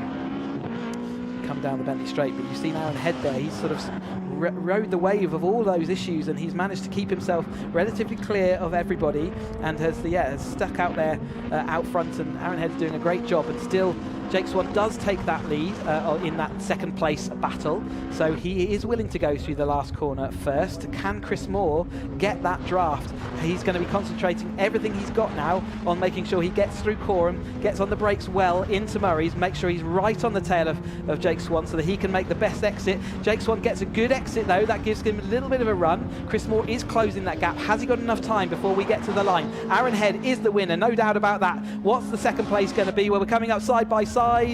Looks like Moore took it, although I don't think Jake Swan's come through on so his transponder didn't fire over the line that time. We're going to have to wait. Timing screen gives Swan third place, gives Chris Moore second, but I think there was no timing transponder as Jake went over, so we might see that correct itself as we then focus back on this battle here. Chris Kirby, and that's Jarrett, and then there's James Murphy. He's had a tyre change and he's right back out on the circuit, so that puncture he came in, had it changed, so I'm guessing that's so he can get a result, and he will still probably get some points.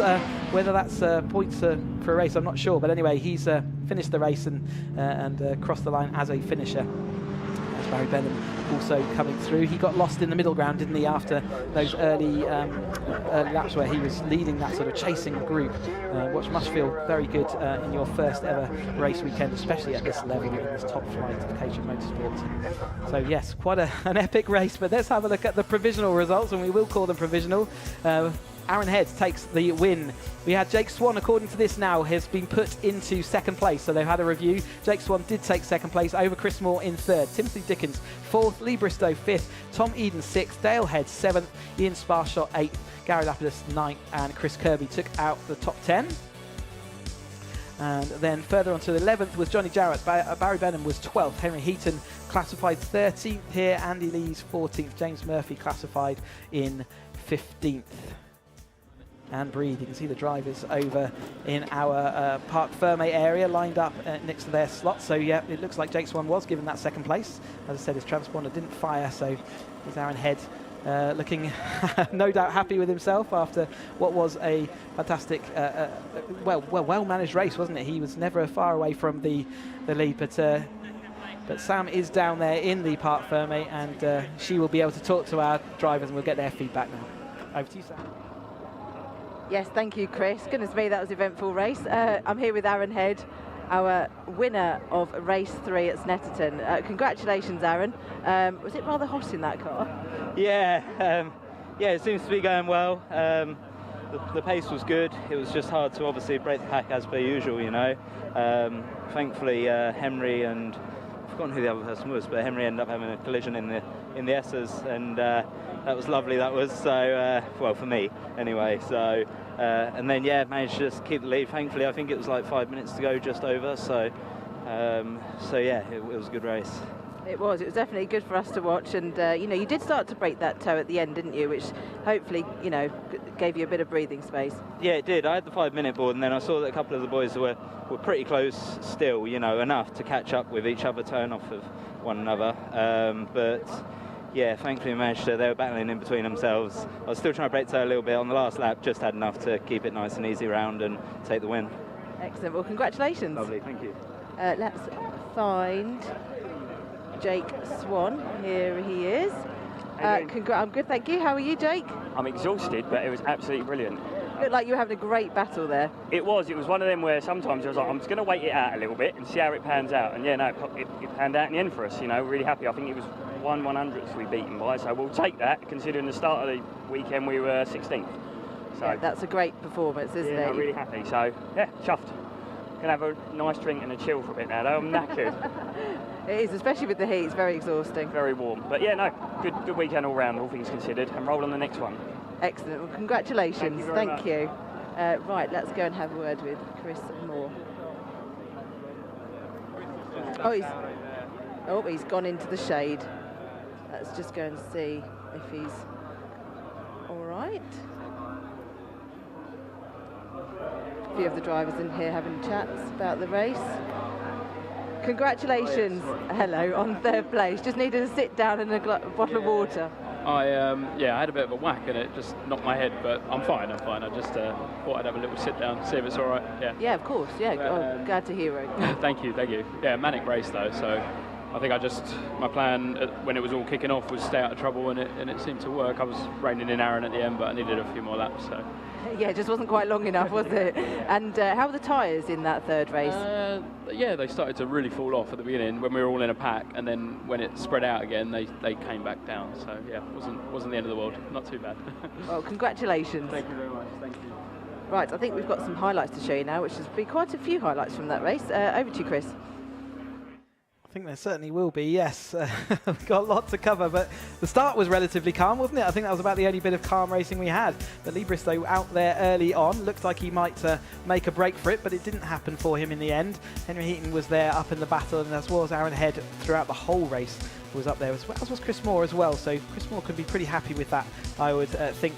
We were heading 3 wide into the turn 1 early as things settled in, but that was Aaron Head taking that lead. Henry Heaton riding over the bumps on the inside of that curb, and you can see all the other cars absolutely on the edge of the grid. Barry Benham there having a moment, looks like out of maybe Murray's out of that, so that would have been an uncomfortable place to spin that car, but at this point Aaron Head broke away a little bit, but Lee Bristow was able to draw him back in alongside that, and at this point we had James Murphy up there as well, didn't we? With a little bit of a touch though from James Murphy, which then clipped the back of Tim Dickens, and then we saw Lee Bristow then pile into the back of it. He had nowhere to go. The concertina effect really did affect his race, and he got back up to speed, didn't he, after a little bit of delay while he got the gears all right. So a bit of tyre smoke from Henry Heaton's car, but there was still more drama for Henry Heaton and Tim Dickens a little bit later on in the race, but he did manage the tyre rub, but did solve itself. You can see there we had another tyre deflating on James Murphy. He went in to the pits and had that changed and went out to go and get a classified result. We had Chris Kirby and Gary Lapidus grass tracking, finding the absolute limit of those tyres, and you can see the amount of dirt they brought back on with them, as we then had this side-by-side moment, side-by-side with Henry Heaton and Tim Dickens. A little bit of contact, which then drew the cars together, and they had a bit of follow-on contact, and you saw Henry Heaton's tyres move left and right there, but Aaron Head out front and clear of the chasing group, which was then, it was Jake Swan and Chris Moore were left to pick up the pieces of who was going to be second and third. We didn't really know until after they crossed the line, because we weren't sure because the transponder went there. But anyway, they got the top 3, so Aaron Head and then Chris Moore was third with Jake Swan. And here we have the podiums, so Simon Lambert there getting ready to call out the winners.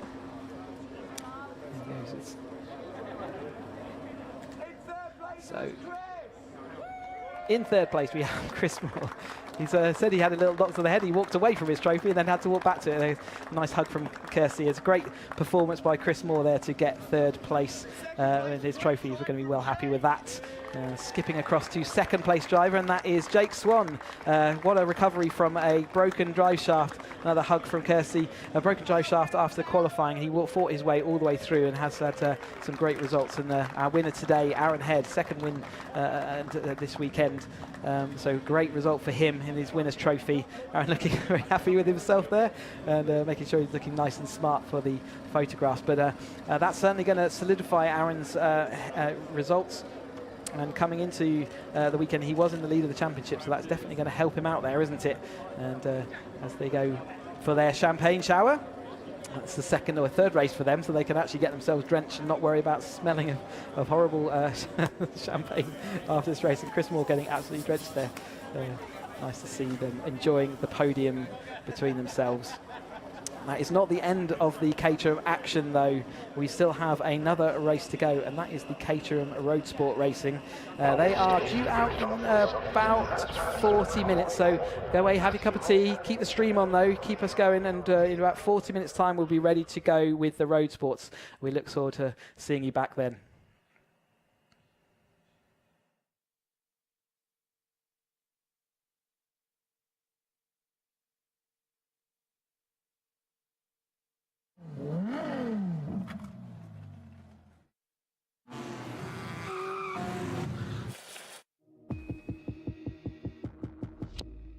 There's a real allure to the idea of being a racing driver. On the what do I want to be when I grow up list, it's right up there with astronaut. It's associated with excitement, glamour and expense.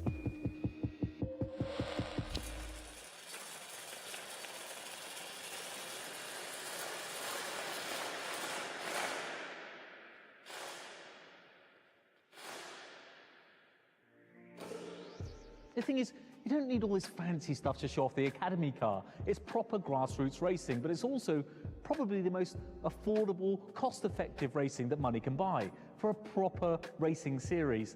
And believe it or not, we've had this for 2 months now. Before we go any further, I wanted to have a deeper dive into the car and tell you what you need to participate in the KTM Academy series. But first up, a quick history lesson. In 1957, English automotive design engineer and inventor Colin Chapman built a lively little two-seater sports car. He wanted owners to be able to experience the pride of building their own cars and then take it on track, and came up with the mantra, simplify, then add lightness. And the 7 was born. Over 60 years later, Caterham still adheres to the original philosophy and turns out variants of the 7 with a lineup of models that range in power from 127 horsepower to 314 horsepower, with each car weighing just over half a tonne. The Academy is in its 26th year now, and with over 1,000 drivers taking part, it's considered one of Europe's most successful novice driver series. And in terms of your car, for £30,000, which you can spread over finance for a couple of £100 a month, you get your very own road legal race car, which is yours to keep at the end of the series. And on paper, it doesn't sound like it packs the biggest of punches, but this is a Caterham. The Academy car has a tuned 4 Sigma 1600 4-cylinder naturally aspirated engine. It has a maximum power output of 127 horsepower at 6,800 RPM, and it's not particularly earth-shattering in terms of torque with 150 Newton meters. However, its secret weapon is its weight, or lack of, topping the scales at around 550 kilograms. All this means a power-to-weight ratio of 230 horsepower per tonne. Now here's where it gets a little bit confusing, because this car, when it's fully loaded with the roll bar and everything that you see here, weighs about 550 kilograms.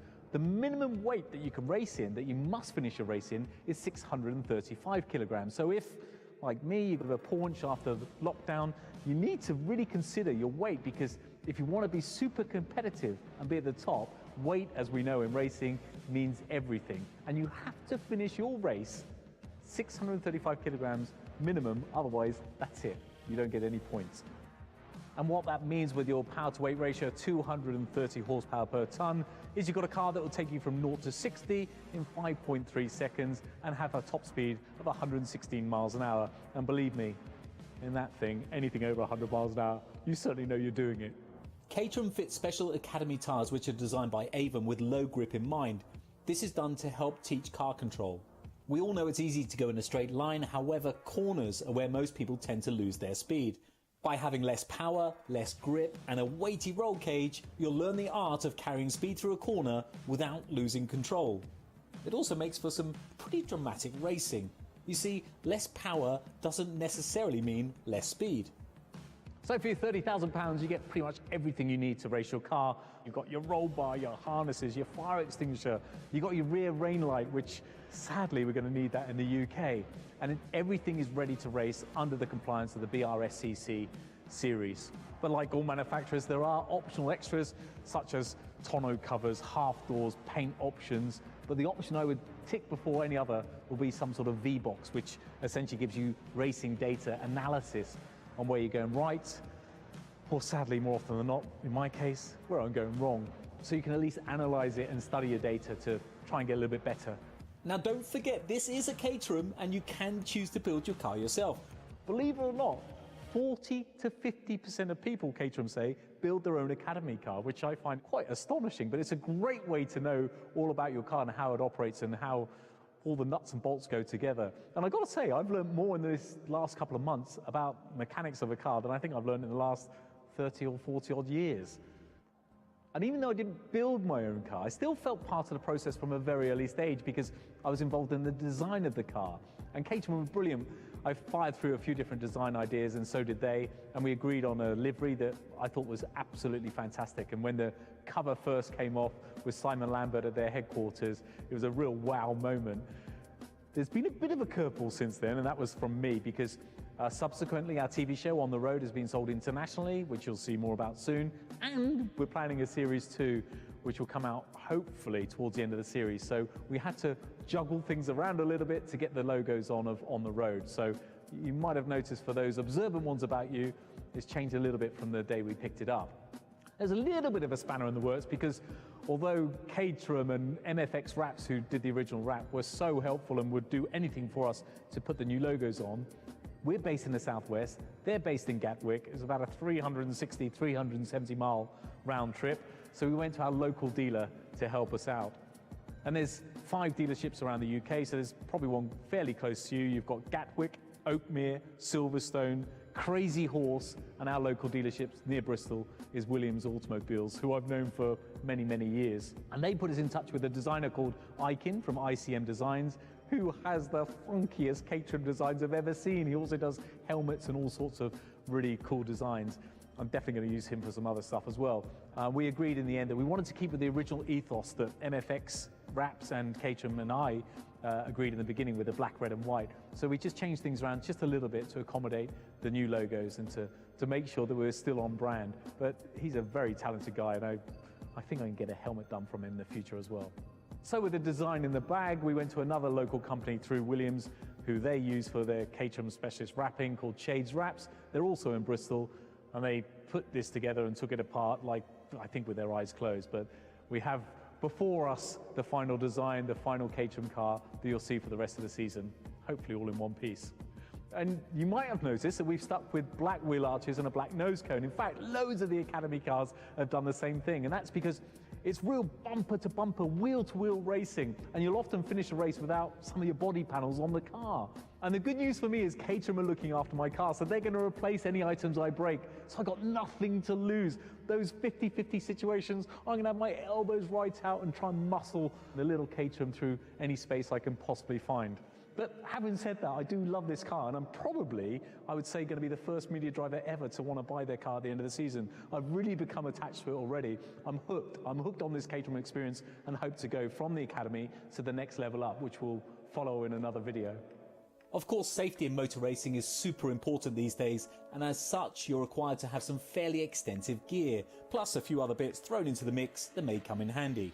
This includes a big warm jacket and a bobble hat, fireproof underwear, often referred to as Nomex, a 770-piece Caterham Lego set, optional, a full-face crash helmet, this one's painted by Piers Dow, which should knock a second off my lap times, a snazzy set of fireproof overalls, some kind of FHR front head restraint, which is typically either a hands device or a hybrid FHR with body straps, and a nice pair of gloves.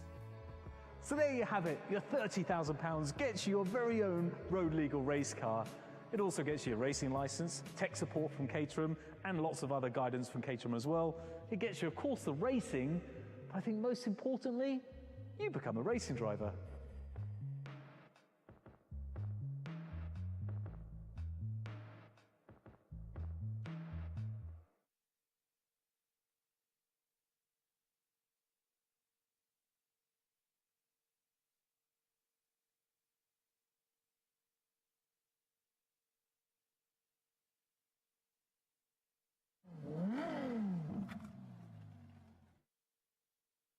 What's happening?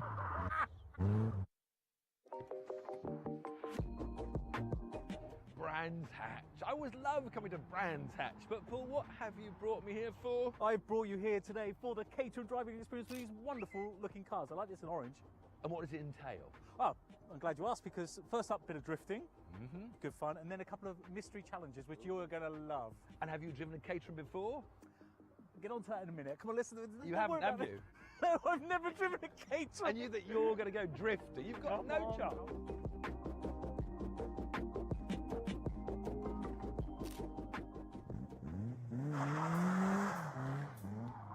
This is what we've got to do now. Looks easy, doesn't it? I'm glad you think so. Kick the clutch, get the wheels spinning, lift off, catch him with a throw, lift, catch, power, drift. And you've never driven a Caterham ever before? Let's box, baby. Very good. Well, you ready for it? I'm ready. Well, where's your silly helmet, your Union Jack one? The moped's in for a service. The moped's in for Get in. Well, it'd been a while since I last went drifting, and let's be fair, he was always going to be annoyingly difficult to beat, but I still wanted to give him a bit of a run for his money. He's going for it straight away. Not a good idea. It's a blur of hands with Paul. It's just...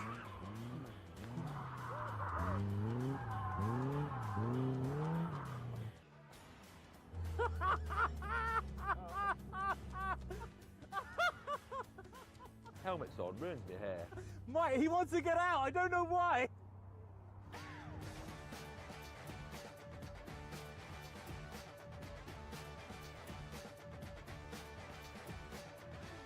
Oh, very good control.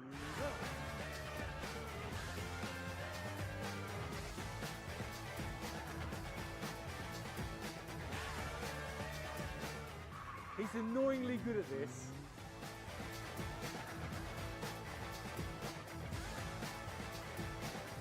So that was that was a lot of fun. The tyres were overheating.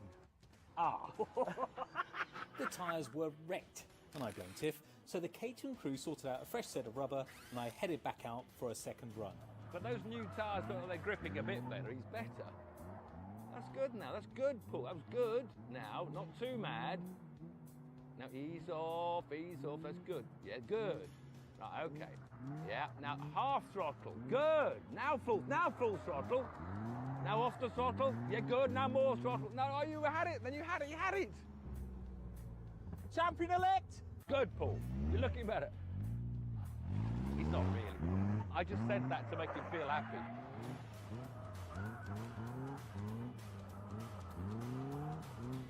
He's got the slalom bit quite good.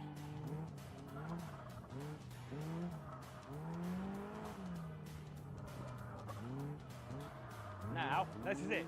Right, now more throttle. Now more. Off. Good. Yes. Yes. He can drift. He can drift. He can drift.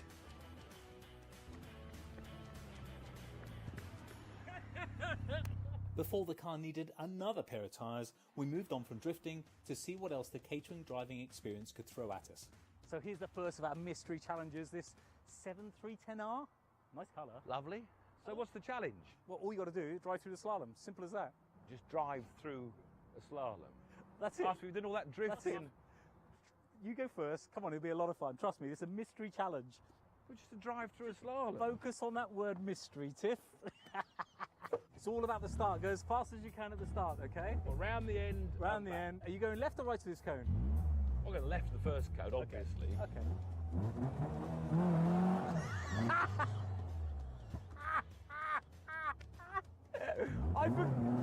I forgot to tell you, the steering rack is upside down. Your left, your right, your right. So that was funny, didn't you? You thought that was funny? 3, 2, 1, go. Ooh. They've detuned this, I'm so delighted to say, because you imagine if that had all the power. That's better. Concentrating. That's better. Got a bit tight. Southampton, any new signings for the summer? Stop talking to me. Any new signings for the summer? Get the back end out. Oh, look, that's a nice tree over there. Look. Oh, some nice people. Oh, wrong. You went the wrong way again. Oh, Tiff, oh, that's a shame. I want you to concentrate. Yeah, that's it. Do you always make that face when you concentrate? Yes. Yeah, nice, very nice. Now, this is the hardest bit. It's lining up at the finish. Right, left, no, right, left. Stop the clock. Oh, that was good. 34.44. Go and show the camera. 30, so you can't cheat. 34.44. That was very good. Okay, get out. Get off, get off. You imagine that people drive these to the Nürburgring and back. Well, you want to know someone well, wouldn't you? It might work better if you steer, actually. Right. Are you gonna? Are we gonna have a practice first? Or are you gonna just? No, I'd never practice at all. So you get 3 runs. That's right. That's left. Yeah. Did you stay in first gear? Yeah. God, what okay. Try that was complicated. That. Raise up, ready, steady, go! Whoa! Wait. Whoa, he's going for it. Whoa, he's going for it. Whoa. No. Ah! No way. Which way am I going? No, that way. You're doing rather well. I'm very disappointed. You're obviously good, but it's all good now. Try and Oh. Stop the clock! Yes! First go, 10 seconds. Get in there. Boom, shakalaka. Yeah. What's so difficult about that, Tiff? Once Tiff came to terms with his crushing defeat, it was time for our third and final challenge. I've got to say, I don't think I've ever enjoyed a discipline so much as that one. You got lucky. Anyway, what have we got now? Don't tell me now it's the steering wheel's connected to the rear wheels or something. Bog standard 360i. Longer and wider, so a bit more comfortable as well. A bit more room for me. You were helped by that being short. Come on, you go first. No. I've learned now your tricks. You learnt a lot from me. You're going first on this one. No problem at all. There'll be some catch. I'm going to have to take my shades off for this, even though it's very sunny. Very unlike you. Because what? You've got to wear these upside down goggles. Oh, that is horrendous. I feel sick already. Oh, look, this is the long wheelbase, wide one. Wider as well. Beautiful, isn't it? Inside. No, but you can go to the Nürburgring in this without being on top of each other. You might be on your own there, son. What can you see? I can see. Oh, this is horrendous. Where's the wheel? Oh, you're not going to like this. Are you ready? Am I in gear? Yeah. 3, 2, 1, go. Oh. You're doing quite well. Oh, I've lost round the barrel. This no, way other round side, other side. When can I turn? When can I turn? Well, I can't. That's your job. I'm not being a Come on, navigator. tell Where me. you go? That's cheating. I can't see a single That's thing. your problem. Can't you turn your head left and look where you're going? No, it doesn't work that way. But it's going to be quick. Oh yes. Oh yes, close. Baby. Oh yeah. You get ready to stop that clock, Tiff. Get ready. Stop the clock. Stop it. No, you've got to stop the car. Yes. 31.03. Yes. You are not going to beat that. How do you know where you're supposed to go? I can't do this. Oh, I've hit something now. What's happening now? Something's hooting. Are you ready? Oh, yeah. Steady, go. Oh, flying start. Very good start. Okay, keep it tidy. That's good. That's very good. Keep it going. That's it. Well done. Very, very good. Getting a bit confident.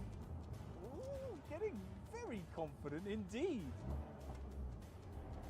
I've lost it. I've lost it. Where are they? There they are. I've lost them for a while. Am I on the right track? You were doing so. I'm not going to tell you that. I'm not allowed to navigate. Oh, where are you going? Where's the next lot? I've lost them. I've lost them. I don't know where I am.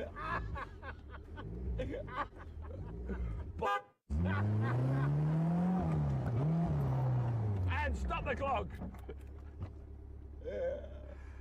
Oh, well, that was a fun day, wasn't it?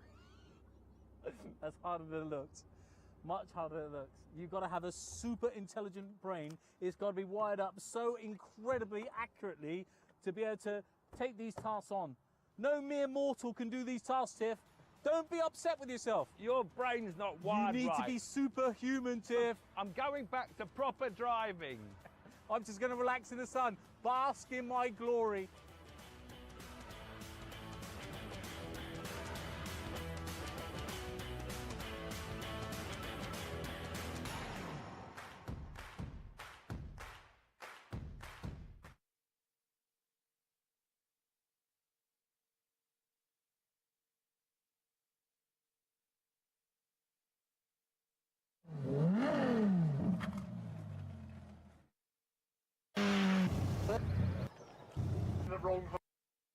wanted to drive the car to at least one race, and given I'm least likely to bin it with only me on track in a sprint race, it seemed Kerbera, the opening race of the season, was the perfect choice. Now, with all best laid plans in a Caterham, I had planned on talking you through this journey all the way there, all 3.5 hours of it, but I just dropped my microphone down the side of the seat getting in the car. So if you think that I'm going to take all this out to find the microphone, I'm sorry, I can't do that. I've already had to psych myself up for this whole journey, so hopefully you can hear this, and I'll do something maybe a bit later, or voiceover.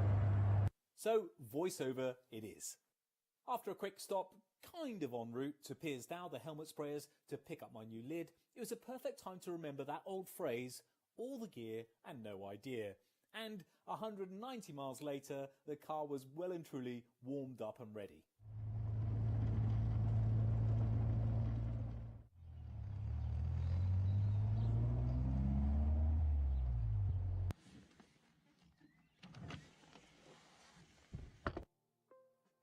So here we are, the first race of the 2021 KTM Academy season, albeit this one's against the clock and not with 25 or so other Caterhams together on track. There are 7 races in total. This one, the Kerbera Sprint, then May is at Mallory Park, June is at Knock Hill, July at Silverstone GP, August at Brands Hatch Indy, September at Croft, and it finishes in October at Snetterton.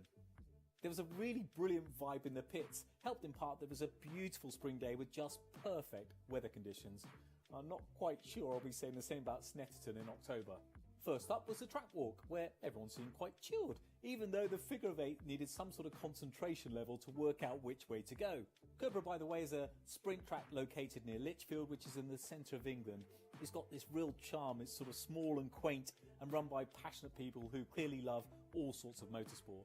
The track is relatively tight and most of which will be taken in second gear. The Academy car record is 65.34, set by Blair McConaughey in 2019. The only difference to this year over Blair's record-setting time was competitors can't now warm their tyres up. So I hope you noticed the racing driver excuses are coming out already. So it was time for each car to head out for a couple of practice laps, where for many people, including my pit neighbour John, it was literally the first time they'd ever set foot in their own cars. And John makes a mean cup of coffee, by the way, just in case you're wondering. Practice didn't end great for me as I had a puncture, meaning I had to swap my rear offside tyre with an old front tyre. Now this typically wouldn't matter, but given the camber on the front wheels of a Caterham, things were not looking good. Enter racing driver excuse number 2. But after a hearty lunch, it was down to business and to see who had what in the locker. I was up on the early pace in practice, but exceeded track limits on both of my runs, so I went out for a bit of a banker on my first time run and came in with a solid 67.42, putting me into 3rd place overall.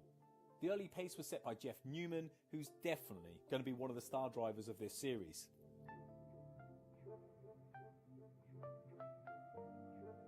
Round 2 was super tight and most drivers were improving on their previous times. And one of the great things about this series is it doesn't matter what standard you are, and watching people coming back into the pits with big smiles on their faces after beating their first runs was brilliant. Just before me and on the other side of my pits was young Freddie Chiddix, who together with many others was quietly putting in some quick times, so the pressure was mounting. With my banker in the bag, I went a bit more gung-ho in round 2 and took over a second off with a time of 66.5 seconds, keeping me in 3rd place overall. I was really happy with my time, but I felt I had another 4 or 5 tenths as I kept getting massively out of shape on the big left-hander midway through the run. Interestingly, after 2 runs, only 4 100ths of a second separated Freddie and myself from 3rd place overall, so it was all to play for in the 3rd and final run. My closest 3 rivals all went out before me and all improved on their previous times, with the leader in the clubhouse, Ian Harris, setting a sensational 66.14, with Jeff just 100th of a second behind him and Freddie smashing a 66.25. I knew I had a sub 66.14 in me, so it's time to bring home the gravy.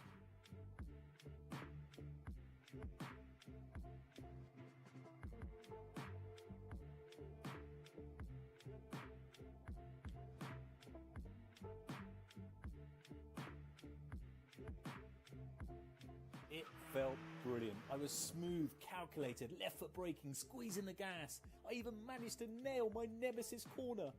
Everything was going so well until the final sprint down to the line.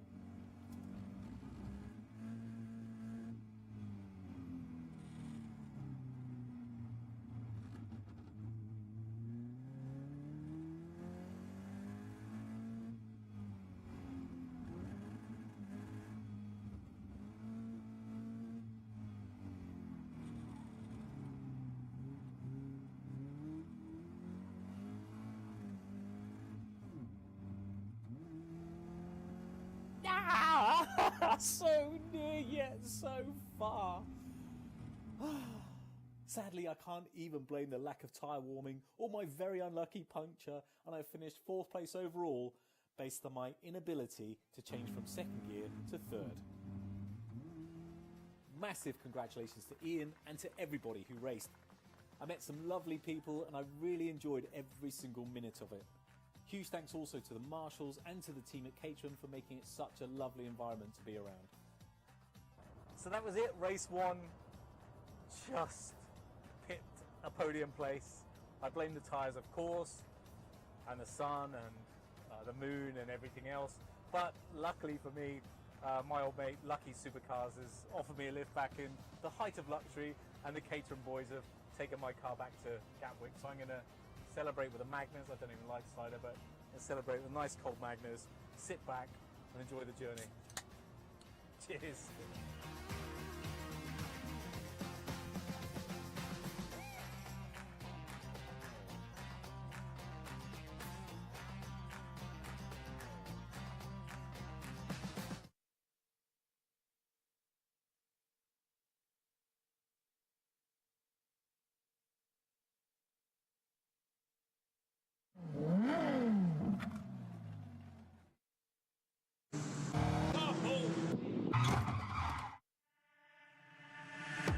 So it's round 4 of the 2021 Caterham Academy Championships, and this one's going to be good.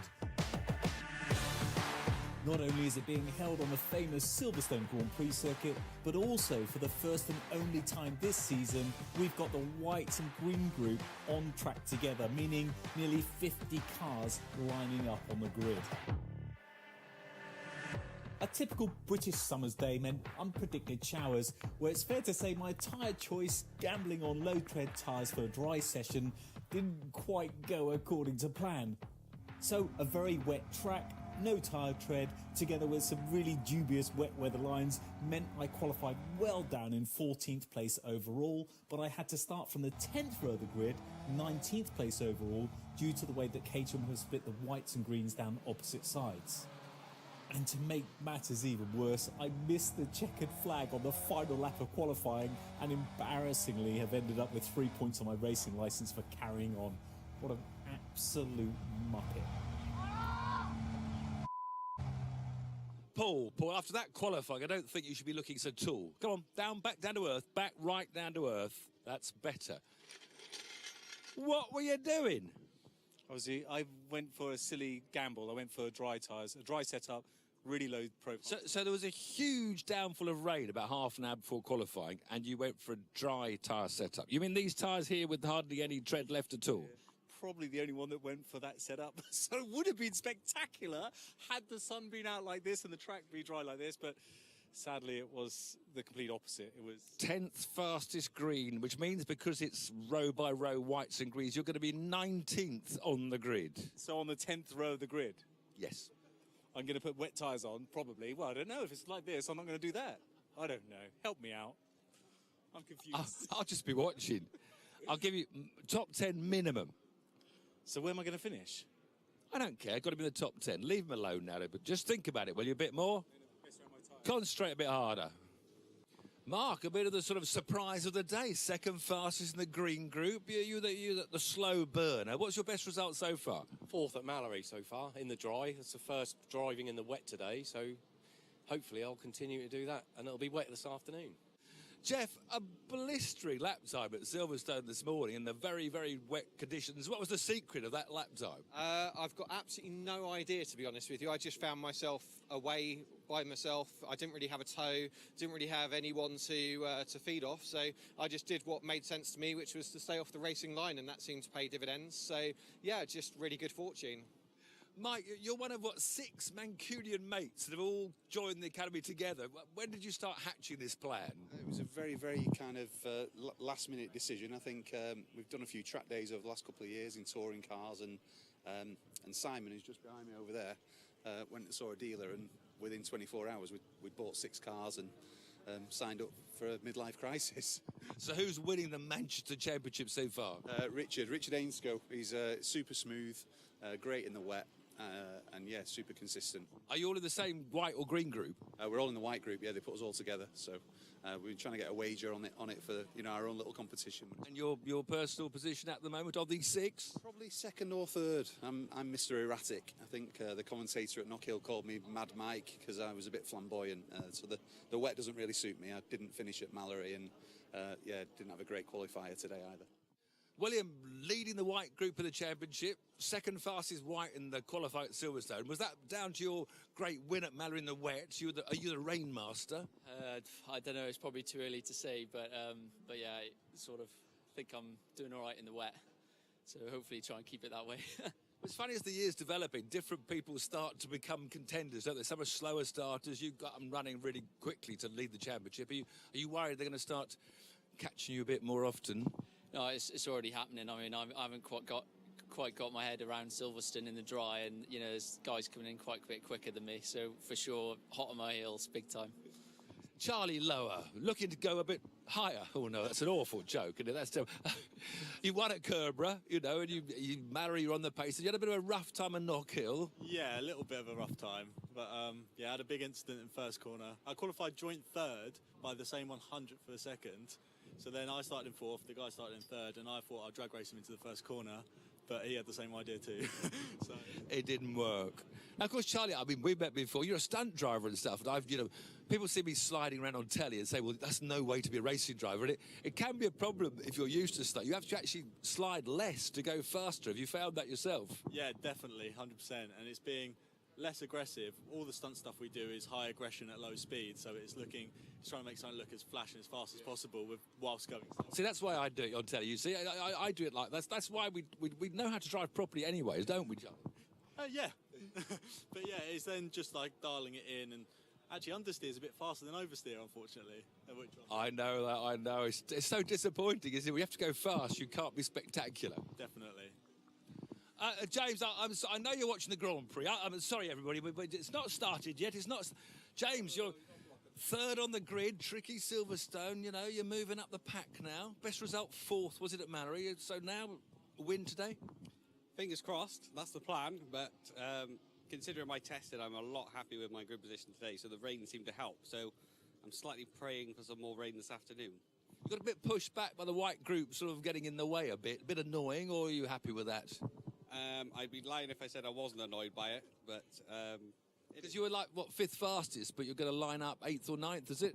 4th overall, but yeah, I'm sort of P6 or 7 on the grid, so a little bit annoying, but same for everybody. So, a few hours later, it was time for our formation lap and to get ready for this 20-minute race, and thankfully, this time, it was dry. So as the 50 Caterhams head out for their race, the track is now bone dry, but there are some rather nasty black clouds in the distance. We just hope Paul has picked the right tyres this time. He actually qualified 14th fastest overall, but for some strange reason they've split the grid in half with the green group on one side, the white group on the other, which has put him down into 19th place. I'm hoping top 10 at least. Come on, Paul. Where are you? Where are you, Paul? There you are. He's waving. Oh, no. Stop waving.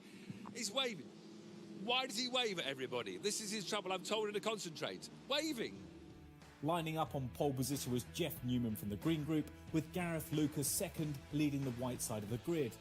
Mark Kendall slots into third on the grid, and fourth on the grid is William James, who interestingly would have qualified well down in 8th place overall if it wasn't for the green and white split.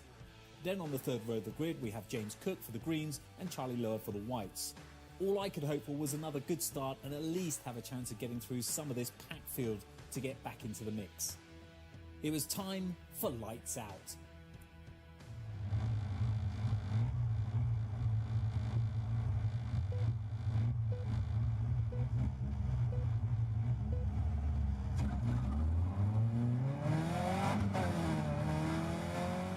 another great start. What a shame these aren't drag races, but 4 places made before we even hit the first corner. Giles Perry got a little spin on, and I managed to hold off a bit of stiff competition from Oliver Hardick on the outside, and I was up to P14. It was a dream start, and so far so good, but with a whole host of cars in front, I knew it was going to be no easy task getting through this lot. Fred Chinnix ran wide at Chapel, opening the door for me to move up into P13. And despite some real pressure from Fred, I managed to keep position all the way up the hanger straight.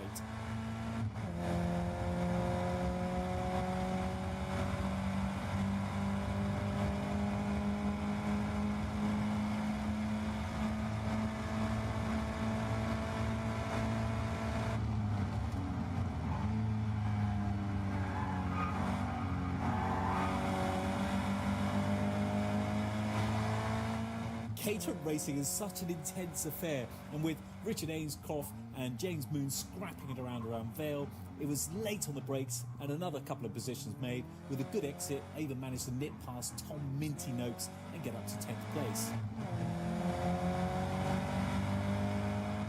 Quite a bit of curb on the exit of Club, trying to listen to my mentor Tiff, and onto the Hamilton Straight.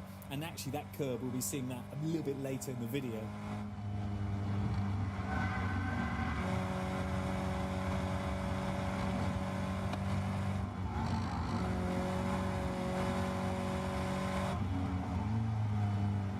So by the time I reached Village on the first lap, I was really surprised to be in touching distance of the main pack, who were all busy scrapping it out around the loop and Aintree. So for me, it was all about a good exit at Aintree to get the toes down the Wellington Straight, which I fluffed monumentally, poking around the completely wrong side of Harry George, who, by the way, he's 22 years old and not 17, as we were incorrectly informed on our previous video. So all that brilliant momentum was slightly paused as the pack approached Brooklands for the first time, but still, if you said I was going to make 9 places on the first lap, I would have taken that all day long. We can hear loads of tyre squealing from the complex, but now towards the end of the first lap, here they come, like the charge of the Light Brigade. Caterhams everywhere.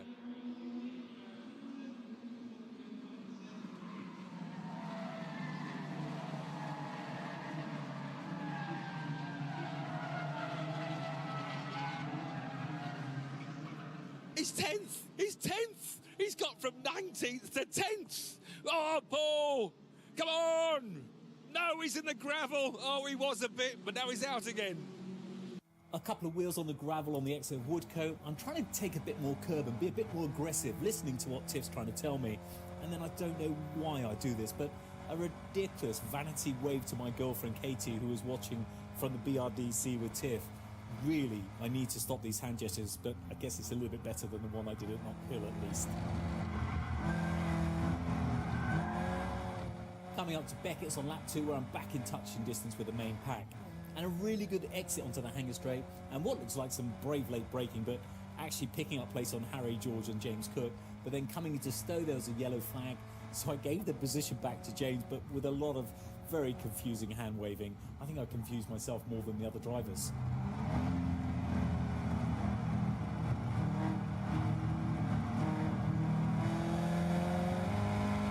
A green flag, and it was racing again. Hot on James's heels, good through Abbey, and really good out of farm, made the move on Village, quite an easy one. Well, it should have been an easy one, but I stuck into second for some extra engine braking as I thought I was going to overshoot the corner, and I ended up sliding around a little bit. I never seem to make things easy as the other guys.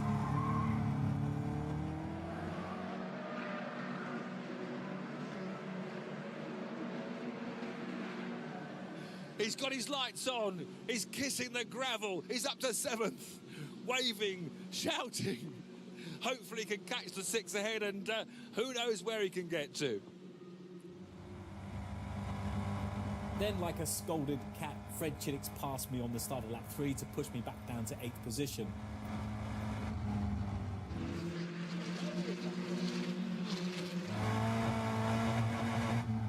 Really nasty lunge at the loop on poor old Mark Kendall, who's doing brilliant in the championship and also did brilliantly to avoid me. Thanks, Mark. I owe you a beer. And then the most amazing battle down the Wellington Straight, side by side, both hanging onto Freddie's toe, where I managed to hold position on the inside coming into Brooklands.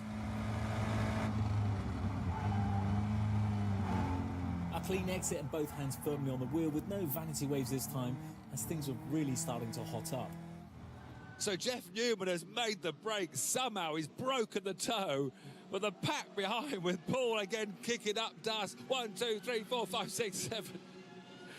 The spinners out on the track there recovering. It's all going everywhere. A couple of cars running wide coming out of Copse, including Gareth Lucas, who also then ran off track at Maggots, rejoining the pack just in front.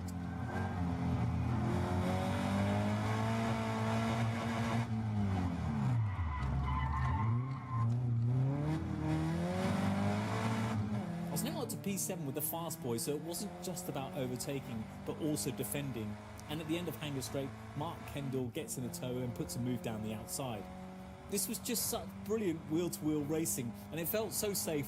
No unpredictable swerving or silly moves. Nothing but big respect to Mark, whose driving I had every confidence in.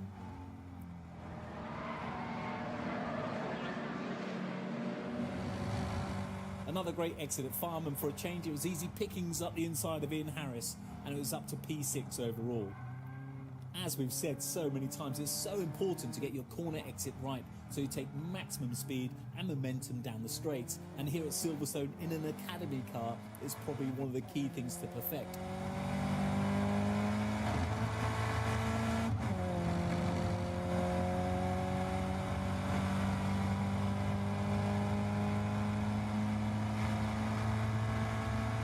Coming into Brooklands, and a good move just ahead by Gareth down the inside, and the cars around him giving plenty of room to make sure he could stay on that racing line.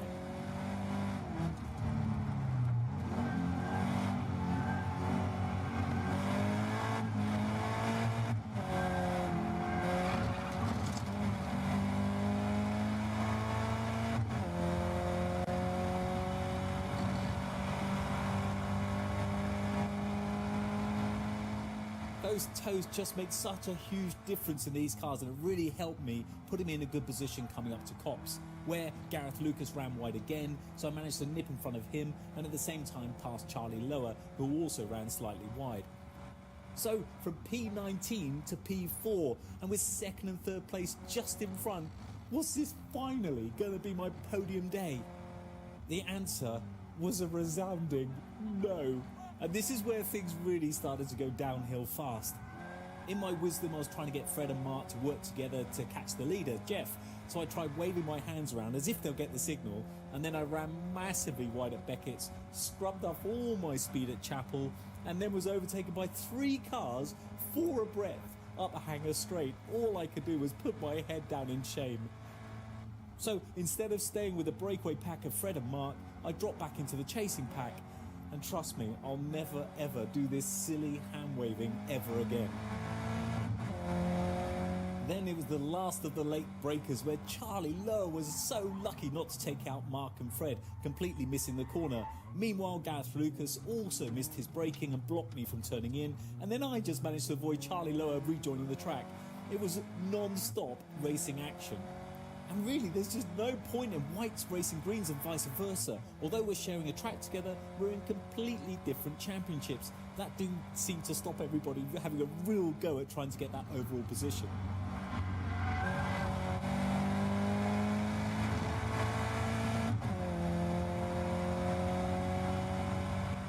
Another nice corner, the loop, and that all-important exit down the Wellington Straight, where I managed a much more respectful move on Mark Kendall up the inside of Brooklands.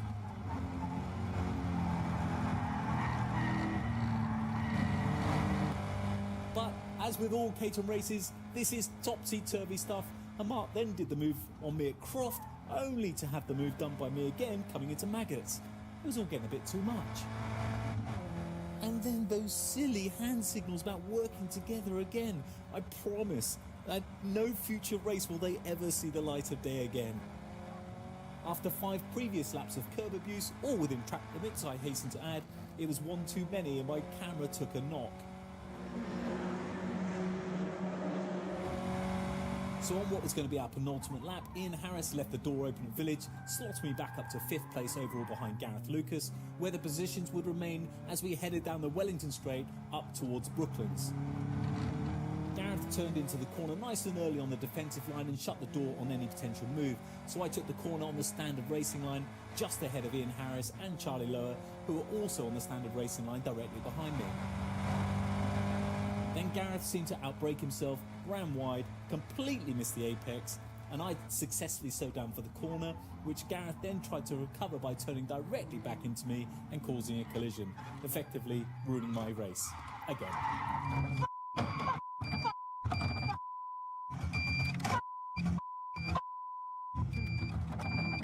I was absolutely gutted. I just couldn't believe what had just happened. It will never cease to amaze me why the race leader of the white group would be so reckless to try and block another car that's in a completely different championship. The mind really does boggle.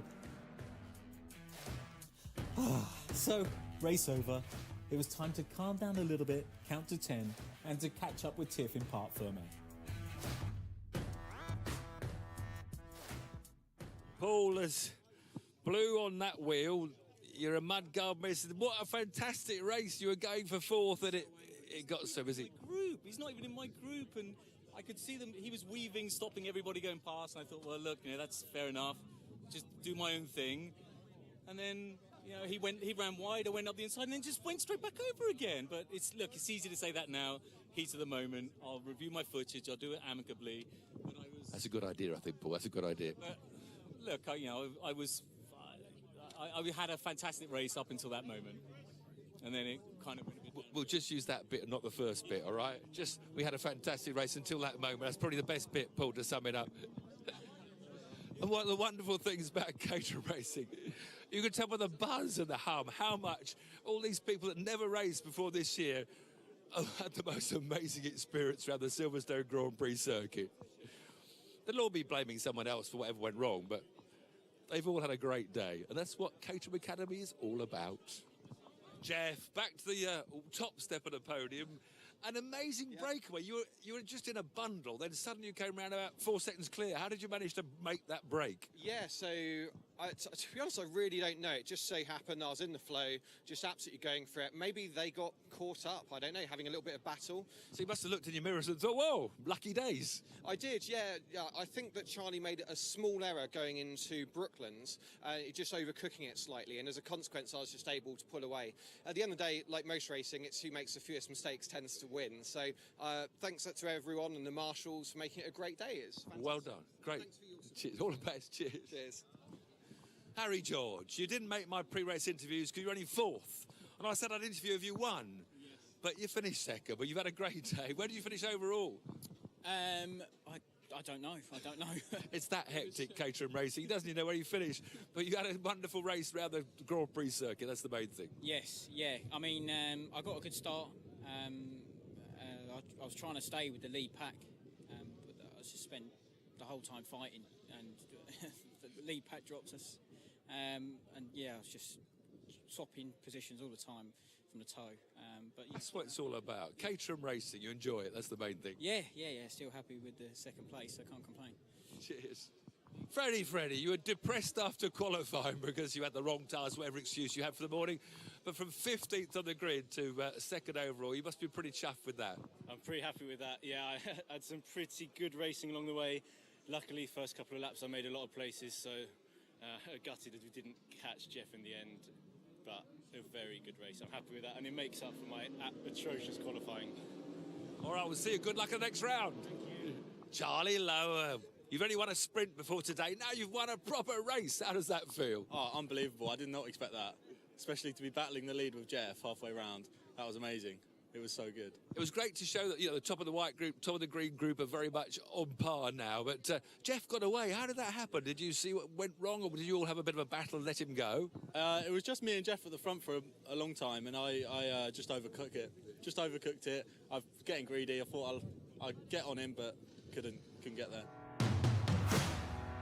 There were a couple of positives. I got the 3rd fastest lap overall behind the race winner in 2nd place, and I had another good fun hack through the pack. But of course, it was hugely disappointing to be taken out for the 2nd race running.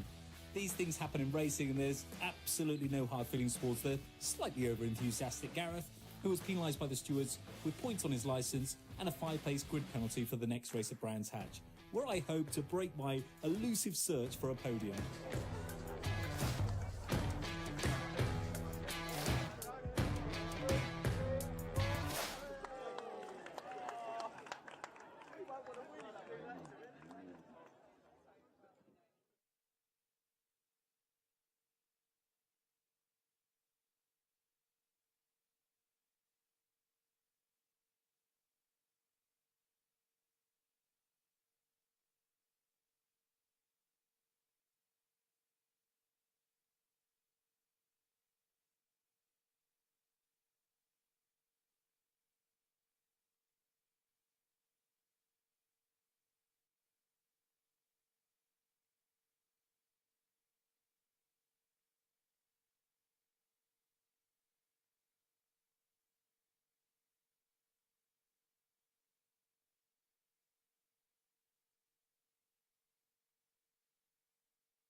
Welcome back to Snetterton for the final Caterham action of today's race meeting.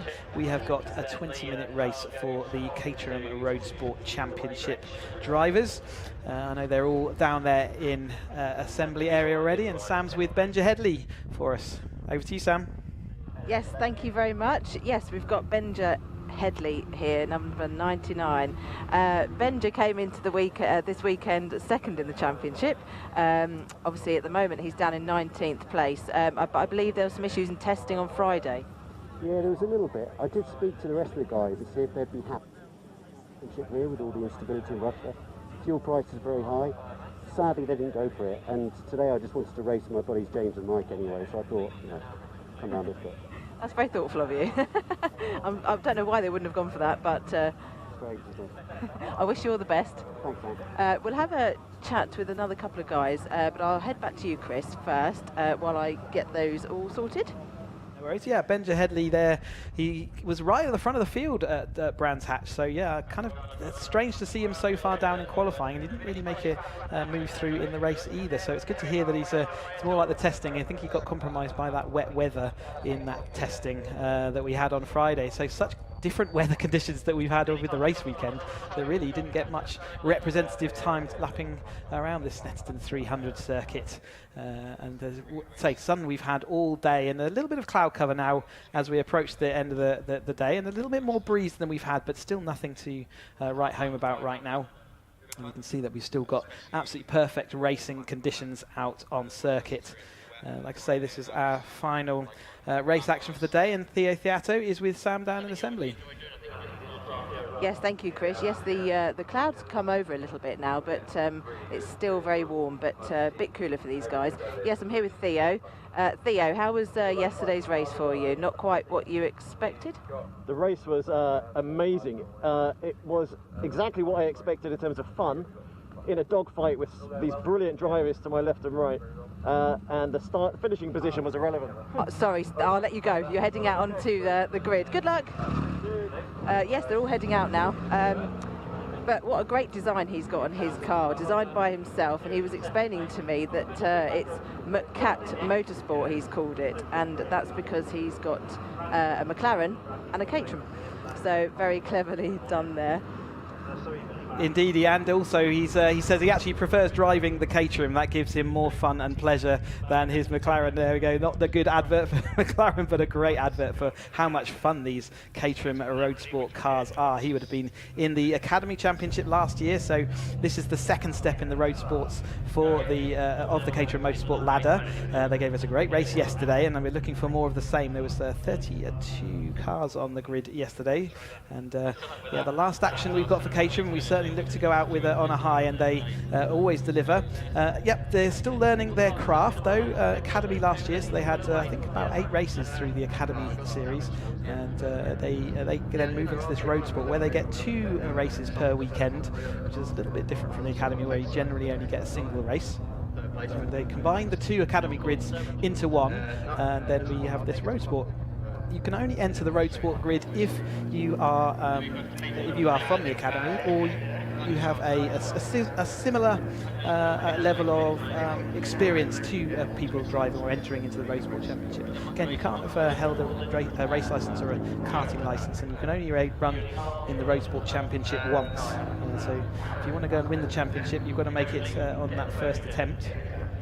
See the drivers all lined up there, and one driver that has come and joined this grid is Aaron Stevens, and he's a welcome addition to the grid. So he didn't race the Academy, but he's decided to come and join Road Sports this year, so his first year racing out on the grid, and he's got a YouTube channel out there that he is following and documenting his journey through the Road Sport Championship. So if you're interested, I think it was the Inner Driver, so go and search that out, Aaron Stevens, on YouTube, and you can follow his season as it progresses. But we've had all the cars are lined up on the grid. You can see Mark Kendall in the green car at the back there. He had a bit of a nightmare race 1. He had some incident and accidents, and I don't think he ended up as a DNF after his car lost significant parts that were helping him to move. So he pulled into the pits, and he starts from the back of the grid today. So he's got a lot of work to do, but he's got the pace to come through. So look out for the green car at the back of the grid to make that that move through. We've given the green flag, so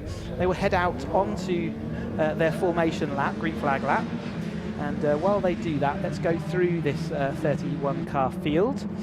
Jeff Newman starts on pole position, and he's got Charlie Lower alongside him. So it's the two Caterham Academy champions from last year who line up first and second on the grid. Freddie Chiddick's the second runner-up to Jeff Newman, comes third on the grid. Mark Jones is fourth on the grid. Rob Domain then comes in, he's in fifth alongside Gareth Lucas, who's sixth on the grid.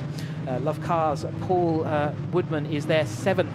He dropped back from that lead group, but he's often got the pace, so let's watch for him to see whether he can keep up with that group now. Unfortunately, the gap meant that he couldn't make an impression at the end of the race, but he won the battle for that second race. James Cook alongside him with William James, Theo Theato and Giles Perry all making a rapid mid-pack there. We've got David Rook and Mark Williams. And we've got Mark Jansweski, who we saw having a few spins and incidents yesterday, so watch out for him. He's in another green machine, the number 20 car there, so watch out for Mark making moves through the field alongside Tom Noakes and Joe Priday. Philip Clark, James Moon, then Benja Headley, who we spoke to, having not such a good race meet, so maybe he can, he's had a bit of testing as part of the racing yesterday. Can he therefore make some moves forward? So Benja's in a blue car, so we'll keep an eye out for him making his way through. Got Michael Banton and Chris Roberts lining up 20th and 21st, and then comes Paul Carson in 22nd, and Aaron Stevens, who I mentioned already, starts 23rd. Rocco Ainscoe is on 24th. He was initially right up there in the battle, but contact meant he dropped back through a little bit later on in that race, and he ended up 24th, so he's got a lot of work to do to get back.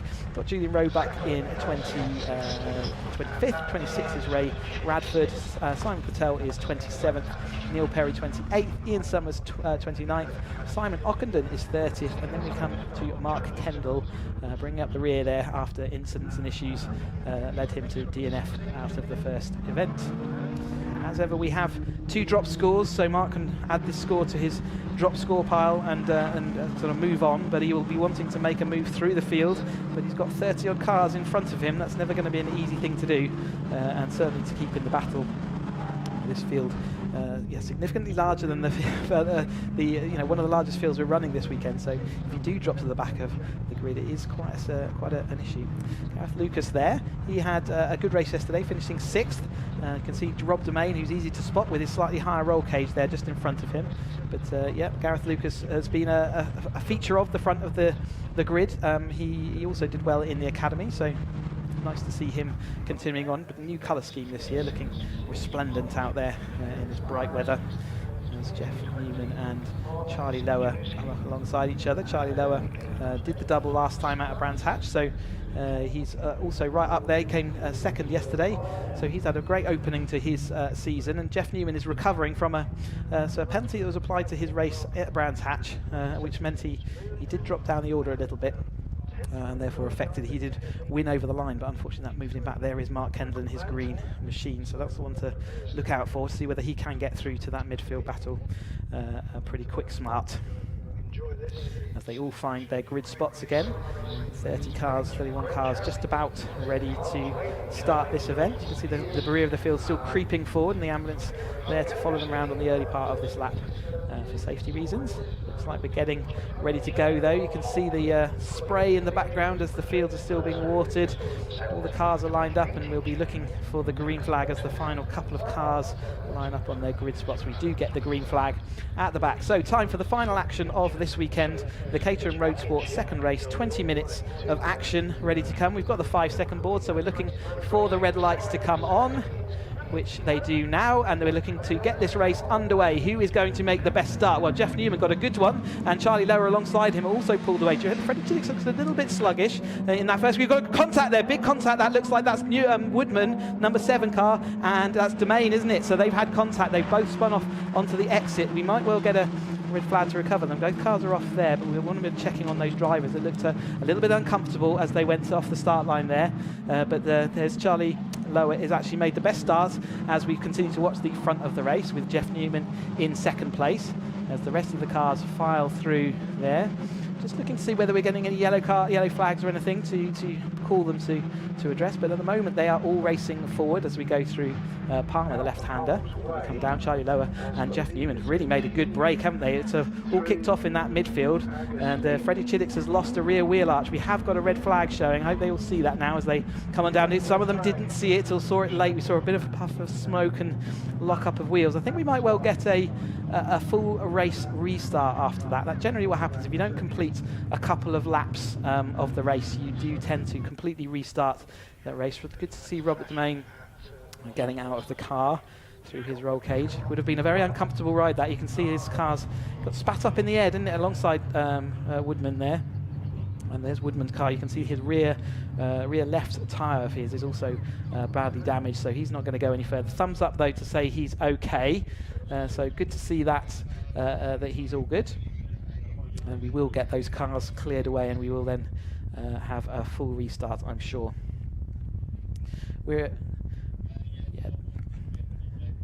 So as the drivers will just come around now to the pits and to the start line again, they will get stopped short and then they'll get re-gridded in exactly the order they would have been at the start of this original race. So we'll have a couple of gaps where Domain and Woodman were, but the rest of them will all be in their same gap.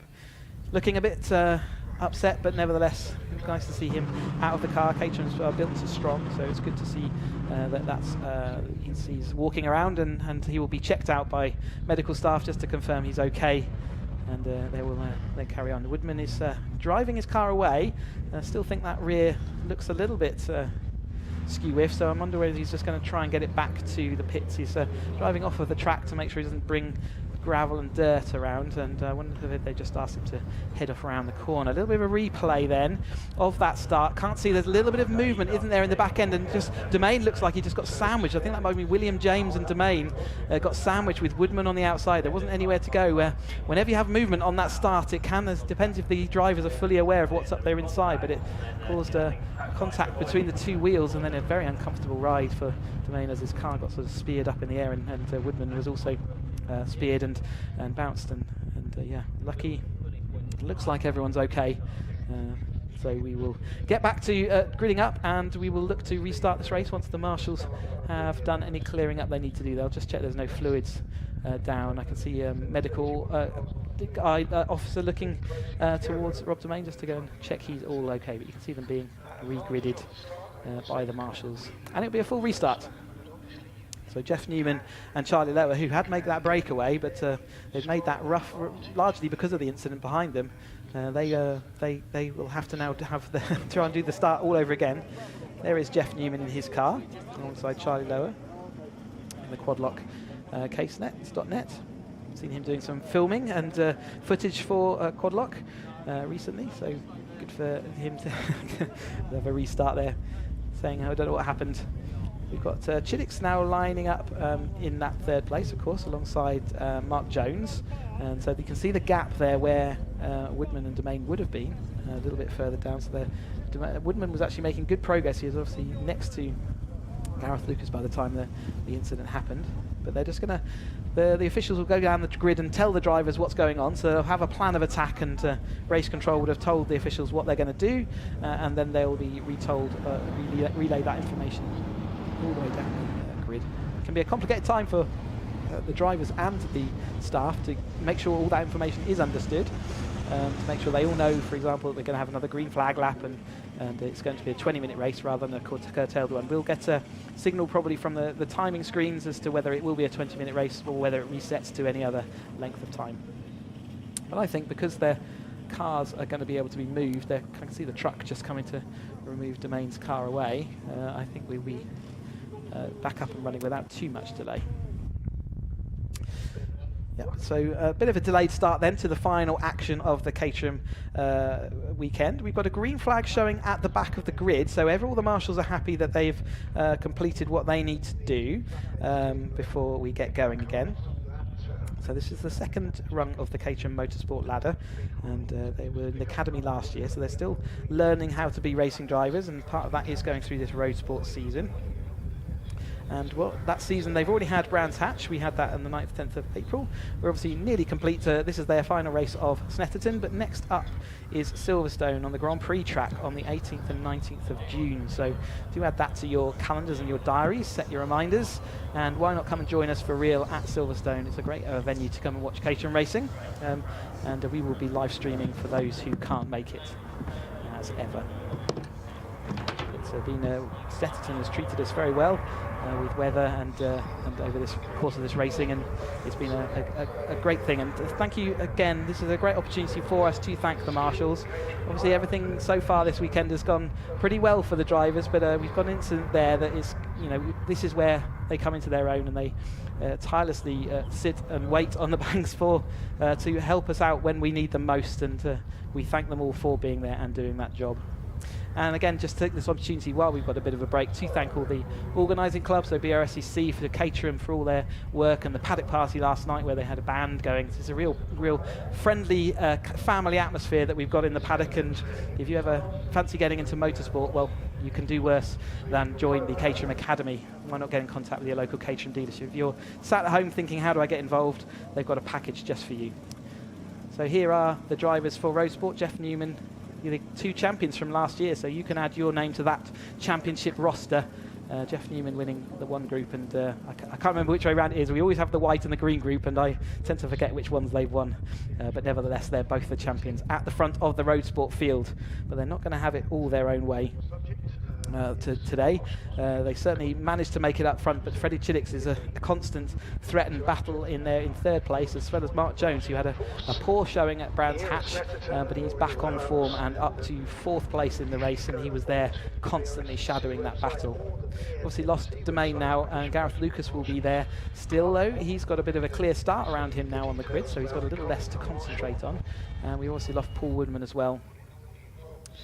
So it looks like we're getting there. I can see the car being craned onto the flat loader, so the car is slowly being removed from the track, and we saw Paul Woodman able to drive his car around, so I'm assuming he's managed to get his car to a point of safety as well. So yeah, just a few recovery vehicles and tidy up trucks. There is Rob's car being loaded on. See the front end of that is quite badly damaged on that front right where it hit the barrier, but also crashed onto the floor, didn't it, as it bounced along a little bit. Frightening looking accident, so glad to say everyone is okay, and everything's done its job. The safety equipment all the drivers are expected to wear, and the harnesses and the wrist restraints that we insist on, and the barriers doing their job as well. So you can see him getting into the truck. Simon's got Paul Woodman with him, so yeah, we'll hand over that and we'll see how that went from Paul Woodman's point of view. Yes, thank you, Chris. I'm here with Paul Woodman. Paul, firstly, are you okay? I'm fine, thank you. Is Theo okay as well? He's been checked over, but yes, he's all right. So talk us through what happened from your point of view. I got a cracking start. That's the only thing that's been consistent and good. My start's a cracking start. Tried to go down the inside, they closed the gap, so I went around the outside, and then I'm alongside, and I just got just completely taken out. But it's just one of those things. It was obviously no intent. But it's just one of those things, but so frustrating. We've been waiting for amazing, the weather's perfect, the track's been amazing, everything's been fantastic. Race of my life, about 100 yards, I think. Yeah, and you've waited all day for it from yesterday. Well, I'm gonna look forward to watching the guys, but it's not quite the same when you're watching from the side. But I'm looking forward to my 4-hour drive home, at least. That's something to look forward to, Sam. With the aircon on. Yeah, exactly. What a shame, but yeah, it's going to be a great race, I'm sure, no doubt. All right. I wish I was in it. Yes, we will do. Thank you very much for talking to us. Pleasure. Cheers, Sam. Thank you. Hopefully we'll be ready to go very shortly. I'll hand back to you, Chris. Thanks, Sam. Yeah, never a nice interview for a race driver to have to give. Paul Woodman there, Lovecars.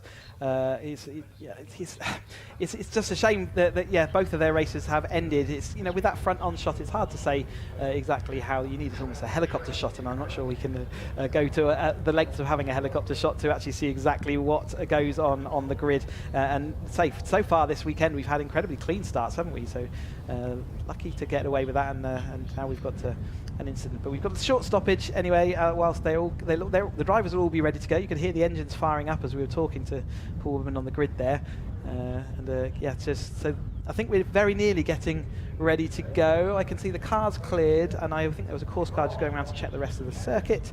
So it shouldn't be too long before we start seeing the signals to get this race back underway again. So a great weekend's action, as you know, hope you followed along. If not, then all these streams will be available on YouTube and on socials, so you can keep up with them and catch up on the action that you've missed. And I'm sure some of the drivers will be watching back the replays to see how the race looked from the outside as well. There's always that afterwards. So we are going to keep all these races available for you. So do dig into our social channels. Make sure you subscribe. Make sure you follow along on Facebook and YouTube and anywhere else, and Instagram, to make sure you get all the information about when we're going to go live, what we're doing, and the information in between.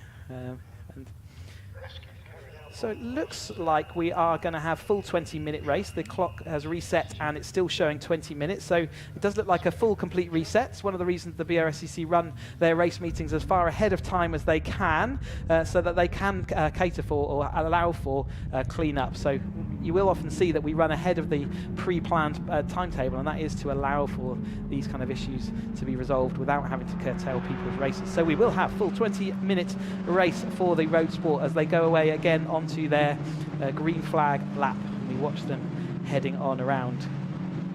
Fully road legal machines, the second rung of the Caterham Motorsport ladder. So all these cars will have been Academy cars from the previous year, and they go through a number of updates to make them into road sport spec. The main one being they get the new Avon ZZS tyres attached to them, and that gives them immediately more grip and a slightly faster acceleration, as the tyres are a smaller diameter, so actually you actually gain a bit of acceleration there. They also have a rear anti-roll bar. So we spoke earlier yesterday when we were watching the Academy cars. You could see how far the cars would lean over as they were really starting to push them through that Coram corner, for example. And you'll see with the Roadsport, they've got a little bit more stiffness in their suspension. They've got a few more front anti-roll bar options as well, which means that their car is actually a lot stiffer than the Academy, and the tyres themselves, and that both those things combined mean they're about 2 seconds a lap quicker than the Academy cars around this Snetterton circuit. As they disappear off around Hamilton. Track looking in, again, cracking conditions still, considering we've had a full weekend racing action with all the Caterham action here this weekend. There's still track looking absolutely brilliant as we head into this final action for today, 20 minutes of the Caterham Roadsports. Looking at the championship when they came in, I think I mentioned Charlie Lower took the 2 wins at Brands Hatch, so he is atop the championship, and he also was on the front row of the grid for this second race, so the beginning of his season going extremely well. Freddie Chiddick's would have been a bit gutted to lose out to Jeff Newman, his championship rival from last year, where Newman pinched to the championship by want of a fastest lap on the very final lap of the final race of the season, so a little bit sore there. Such was the enthusiasm of the Caterham Academy last year in lockdown, or in the tail end of lockdown. We got more racing, and they even had the opportunity to upgrade their Academy car at the end of the last season to this road sport spec and have a race at Cadwell, which a number of them did take up that option. And so they got a bit of pre-experience before the end of the season to try out this new road sport car. And yeah, they've all managed to do that conversion nicely. Had a few issues at Brands Hatch where we lost a few more wings and had a few more incidents than maybe we'd like, but nevertheless they are still learning how to be that complete racing driver. And you'll have seen how the 270s and 310s manage their race extremely well, and that will be, it just shows how much you do learn as you progress through the year. So you get 2 races per race weekend, 7 race weekends, you get 14 races throughout the year, so you really do double your experience, or even more than that, as before you get to the end of this. There is Mark Kendall. Again, reminder that we're looking for him to come through the field. We're looking to see whether Benja Headley can come through the field. A number of others that were sort of, Rocco Ainscoe was another one we're looking to see whether he can come through the field as we get lined up once more for the second time. Can we get the road sport underway this time after a start line incident curtailed the first attempt? All drivers okay, but we are now missing Domain and Woodman from this grid. Looks like they are all coming to a stop on their grid marking. So next up we'll be looking for the green flag at the rear of the field, which we get now. So we have got the green flag. Now looking for the 5-second board, which will come up on the gantry, which it does. So we've got a 5-second board. The lights are going to come up for hopefully the last action of the weekend for Caterham Roadsports. The lights are on. Who's going to get that start? Is Newman going to make another one? Charlie Lower made the better start that time. He got an absolute jump. But on the second gear change, I think that Newman was coming back at him. But at the moment, I'd say Charlie Lower is going to be ahead coming into the first turn. But Freddie Chillix is certainly right in there as well. Nope, Newman turned it around and actually got a good acceleration in that second part. We've got one car, number 84, slightly out wide there. That's Friday, a little bit. And another car, we've got another roll, another big accident going through Riches. So let's hope that all those drivers are okay, and we'll come back to that. But another issue for Roadsport, and you can see that there are cars with smoking. So they again didn't make it quite through. We've got a number of cars rejoining, and the car that was upside down has landed the right way up. And that was certainly another big accident there going through turn 1 for the Roadsports. I'm sure that there will be another red flag to rejoin everyone and refocus. So they're coming down to the Agostini. We'll continue to commentate whilst they organise what they're going to do. But Jeff Newman is currently in the lead ahead of Charlie Lower and Freddie Chillix, with Mark Jones following in 4th place. Then we have Gareth Lucas, and it looks like we have got the red flag. You can see that now flying up there, which is expected. They'll want to make sure that driver is okay. It looked a pretty uncomfortable ride through, so they will be there to check that driver is okay and make sure that all is well. So they'll be brought round, and they will be some of the drivers. I'm not sure they've seen the red flags just yet. Yes, they're still not seen them. You can see the sort of stabbing at the accelerator there a bit as they were trying to work out what was going on. They couldn't understand why the cars were going so slow out the corners, but hopefully they've all seen the red flags now. So we have another reported start for the Roadsports at the end of this into turn 1. There's a lot of cars to filter on through, so there's a lot of manoeuvring and everything, but there is the driver. It's Ray Radford is the driver that was sent tumbling. These Caterhams are made incredibly sturdily, and you can see that the car, although it's lost a few, it's Rocco Ainscoe is also out of his car. He's up by the barrier at the top of the field there, but he is out and talking to the medical staff. You can see the medical person just making sure everything is as it should be. The adrenaline obviously be flowing. We're going to have a replay then of turn 1 to see whether we can spot what happens. We're looking at the front on. It's going to happen towards the end of this field as they all filter through. We saw the driver going off wide, and then we had another car coming in from the side of the camera. You can see there's 3. It's a Rocco Ainscoe, Mark Kendall was involved in that, and then Ray Radford sent tumbling. The roll cage doing absolutely what it should do. The arm restraints keeping his arm sort of below that, below the level of the roll cage. So you want to try and keep your arms inside the car as much as possible. So yeah, very uncomfortable start to that race. Not what we want to see. But the cars are built strong, and we saw that Ray was stood up in his car, so willing to and able to move out of that car on by himself. Again, so we're going to have another pause to proceedings while we again formulate a new plan, and again to see what's going to happen and transpire. But the main job is to make sure that those drivers are all okay and they're safe to be moved to the medical, where they can be inspected and checked over in a sort of more controlled environment, and then see whether we can get the 3rd attempt to get the Roadsports underway. It's going to be worrying as well. You know, like I said before, we've got friends and family obviously watching on in the paddock, and they'll all be keen to understand what's going on. So there's a handshake there between the 2 drivers, and they're obviously glad that they're all okay. As we watch down, so there is the medical van that the ambulance will take them back to for just tests. But it's good to see them there shaking hands and talking to each other as they head off through turn 1. Not in the ideal fashion at that point. So Jeff Newman chatting to the marshals just to find out what's going on. I'm guessing he'll be also asking and checking that they're okay. Again, like I said, it's a big family paddock environment, and everyone does know each other, so I'm sure there'll be a bit of concern that everyone make sure that everyone is okay. And it's whilst they've had 2 adrenaline spikes already, they're going to have to work out how to do it all again for the 3rd time. And Newman's now made 2 good starts that he's going to have to repeat for a 3rd time from that pole position as we go and try once more to get this Caterham Roadsport race underway.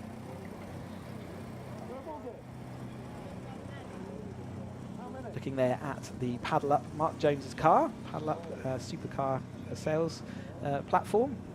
Here's the Gareth Lucas machine. Very striking, isn't it, that one? URG sponsorship on the side of that.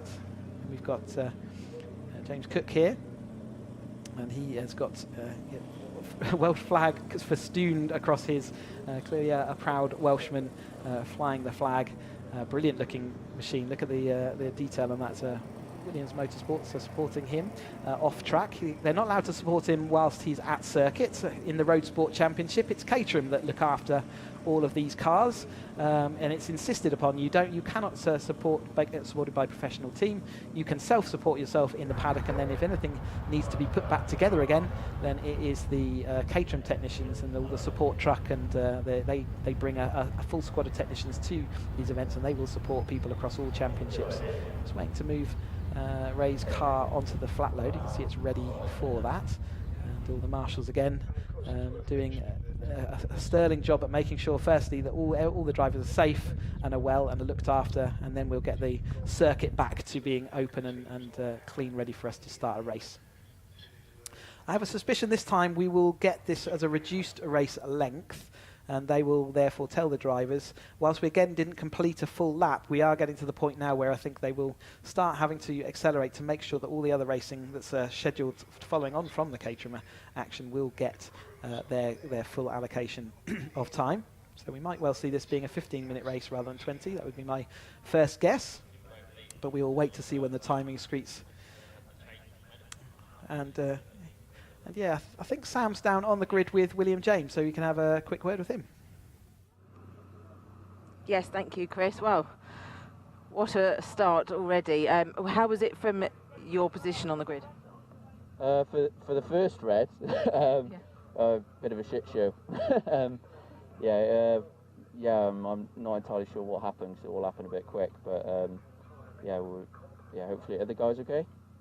Yes, they're the one from the first collision. Yeah, they're out of the car and they're fine. They've been checked over by the medical team. On the second incident, I'm not so sure at the moment. I think they are being checked.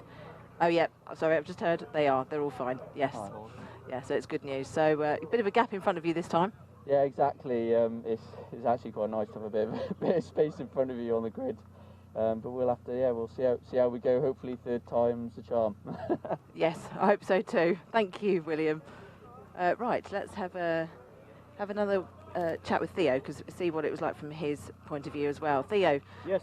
From your view on the first incident, what are your thoughts? So it looked like there was either a drop gear and somebody backed up, and then all I saw was Woodman's car jump and spin. And I saw him smiling, so I hope everyone's okay. But just first corner, the problem is going from second to third here. It's not going across the gate, you can miss it. And I don't know whether that was happened, but there was a big pile up and a crunch. I went and I had a blistering start. I got up to fifth, they red flagged it. Then I messed up the second start, and now I'm sitting on the third start, and I'm roasting hot, and I smashed it up at the paddock party. And I'm hungover, and I just want to get the race done. And a good start. Well, at least it's practicing your starts. That's, looking at the positives, isn't it? Exactly. Yeah, exactly. This is the third time I'm going to try a different thing. I think I'm going to go 6,800 revs and then just bleed out the clutch and see what happens. Okay. No, I'm not really. I'm not really, honestly. I was going to say, I'm not sure that's quite the. No, do what you did on the last one, because that was obviously work, didn't it? Yeah, I think so. I'm just going to. As soon as the board comes up, we do another green flag lap. I'll be in the zone, and let's see if I can hook it up. Excellent. Thank you very much, Cheers, Theo. Good luck. I'll hand back to Chris now. Okay, nice to hear from Theo on the grid there. Sorry about the language you heard a little bit earlier. But it's in the heat of the moment. We're shoving microphones into drivers' mouths with a lot of adrenaline flowing through. So, yeah, apologies for that. But nevertheless, it's great to hear their feedback on that and seeing how it appeared from their angle and their point of view, which is obviously a very different view that we get on the camera. The camera obviously looks incredibly complicated, the start of a race. When actually you're in the driver's seat, things are a little less hectic than you might imagine, because you're only concentrating on the drivers around you. And that's why oftentimes you won't necessarily see everything that's happened, because you're just focused on the car that is alongside, in front, and one behind you, and sometimes two alongside you, depending. But there is Rocco's car getting added onto And yeah, we've had it confirmed on the timing screens that the session will be 15 minutes for this road sport race now. So they have lost 5 minutes of their full length of their race. But that's pretty much to be expected to make sure that they do keep to the timetable allowance. And additionally, all the cars have done extra laps now under the green flags and they're being sat on the grid, and some of them will be running light on fuel to make sure that they're not way over the weight limits, and therefore we also have to allow them a little bit of time so that if that they can still maintain the fuel. We don't want them all running out of fuel at the end. And there is Rocco's car on a flat loader.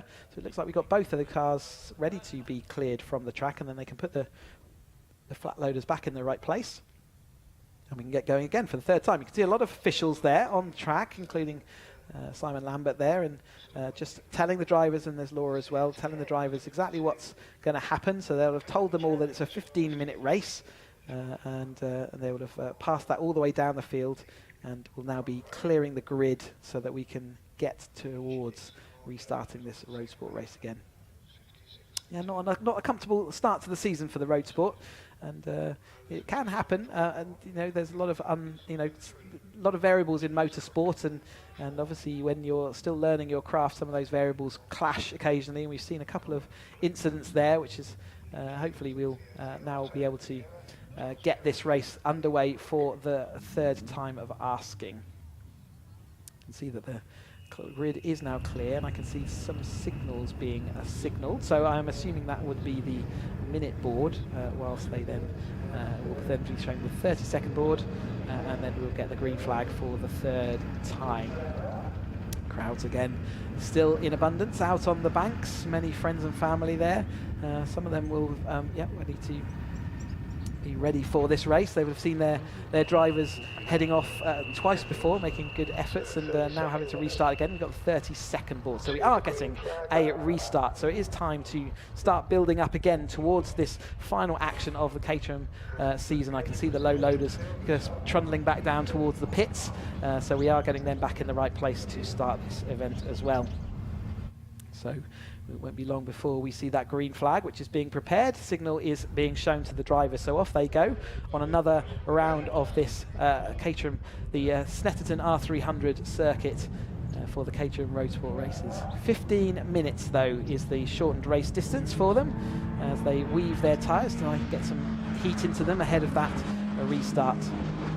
Who can make their start for the third time? And race starts are one of the rare luxuries of a racing driver. You don't often get to practice race starts, and I guess one of the small benefits of having done this is they would have all had 3 chances to figure out what they want to do, and hopefully they'll all get that perfect start this time as the sun starts getting a little bit lower in the sky, and they can see the sun glaring off of the track, and that can be an issue for drivers. But at the moment I don't think the sun's going to be in their eyes, and a lot of them will run with tinted visors to sort of shield themselves a little bit from that, so they're not constantly squinting.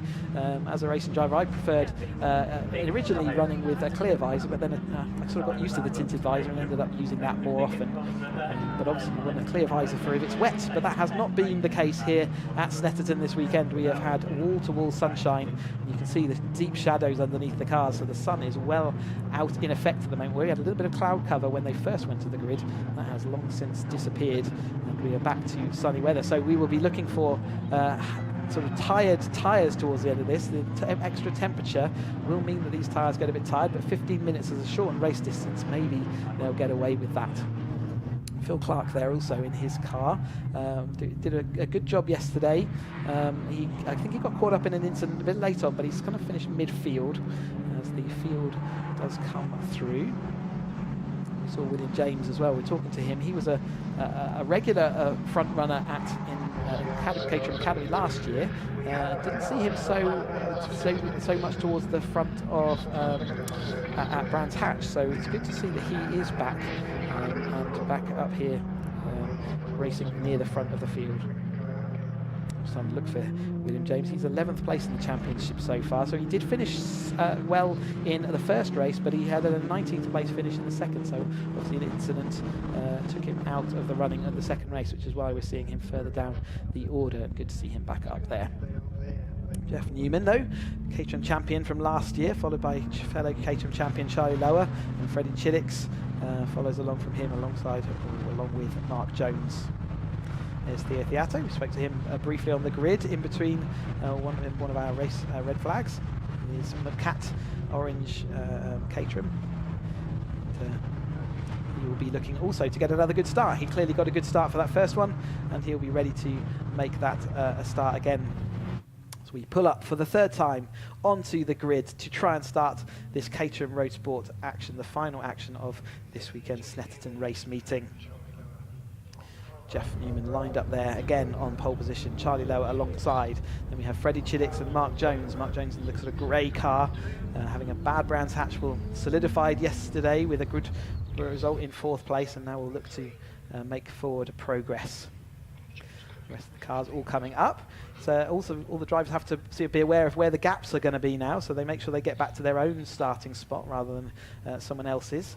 Otherwise they will receive a penalty for not being in the right spot. But it looks like we have all the cars in place again, and we have a green flag at the back. So let's get ready to go with this Roadsport race. We have the 5-second board. Who is going to make the best start for the 3rd time of asking?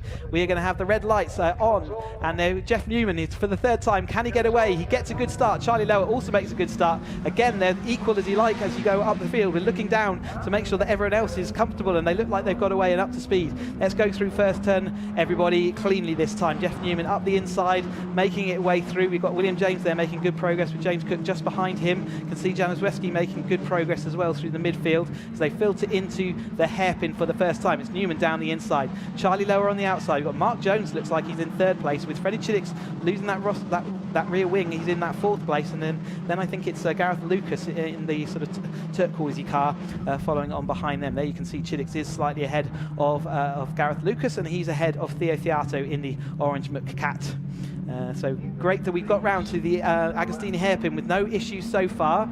So another big braking zone that they've all got to now accommodate. Newman is out in front and makes that look comfortable. Locked up tyre there by one of the drivers, although he managed to avoid all contact. That was the number 84, and that's his Pride A, making progress back through the field. So he did manage to lock up quite spectacularly then, but he avoided all the cars.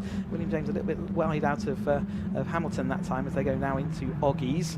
And there is James Cook, and there is Pride A's car as he sort of recovers back through. As Januszewski, I think he's just behind, if I spotted that correctly.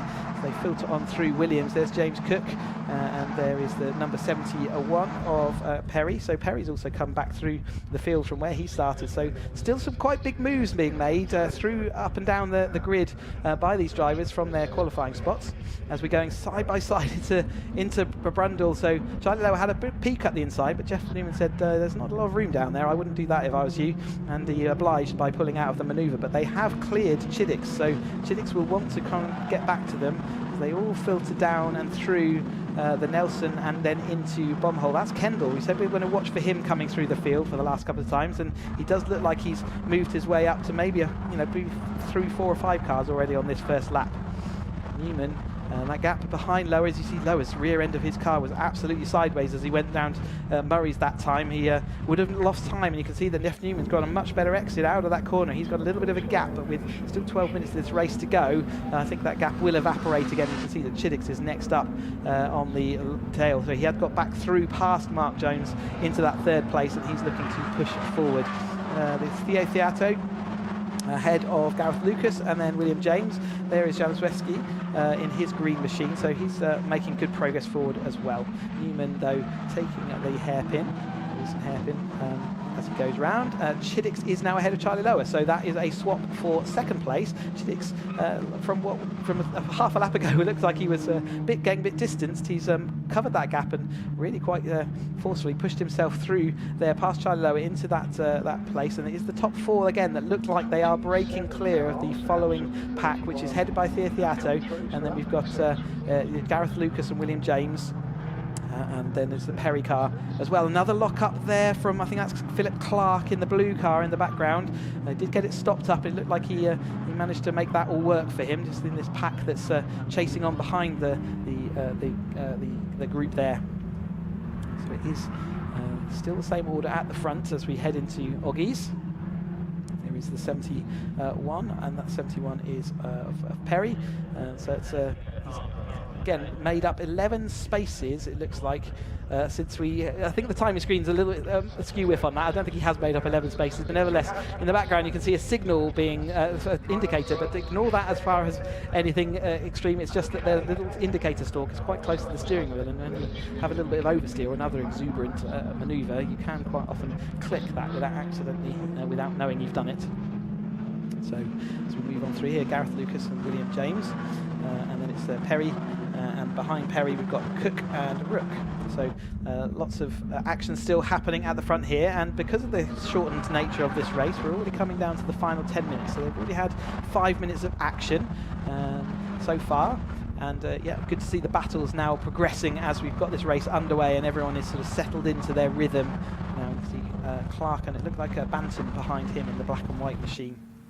As we head up the start-finish straight with 10 minutes to go, Newman heads heads Chiddix, who obviously got past Lower. Lower's dropped off, hasn't he, in the last lap or so, and he's now very much in the clutches of Jones, who was a bit distanced early on, and Chiddix set the fastest lap that time through with a 2:14.127. I think we saw a slightly faster lap yesterday, with Chiddix going around the long route round the hairpin. That's not going to gain him anything this time through with only 2 of them. He just slightly outbraked himself because he was late on the brakes.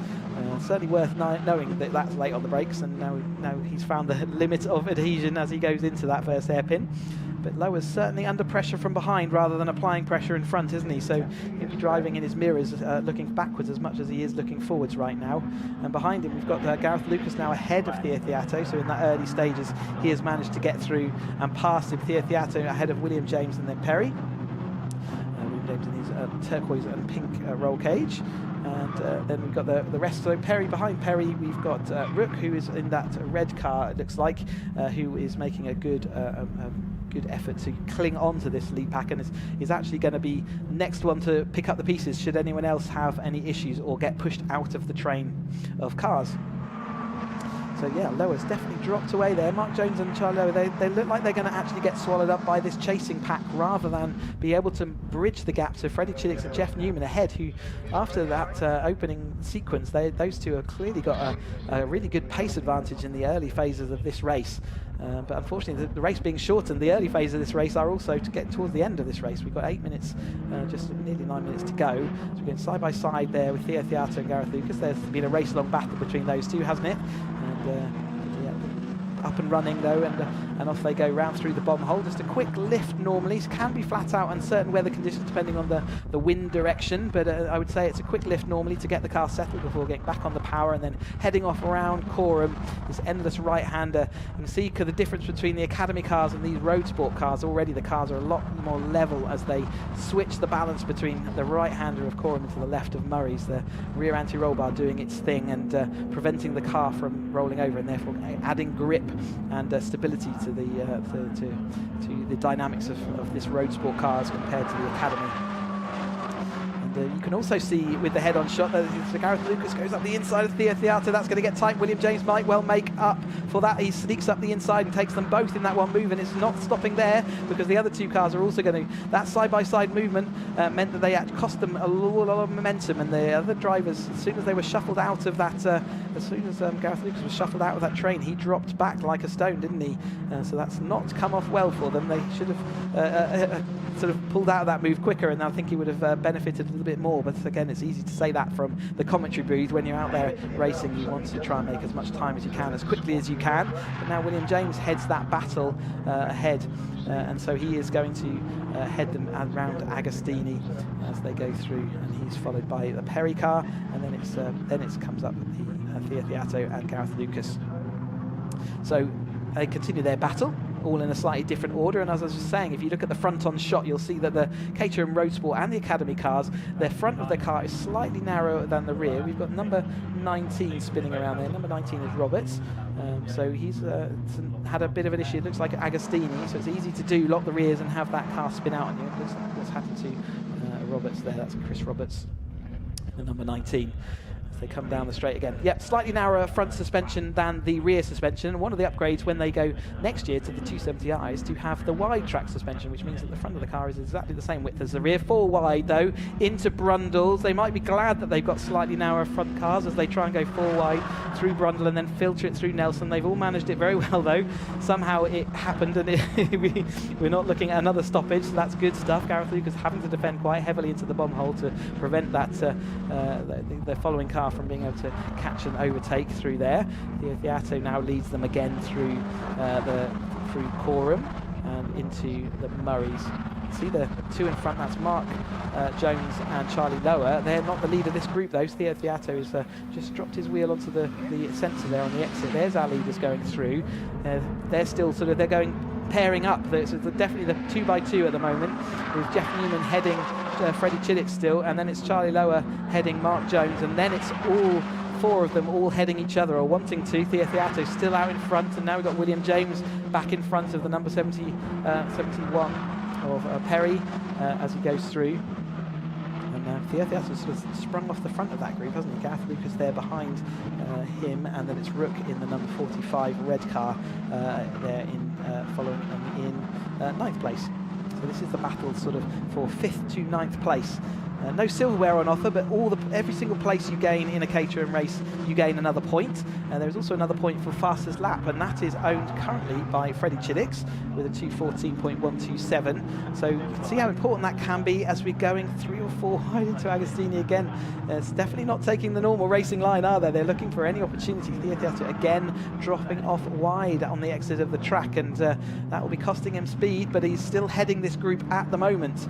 And William James even wider than he was through Hamilton that time through. So as they settle in again, you can see the following pack and the chasing pack. I wonder whether they're getting closer, because that chasing pack includes Kendall, who started right at the back of the field, and he last time over the line came across in 15th, and so he's only he's in the little group behind this one, and they're coming forward. He's only got 4 minutes 25 seconds left to try and bridge that gap, and at the moment these battles look relatively settled, but a good effort nonetheless from Kendall to make it all the way through up to the midfield battles from the rear of that field. We're going side by side, William James and Theato again. Looks like James has got the better that time through. I think this is the group that will have Mark Kendall. You can see his bright green car there, so we've got Cook in that battle, and there's Kendall going through the screen. There's also Benja Headley in the blue car, so he's made some good progress then through, and now he's got a bit more experience of the track after his from 19th. I think he's now last time through he's in 17th, so he's made a couple of places up just as he's getting a bit more confidence and speed through that car. But here are our leaders. We've kind of forgotten about them a little bit, but they're still going line astern. Still Newman heading Chiddicks. I wonder whether that is because Chiddicks is happy just to follow at this stage. He's not following he's not chasing the toe there, is he? In fact, he was a little bit delayed there. I don't know what happened and whether he had a little bit of car issue, but Jeff Newman just seemed to accelerate more than him, going off into the riches that for time for the first time. So I wonder whether he had an issue. He's still side by side in this epic battle for 5th to 10th. What a great battle this is. If they keep going like this, they will get caught by that following group, and then it will be a battle for top 15, I imagine. But William James is going round that. Just having good news into my ear that confirmation from Caterham and medical staff that all drivers involved in incidents and accidents earlier are absolutely fine. So that's really good news to have. I'm also seeing a black and white flag being shown to number 43. That's Banton in his black and white car. So black and white flag to match his black and white car. He has run out of lives. If he does infringe again on track limits, he will get a 5-second penalty, and then if he continues to do that, he will get further penalties, which get more and more severe right up until exclusion. Bit of a replay here then. It looks like the Banton car.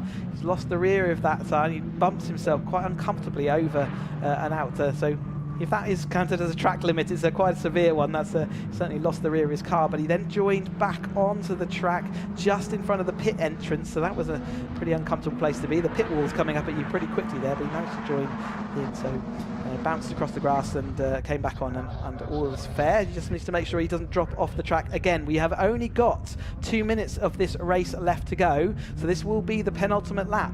With a shortened race distance, it all happens rather quickly, doesn't it?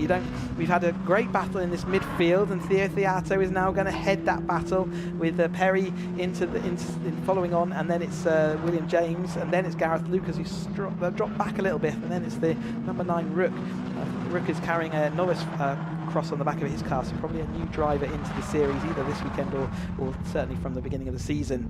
As we head off around Coram again looking at that, the more stable road sport car, this is how it generates its extra 2 seconds, the extra grip by the tyres, but also the extra dynamic grip that you get by having a nice car that's balanced. Newman is completely on his own, isn't he? So whatever happens to Chiddix, I wonder whether he is falling back. He seems to have got some sort of issue, but we're going into our final lap. Is he going to get caught then by Jones and Charlie Lower? Charlie Lower's interested in going up the inside into Riches. He's on the grass. They're going to, oh, so close to making contact. He had to really haul the anchors on. Jones left him absolutely no room up there on the inside. He moved late. He seemed to be alongside, but from the front on shot, it's not always possible to tell exactly what's going on. But Mark Jones has lost the rear. He's clearly pushing hard as he goes into that braking zone. So Charlie Lower is going to be looking again. Can he get through as they go into Palmer's? I think he's going to sit there and wait for the long straight down to Agostini, which is going to give him a better opportunity. So this could end up being the fight for second place, depending on Chiddix can get up to speed, but they are still closing in on him. And Mark Jones defending that inside line. He's left a little bit of a sniff there, and Charlie Lower had a look, but he's going to leave it alone. He's come to the outside. He's braking late. Can Jones outbrake himself again, or is he going to get to the apex? He gets to the apex. He's managed that well into Agostini, so he's still got the straights to go, and he's still got plenty of opportunities to try and get back, and both of them will be seeing Freddie Chiddix just in front of them, wondering how are they going to be able to manage him. Are they going to be able to catch him up at the same time? I wonder what ailment that Freddie Chiddix has got there. What's causing his loss of pace in this last part of the race? Well, Newman's been left to run off into the distance. He looked like he had the pace anyway, didn't he? As he was in front for nearly the entire race. In fact, probably is lights to flag according to the timing charts. But Chiddix is now weaving across the track trying to avoid them. I wonder, it could be fuel pickup. It could be a number of different issues that's causing him to stutter, or maybe just not have a constant power feed to that car. And we're seeing again Charlie Lower is now ahead of Mark Jones, but Mark Jones is looking to see whether he can go around the outside the final bit and go into Nelson in a header, but he's not going to do that. Charlie Lower though loses off the track, and he is going to go across the centre. We've seen this before. Is he going to be able to make it through bomb hole? Yes, he can. He's able to. He's got clear of Mark Jones, and therefore he can push his car across. This is our leader though, Jeff Newman, flying off the front there. Freddie Chiddix having an issue late, but it still didn't look like he was going to be able to get Jeff Newman. He had a clean pair of heels to show everybody. Even after 3 race starts he's had to do, incredible pressure, he's managed it the best of everybody, and he comes home with nobody around him. Absolutely clear race, and Newman takes that win. Congratulations to Jeff Newman, a Caterham champion, and then recovering his race season as well. Here is that Kendall battle with Phil Clark just ahead of him as they come across the line. Behind them for the second place, Chiddix did maintain his lead to the end, but it was only just ahead of Lower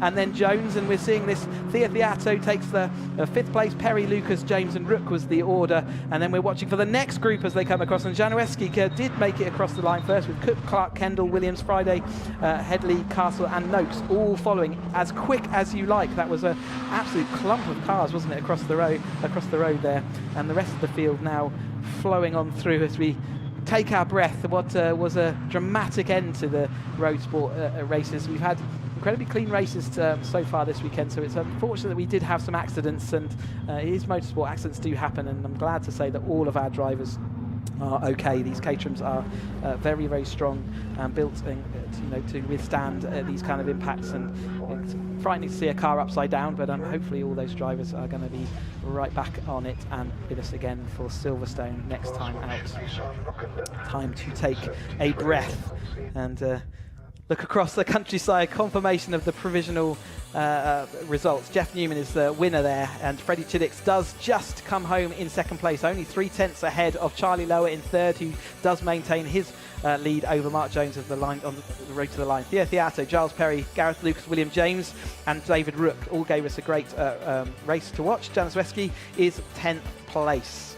11th was James Cook, Phil Clark, Mark Kendall, Mark Williams, Joe Friday, Benja Headley and Paul Castle, Tom Noakes, all making a fantastic third battle out there to 18th. Simon Patel, Michael Banton comes home and rounds out the top 20. And then 21st, James Moon, Aaron Stevens was 22nd, Julian Roebuck 23rd, Chris Roberts 24th, Ian Summers 25th, Neil Perry 26th, Simon Ockenden registered in 27th. So well done to everybody who got to the end of that race. And well done to the whole of the Caterham Motorsports paddock for the second race weekend. A really great set of races, and we've got plenty more action throughout the rest of the years. But we've got the interviews for the winning drivers, and down to Sam in the Parc Fermé, please. Yes, that's right. Thank you, Chris. Yes, I'm here with Jeff Newman. Another win for you, Jeff. How was it from your view? Well, it's an interrupted start, and no one likes to see cars or drivers getting bent. So my thoughts are with them, and I hope they're all okay and that they can be mended. But after that, we managed to make some progress, and everyone got round safely, I hope. So that's great. I think the only reason why I got away from Freddie was because he had a mechanical issue and was stuck in 4th gear. Other than that, it would have been great to have carried on battling with him. So that then just gave me the opportunity to push forward and to carry on delivering the laps. So yeah, it was a good day all in all, and now I can go home and go and see my amazing family. Excellent. Well, congratulations. Thank you. Right, let's have a quick word with Freddie. Freddie, congratulations on 2nd place. You were stuck in 4th gear for how many laps? I did 3 laps in 4th gear at the end there. So when I dropped off Jeff, I could see the 2 guys behind me were still battling, and that was the only chance I had of staying in 2nd. Coming down the long straight, the Bentley straight on the last lap, I was just hoping I had enough of a gap, and luckily it worked. Excellent. So lots of happy faces from this end, and you know, bit of a slightly damaged car, but just the wing, so it's only cosmetic, isn't it? Yeah, I hope so. Let's hope. All right, thank you very much. Thanks. And now we'll have a quick word with Charlie. Charlie, 3rd place. Yes, good, thank you. Congratulations. Thank you. How was the race from you? Yeah, it was an interesting race, to be quite honest. I was pretty done with it by the 2nd start. I was like, just get me out of here. I was so hot and sweaty. But yeah, no, the boys raced really well. I just had low lockups and dropped back from the main group. And then I had Mark battling me the whole time, which was very interesting because he's extremely good as well. So it was a lot of pressure, but I managed to get out just in front of him. You did, quite late on, and I'm sure Mark's quite frustrated that he didn't get that podium spot. Yeah, I'm sure he would have loved the podium, but oh well, maybe next time. Exactly. Well, congratulations. Thank you very much. Enjoy the podiums. Yes, we'll hand back to Chris now for some replays of that race. Yeah, thanks. Let's see whether we can summarise those starts and those races as we go. We had an initial problem off the line, so that was Mark Woodman getting speared with Robert Domain as they in the mid-pack, but we cleared them away. Both drivers absolutely fine. Their cars looking a little bit worse for wear, but they will all be back on the grid, no doubt, with us at Silverstone. In the 2nd race, we were initially distracted by a car drifting wide, but then all the action kicked off behind. We had Rocco Ainscough contacting Ray Redford, who was in a horrible roll as he landed the right way up, though, and we had another stoppage as we tied it up and checked all those drivers over. We've had confirmation they were okay, but third time's a charm as the grid got away. Charlie Lower was initially there with Jeff Newman, but Freddie Chidicks didn't take long to dispose of Mark Jones. Freddie Chidicks were ahead of Mark Jones as they came down the Bentley straight, and the rest of the field all flowing through. A bit of dust kicked up in the background as people drifted off wide. You can see a couple of indicators. Charlie Lower didn't get through at that initial thing, and he said he made too many mistakes, and for most of that race we were watching this battle, weren't we, as this battle between Thea Theato, Gareth Lucas, William James, Neil Perry, and yeah, it was absolutely brilliant to watch.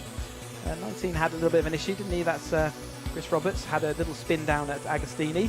And out front, this is where we saw Jeff Newman suddenly accelerate away from Freddie. So as he tried to go for 5th, it wasn't there, was it? So that now makes sense that he was in 4th gear and wasn't able to get it out. And he did an incredible job to maintain momentum around some of the tighter bends that we've got here at Snetterton. And it was last lap was all about Mark Jones and Charlie Lower, who was going to come out on top. And as they crossed the line, Jeff Newman took that win, and we had a little bit of a pause, and Chidicks just about made it across. And then we had Mark Jones, and then we had the rest of them coming across. So we're going to go across to the podiums now directly and see what them get their trophies. So there's Simon Lambert shouting out the winners, and we're going to start with our 3rd place driver. Getting in the cameras. Charlie Lower just feeling the temperature of his tyres there. So here we go then, just Kirsty getting ready to give Charlie Lower the 3rd place trophy and another cap to take along his way, and a hug to send him on his way. Not that happy with 3rd place, you can tell he was a bit disappointed, but a handshake there from Jeff Newman to say well done, and that's still not going to hurt his championship too much, is it? He's coming here with many wins, but in 2nd place then, stuck in that 4th gear, but managing that extremely well at the end of that race is Freddie Chidicks in the 2nd place. So he's got his 2nd place trophy and a smile on his face there. I think he can be satisfied satisfied that he rescued that race weekend. But Jeff Newman, after a slight stalled start at Brands Hatch, has had a couple of wins here this weekend, and he can go away absolutely smiling. And again, a couple more trophies for him to go onto the mantelpiece and take away. And like he said, he's going to go back to his family and have a nice hug, no doubt, and get maybe a drink or two just to celebrate his double win here at Snetterton. Great to see that, and yeah, like I say, they're not going. It's not going to be too long away before we get going again. So we've only got under a month to go as the champagne sprays and get these cars covered in the gloop and gunk, and need to go and get them in the washing machine before they start smelling of horrible stale alcohol. Definitely getting a good rinsing down. So yes, next up after this Snetterton race meet, we are going to Silverstone. We are going to be there on the 18th and 19th of June. So do make sure that you join us there, but do sign up to all the socials. May I take this opportunity to thank everybody in the marshals, the teams, BRSCC and Caterham, and we'll see you at Silverstone soon.